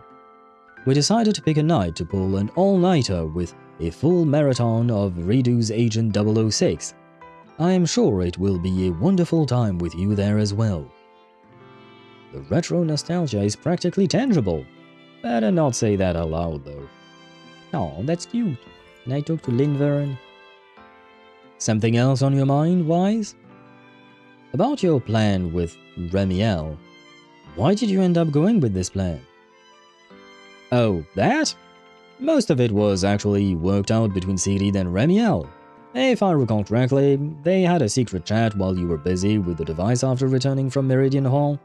It wasn't until Remielle dragged Gerta Blulu into the Hollow and Sigrid took over command of the situation that she finally had a chance to contact me. That is when she informed me of Remielle's suggestion. Once I was caught up on the plan, I agreed. Back then, having Remielle play the culprit was probably the best move we had. After all, with the attack on Truvia and what happened with Dracaena, there had to be an explanation. If we left the culprit up in the air for too long... Not every guest on the island came with good intentions. You're saying someone's gonna use this to stir up trouble? Maybe someone called Owen? There is too many people watching Roscaelifer and looking to profit. This would be the perfect opportunity to interfere. And the mastermind pulling strings behind all of this would definitely fan the flames. To keep things from spiraling out of control, the only move was to go after Remielle as the culprit and stabilize the situation for now. However, we don't plan to actually do anything to her. This whole thing is really just a performance put on for those foreign guests. But does that mean that you guys forgive the idea that Remielle might have tried to kill Eldreda? Because sure, she tried to help with Dracaena, but what about Eldreda, you know? There is that too. Farming Noblesse for Durin is such a pain, it feels like Noblesse is allergic to having double crit. I would advise you not to farm for Noblesse. Use the Strongbox to get Noblesse pieces. If I recall correctly, Strongbox pieces have a higher chance of having 4-line starters instead of 3 lines. So that saves you a bit of time. Then, of course, the RNG is involved with the double crit lines. But you can just... in my opinion, it is more efficient to farm for a different set that you might want for someone else and use the Strongbox to get Noblesse. Use the Strongbox as well, shit as well. Yeah, then it's all a matter of luck, unfortunately. For that, there isn't much you can do. I guess you can use some of them feathers, you know, to reroll shit and stuff like that. Or you can craft it. I wouldn't recommend it either. In my opinion, it's a bit of a waste. You're better off using those feathers for newer sets that you can't get through the Strongbox. All you can do is be patient. Of course, Remielle's abnormal physical condition and putting out a warrant for you, or rather for Pyrois, was an accident. We really didn't expect you to just charge in like that. So she put in that much thought into it. Seriously, keeping me in the dark like that. Anyway, that is everything I know. She did help us out, so I'm willing to turn a blind eye to her whole conflict with Eldreda. I just think there is still room for more discussion between us. As for what else she has in mind, you should ask her yourself at your usual spot. Belle, I am sorry I worried you. Can I try to talk to you? Yes, there you go. Wise, did you eat enough? I picked some limited edition Roscaelifer pudding for you. How about trying it after dinner? Still feeling worn out?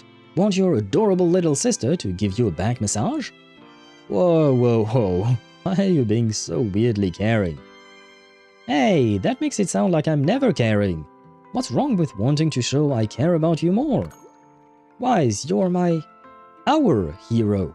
When we lost contact with you and were stuck at Amber Hall, Billy and Cecia were freaking out, but I knew you'd turn things around and make it back safe. Because we're both Phaethon, and I have faith in my family. I believe that no matter the crisis, you'll never be defeated. You'll just keep getting back up, again and again. But I'm glad you made it home safe. I'm so glad. Head pat. Keep going. Oh, and about Truvia, I hear she's still unconscious, but there is a decent chance she pulls through. Once she wakes up, let's go talk with her together. Yeah, together. Yeah, I hope it goes well. Oh, she looked really sad when that conversation was happening, I think. And I wish they had animated the hat pats on our sister. It would have been cute. I ain't got no feathers. You need to save them feathers, man. These things do be very useful. Rawr! Good morning. Rawr.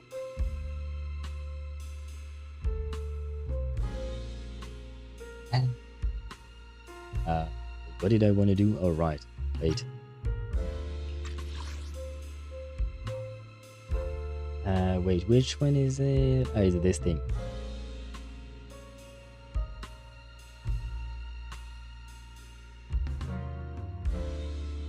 Rawr! Good morning. Rawr. There you go. I have saved this. I may replace the good morning, good afternoon, and good evening from Albert with Remielle saying that. Because why not? Hey, this time it worked, the clip function. It actually showed up the clip. Very cute. Yeah, it is cute. And also it reminds me of Mr. Roar, which I am not a big fan of. But, you know, at least she has big boobs, so I'll forgive her. And hello, gamer. Welcome to the stream. I hope you're doing well. Welcome in, welcome in. So what happened to Sweetener? What do you mean Sweetener? Do you mean Remielle? This is the woman you wanted? To pull for? Yes. This is the woman that cost me 247 pulls, indeed. And she's very pleasant to play with, like in terms of gameplay. But I will say, because I think Deidara mentioned that maybe I would be seduced by Remielle. She did not manage to seduce me. I did pull for her, but that was mostly for gameplay reasons. If she was not so important for gameplay reasons, I probably might not have pulled for her. Maybe I would have pulled for her for lore reasons, but for personality reasons, nope. For me, she's still a nope. A small nope, but still a nope. No, the glasses girl in what I'll describe as ultraviolet outfit. I know of the Void Hunter. Oh, did you mean Truvia? Truvia got stabbed,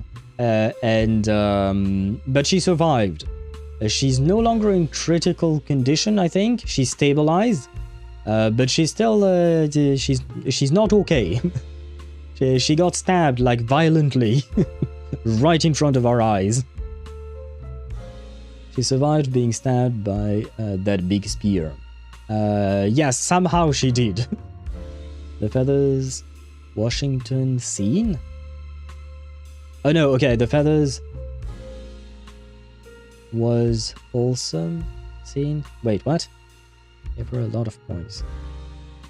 The feathers, that was a wholesome scene?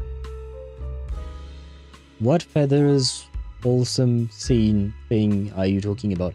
Oh, you mean drying off the wings, the feathers? Yeah, that was wholesome. That did not give a whole lot of point for me. That did give her a few points, but not that much. Gameplay is something else, a pleasure to watch, not gonna lie. That too, yes, it is beautiful to watch. Her animations are really, really pretty. I was mostly talking about the feel that she has in gameplay. She feels very easy to play, and she rotates quite easily overall, I would say. That was mostly what I was talking about. Really, time to change the name. Copyright really said no. Hoyo may not use that name. Wait, whose name? Gamer. Are you talking about Truvia or are you talking about Remielle? Now I'm confused. Because earlier you were talking about Truvia, the girl in the ultraviolet outfit, and why can't we use Truvia as a name?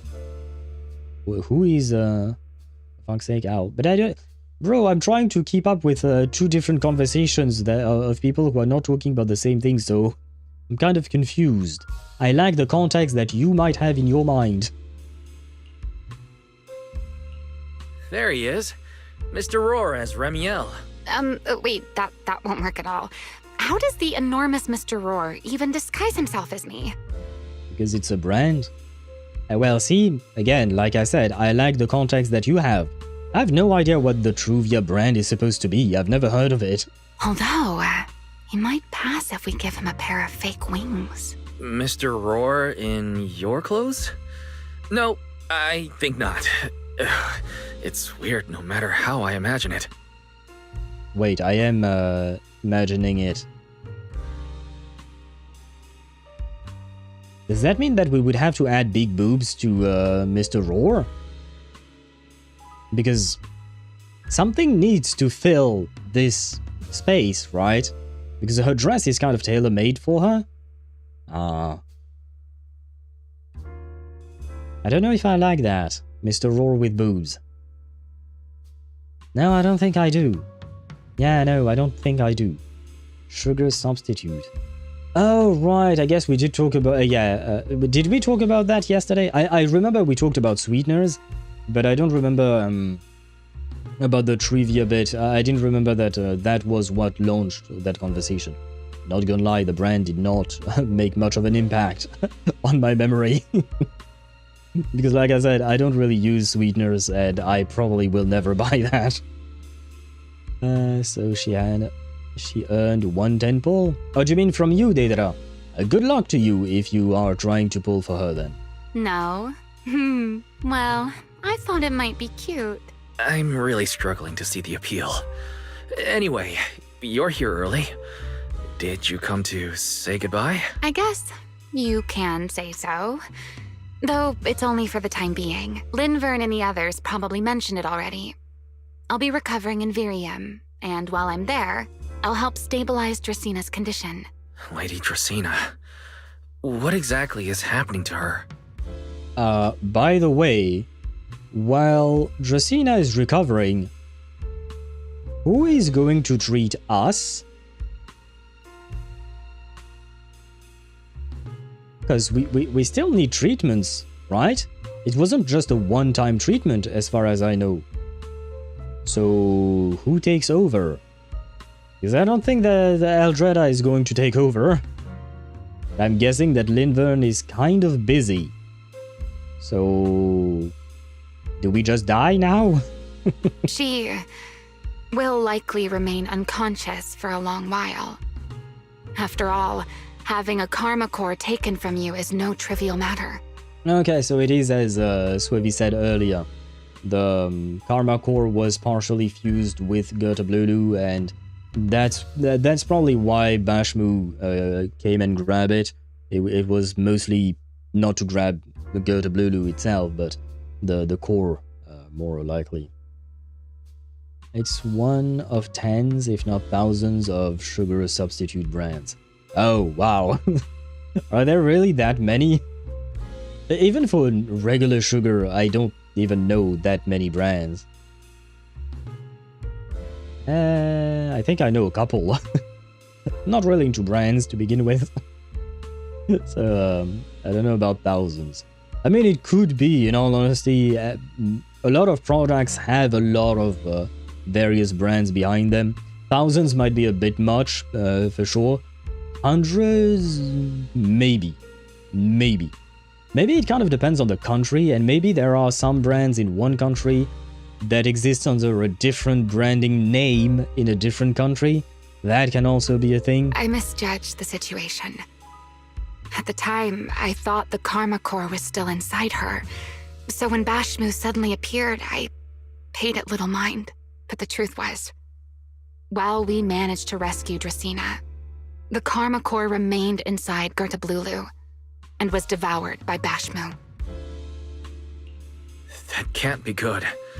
Does that mean Bashmu becomes the enchainer instead of Gertablulu? Yes, it seems far more intelligent than Gertablulu.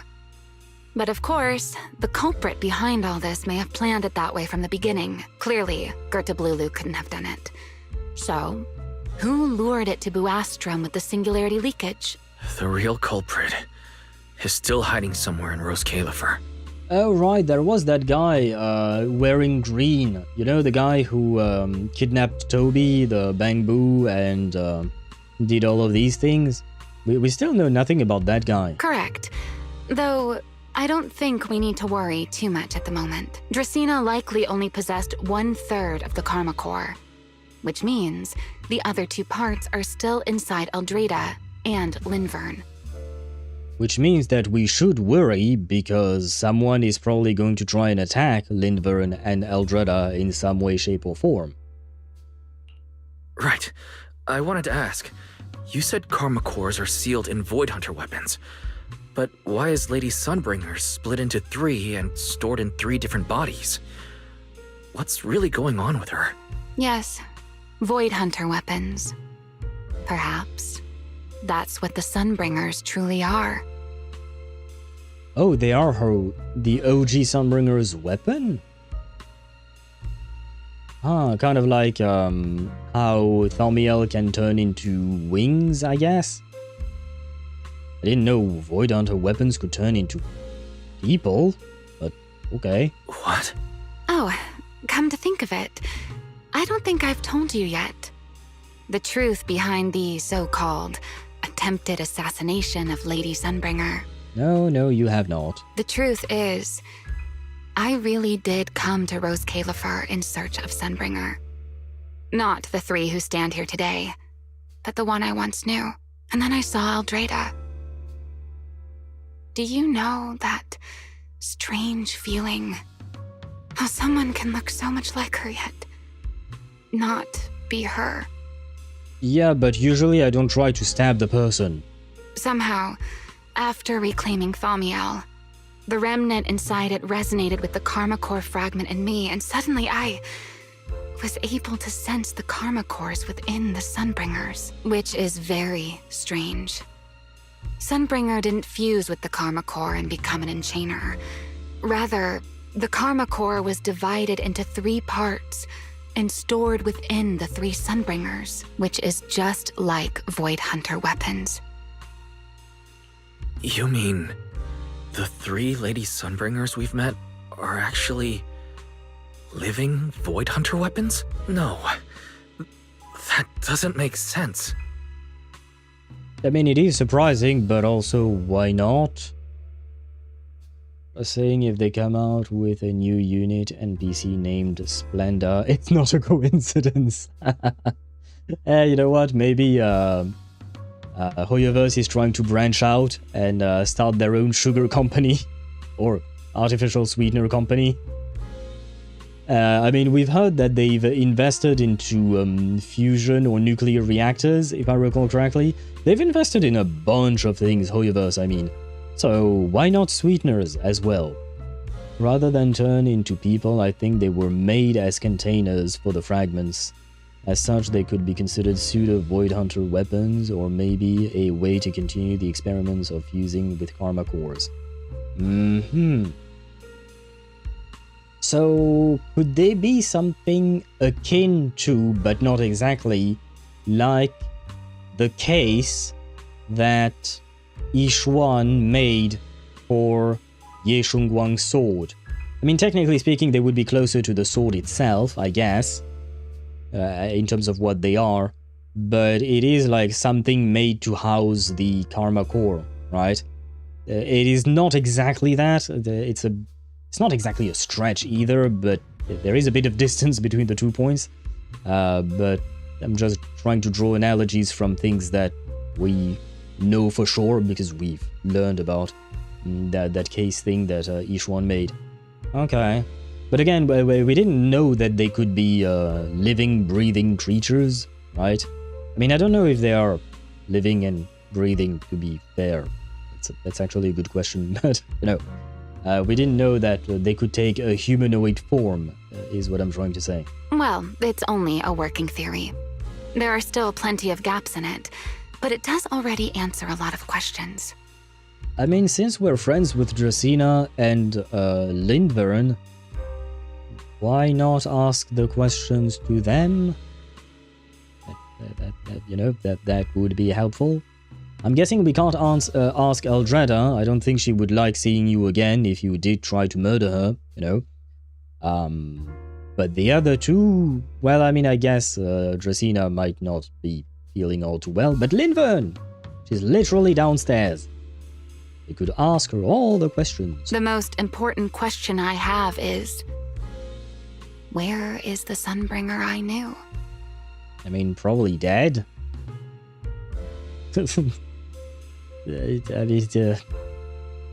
I'm guessing if she is asking the question, that means that she's not actually dead. Probably.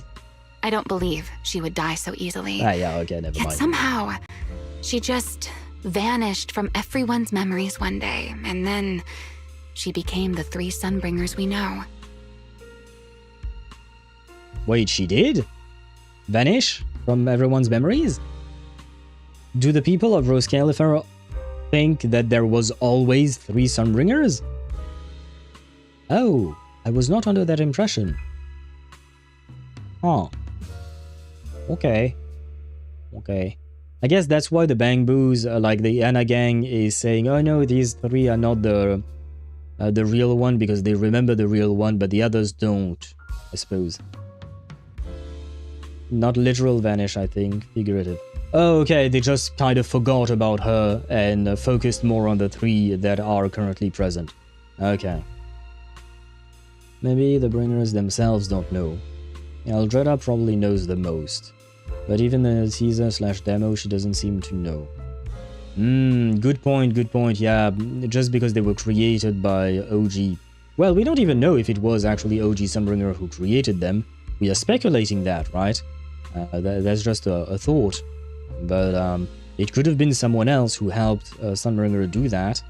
Although Sunbringer is the closest related to this kind of technology, I think. Although no, there was Professor RK, right?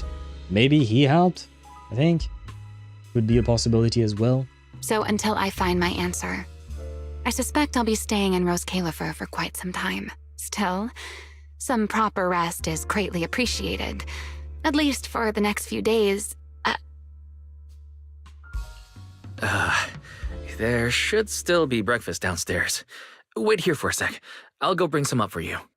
Was there supposed to be some kind of noise coming from her stomach, like she's hungry? Because I have to admit, I did not hear anything. But sure, if you're hungry, we have food.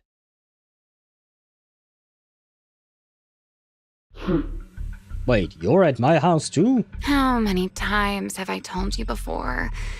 You really, really need to stop sneaking up on people like a ghost. You and that emotionless girl.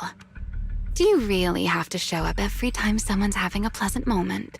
Emotionless girl? Are they talking about Eldreda? She did seem kind of emotionless. But otherwise, I don't know who she's talking about. I agreed to join this little covenant of yours, but I did not agree to being stalked all day and harassed whenever you feel like it. Remielle, do you truly believe the Sunbringers are Void Hunter weapons? Of course not. Then why tell him something you know isn't true?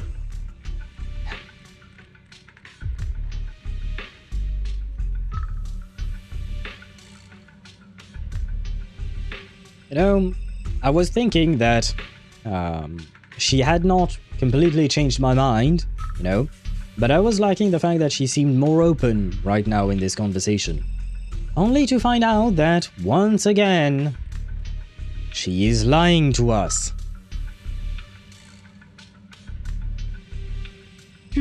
What's the matter?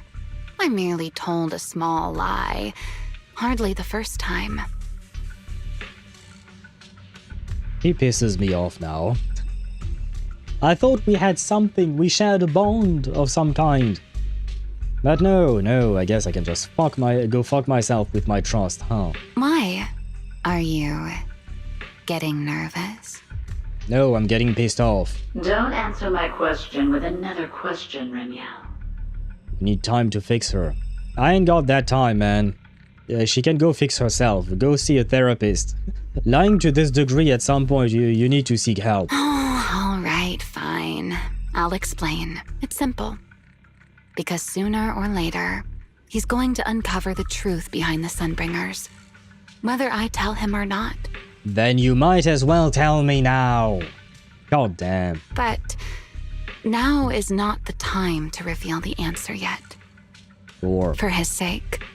For the 3 Sunbringers. And for Roscaelifer. So, you don't think the 3 of them know who they truly are, either? Ah, Swavey might be onto something. Maybe they indeed don't know what is going on.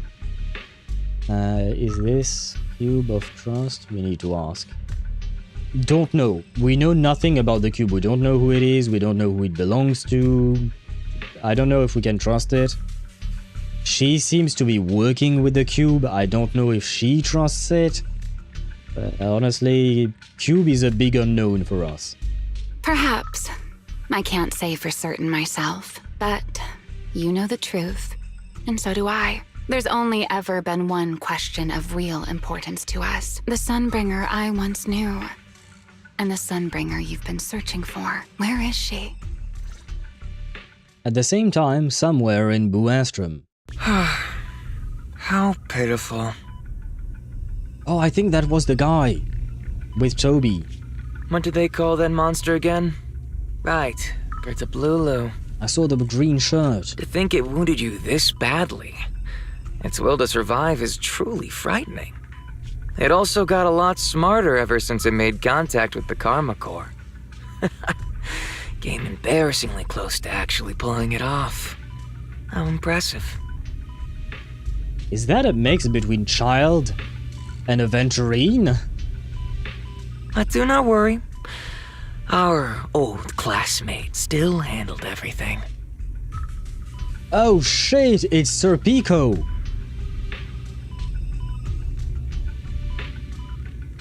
Ah, fuck me. I can't believe it took me this long to figure this one out. He does look like a handsome devil, I suppose. And yeah, I forgot that the guy, yeah, we saw, I mean, Wise thought he saw Serpico, but then he decided to tell himself that he didn't see Serpico, that it was just his memory coming back to him because he was spending time with Truvia. Right, okay. Come to think of it, I always did enjoy doing the unexpected. But you are terrible at adapting on the fly. That is why you keep losing to them. Again and again and again. Why not simply admit that you are worthless? It seems Serpico has become a piece of shit. Just kidding. You would never accept this outcome, would you? That's enough for an infirmary visit. I have something I must do. And I look forward to your performance in the next act. What are you, Cristoforo from Wuthering Waves? Oh! You're done! I have a feeling I'm not going to like Serpico. I still want that, what do you call that? That sweet reunion with Truvia, because she seemed nice. She seemed nice enough. Oh, wife is here, next to my warm bed. Balancing work and rest boosts efficiency. Should I take a short break? Not yet. Wise is not here. Truvia seems unhinged? You really think so? Why? Why would you say that she seems unhinged? To me, she seemed like a sweet girl, just that she did not really move on from the event all the way back then. And like one wrong statement and she'll crack. I guess so. If we had kept bringing up the Serpico incident, yeah, I think I see what you mean. I see what you mean. Yeah, why not? Why not? I wouldn't go so far as to call her unhinged, but yeah, I see what you mean indeed. Serpico is also probably screwing with her if she knows Serpico is alive. Mentally unwell, probably. Yeah. We could phrase it like that. I think that you're correct about the fact that Serpico might be screwing with her. I don't know if she knows that he's alive, but he might be manipulating her behind her back, you know, in the shadows or something like that. And that could also be a thing. Like, she might not know that he's alive, but he's still working his magic, I suppose. What if she's working with her? Do you mean what if Serpico and Truvia are working together? Could be, but I don't know. I sense a lot of animosity coming from Serpico, especially towards Wise and Belle, I would say. Whereas I didn't sense that kind of animosity from Truvia, which she could just be very good at hiding, for sure. But yeah, you know, it's kind of I don't know. I mean, at the end of the day, maybe one of them is very angry at us, the other one not so much, and they could still be working together. One does not completely prevent the other from happening. I'm just not entirely convinced, personally. Doesn't mean that it's a complete no, it's just I'm unsure. It is suspicious, that's for sure. Oh shit, the ads. Phew. I am tired, and I need to pee. But ads are running at the moment. I can't really say goodbye while the ads are running because, well, ads are running. First and foremost, thoughts on the story. In my opinion, the story was really good, really interesting. Remielle did not manage to change my mind about her at all, especially with that last scene. It just, it was the nail in the coffin for me. She's annoying, man. She's frustrating as fuck. Once again, with the whole trope of I'm lying to protect the person, or I'm lying because the time has yet to come, or things like that.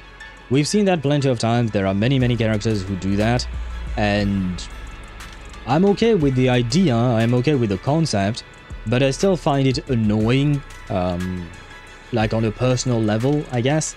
So yeah, had Remielle not been a Void Hunter, had she not been important for gameplay, I think I wouldn't have pulled for her. She's hot, don't get me wrong, she's hot, and there are moments where she's cute, but her personality is too frustrating for me.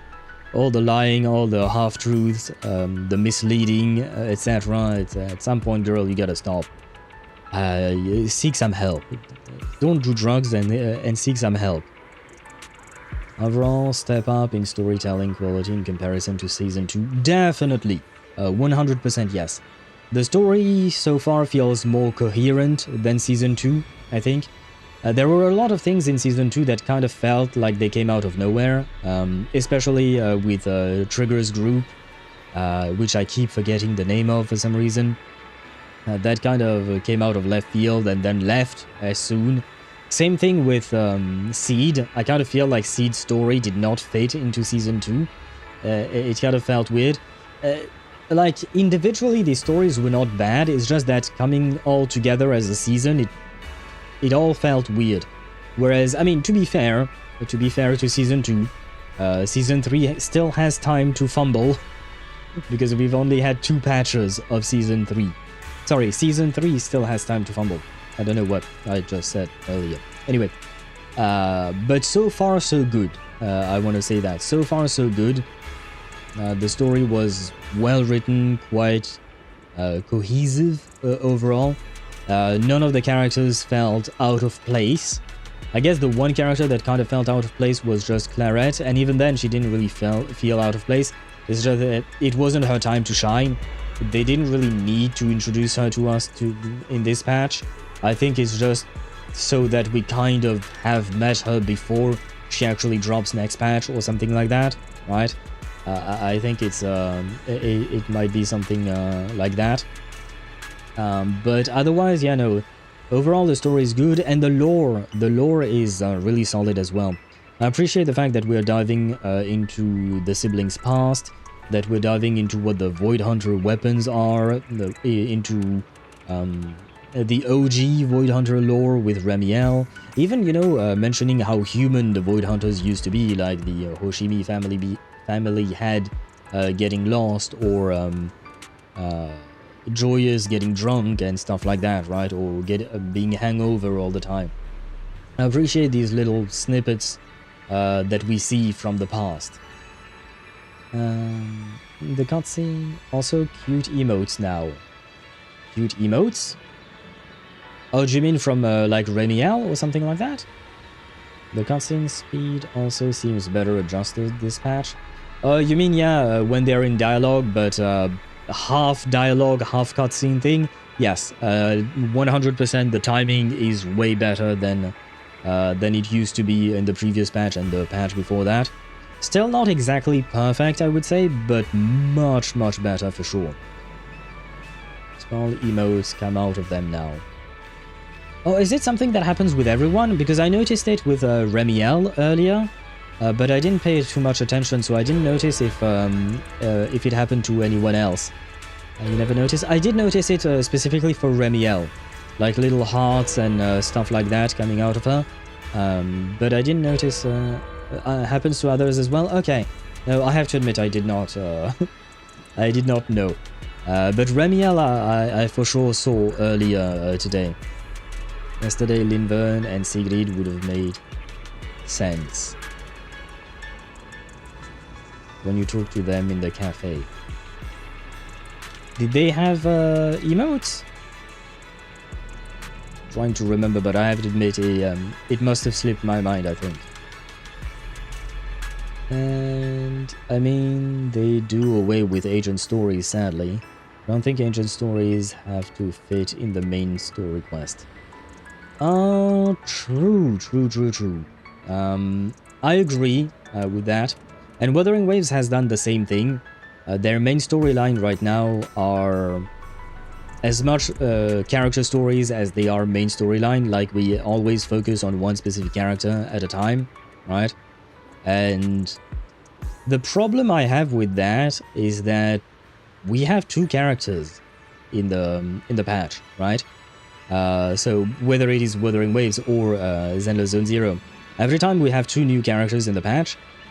But the problem is that the patch is mostly going to focus on one, and it kind of feels like the other one is being neglected to a certain extent. Like this time we focused more on Remielle, and Sigrid, she was present and it was nice to see her, but really didn't really learn anything about her as a character, as a person, right?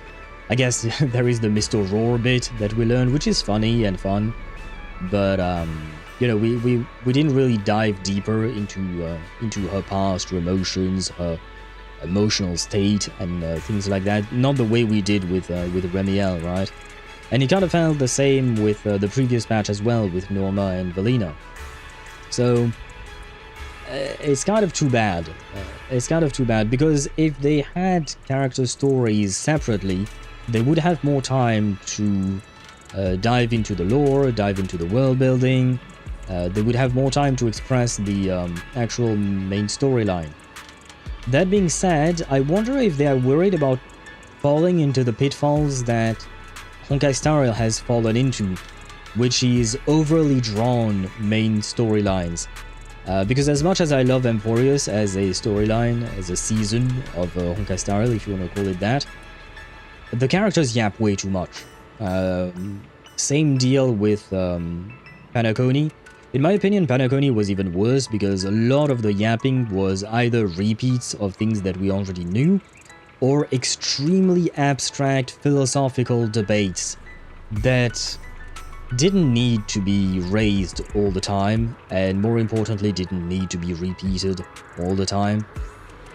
So I'm wondering if the writers are worried about something like that. I don't really know if it's a thing they worry about. It could explain why they did away with the character stories, the agent stories. Given the way Season 2 has happened, I'm guessing that character stories are no longer going to be a thing, unless there is some kind of massive uproar from the fan base. I don't think we're gonna see them again. I guess it's for better or worse. Take it or leave it, we don't have a choice. So far I'm okay with the story, I don't have that much of an issue. It is slightly disappointing not to get to spend time with the character one-on-one, kind of. But I don't think I don't think one of the characters and the overall story of the main quest has suffered from it, I will say. So I'm willing to make that sacrifice. It's a sacrifice I am willing to make, I guess.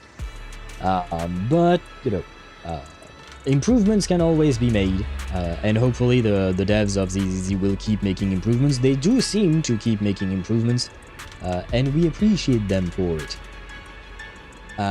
But we are not done with ZZZ. Well, I mean, we are done for today, but we're not done with ZZZ. We will be doing the event thing. God damn, she does look hot when she looks like that.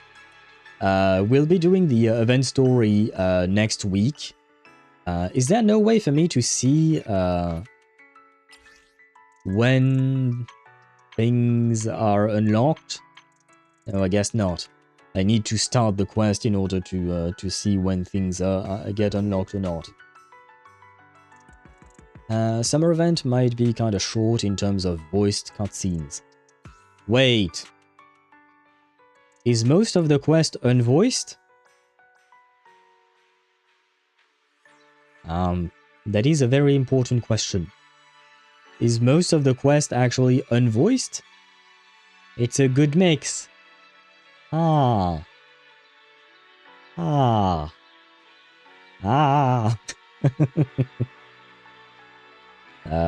Maybe 60-40 or 40-60.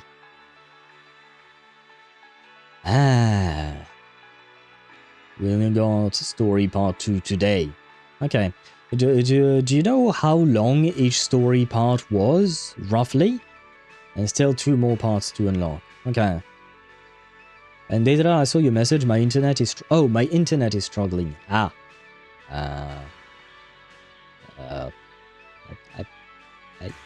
I'm sorry. I'm sorry to hear that. I wanted to try and offer you some kind of solution, but I don't have one, I'm afraid. Pretty short. Oh, 15 to 20 minutes? For each part? So what, the entire thing would be 2 hours, I guess? No, not even. An hour and a half at most?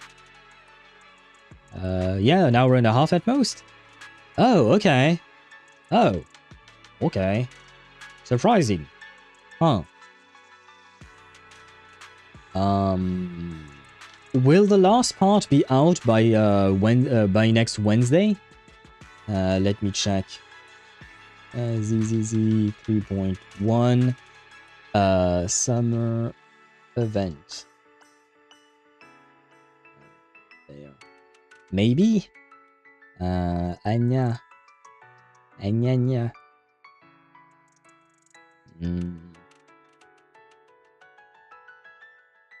Wait. GameMate has the dates.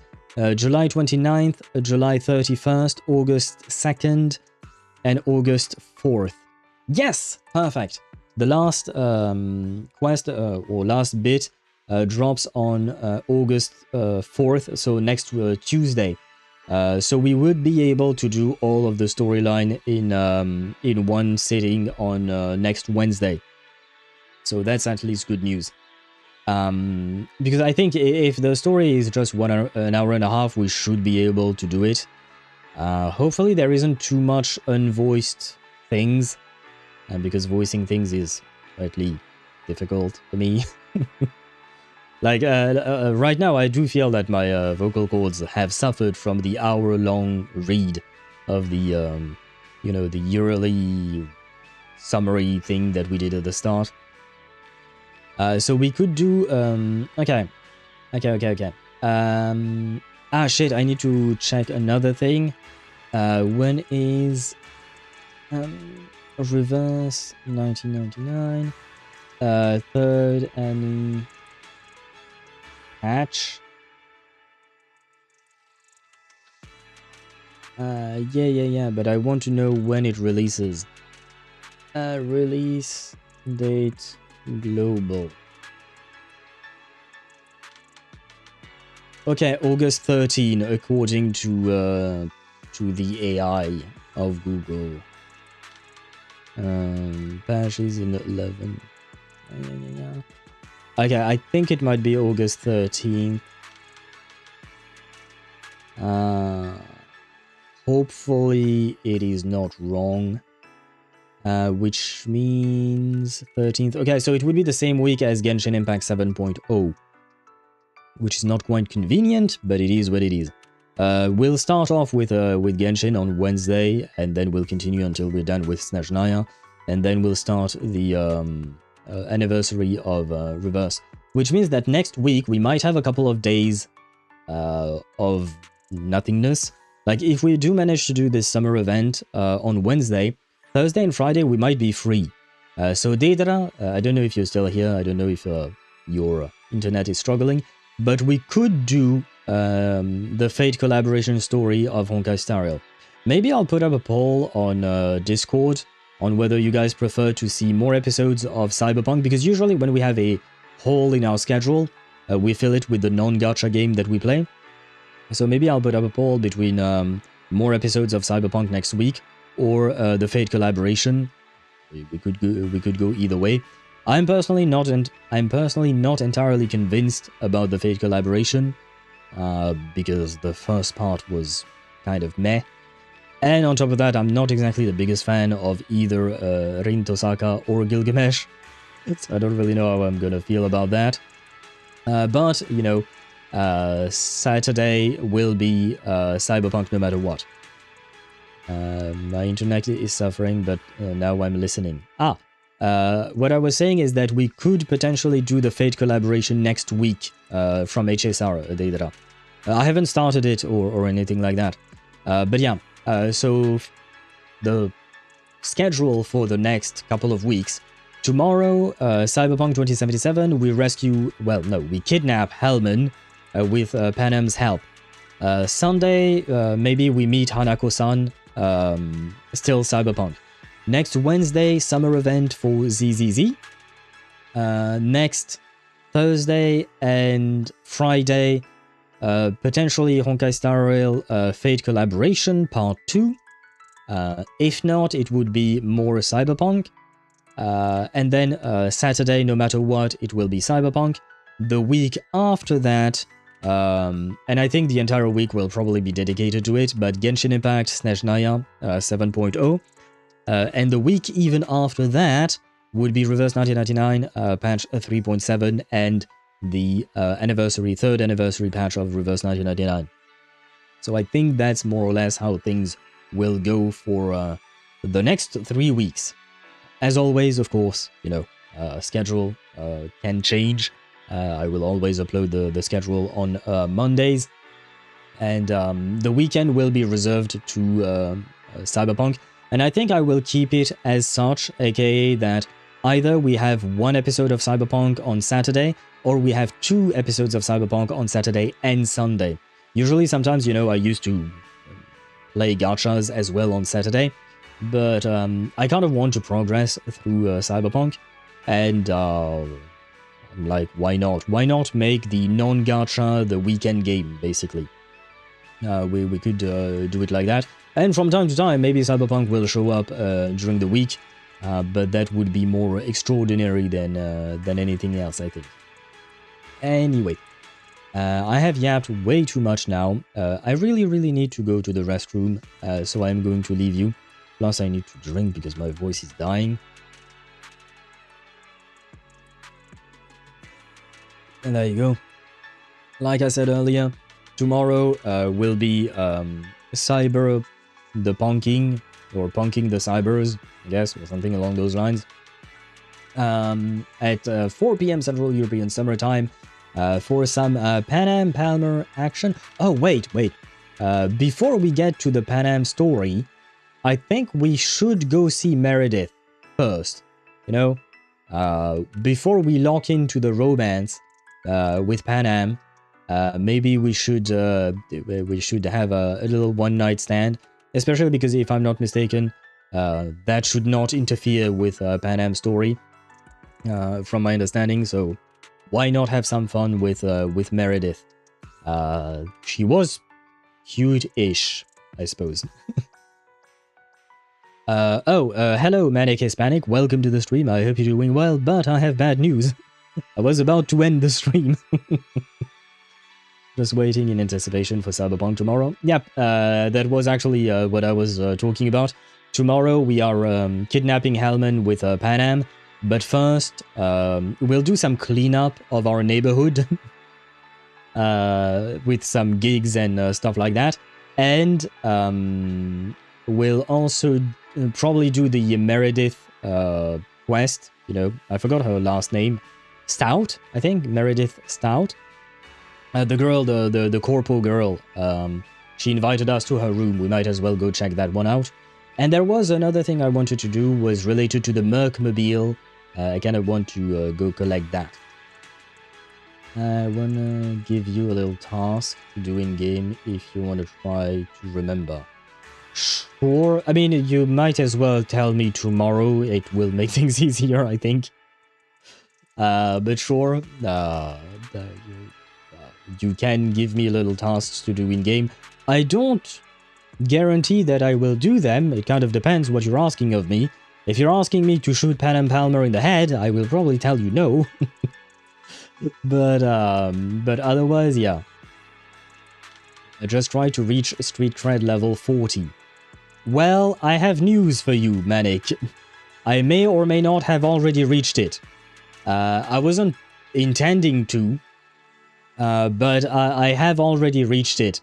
Because I was... I did do a couple of NCPD calls, you know? Did you do some offline grinding? Yes and no. In the sense that I did do like 4 or 5 NCPD calls. But what I mostly did was just kill random gangsters in the street. Because I was hoping to get some components. I didn't think I would reach at that kind of level with the street cred level. I didn't think I would max out my street cred just like that. All I wanted was some components, whether it was, you know, the quick hack components or the just components from weapons and whatnot. And at some point I saw my street cred level shot up, and I was like, wait, what the fuck happened? What the fuck happened with that? But my level itself did not. My street cred level I think is at 50 now, but my regular level is 31. So for some reason the street cred level went up really fast. And I did not I did not think that was going to be the case, you know. There is hardly any story / side content involved with the NCPDs. There is a little bit of world building, I think, which I do find somewhat interesting. Which is why I didn't want to do too many of them off stream. It's just that sometimes the enemies were literally firing at me, so I was like, sure, I'll kill you, I need your components, man.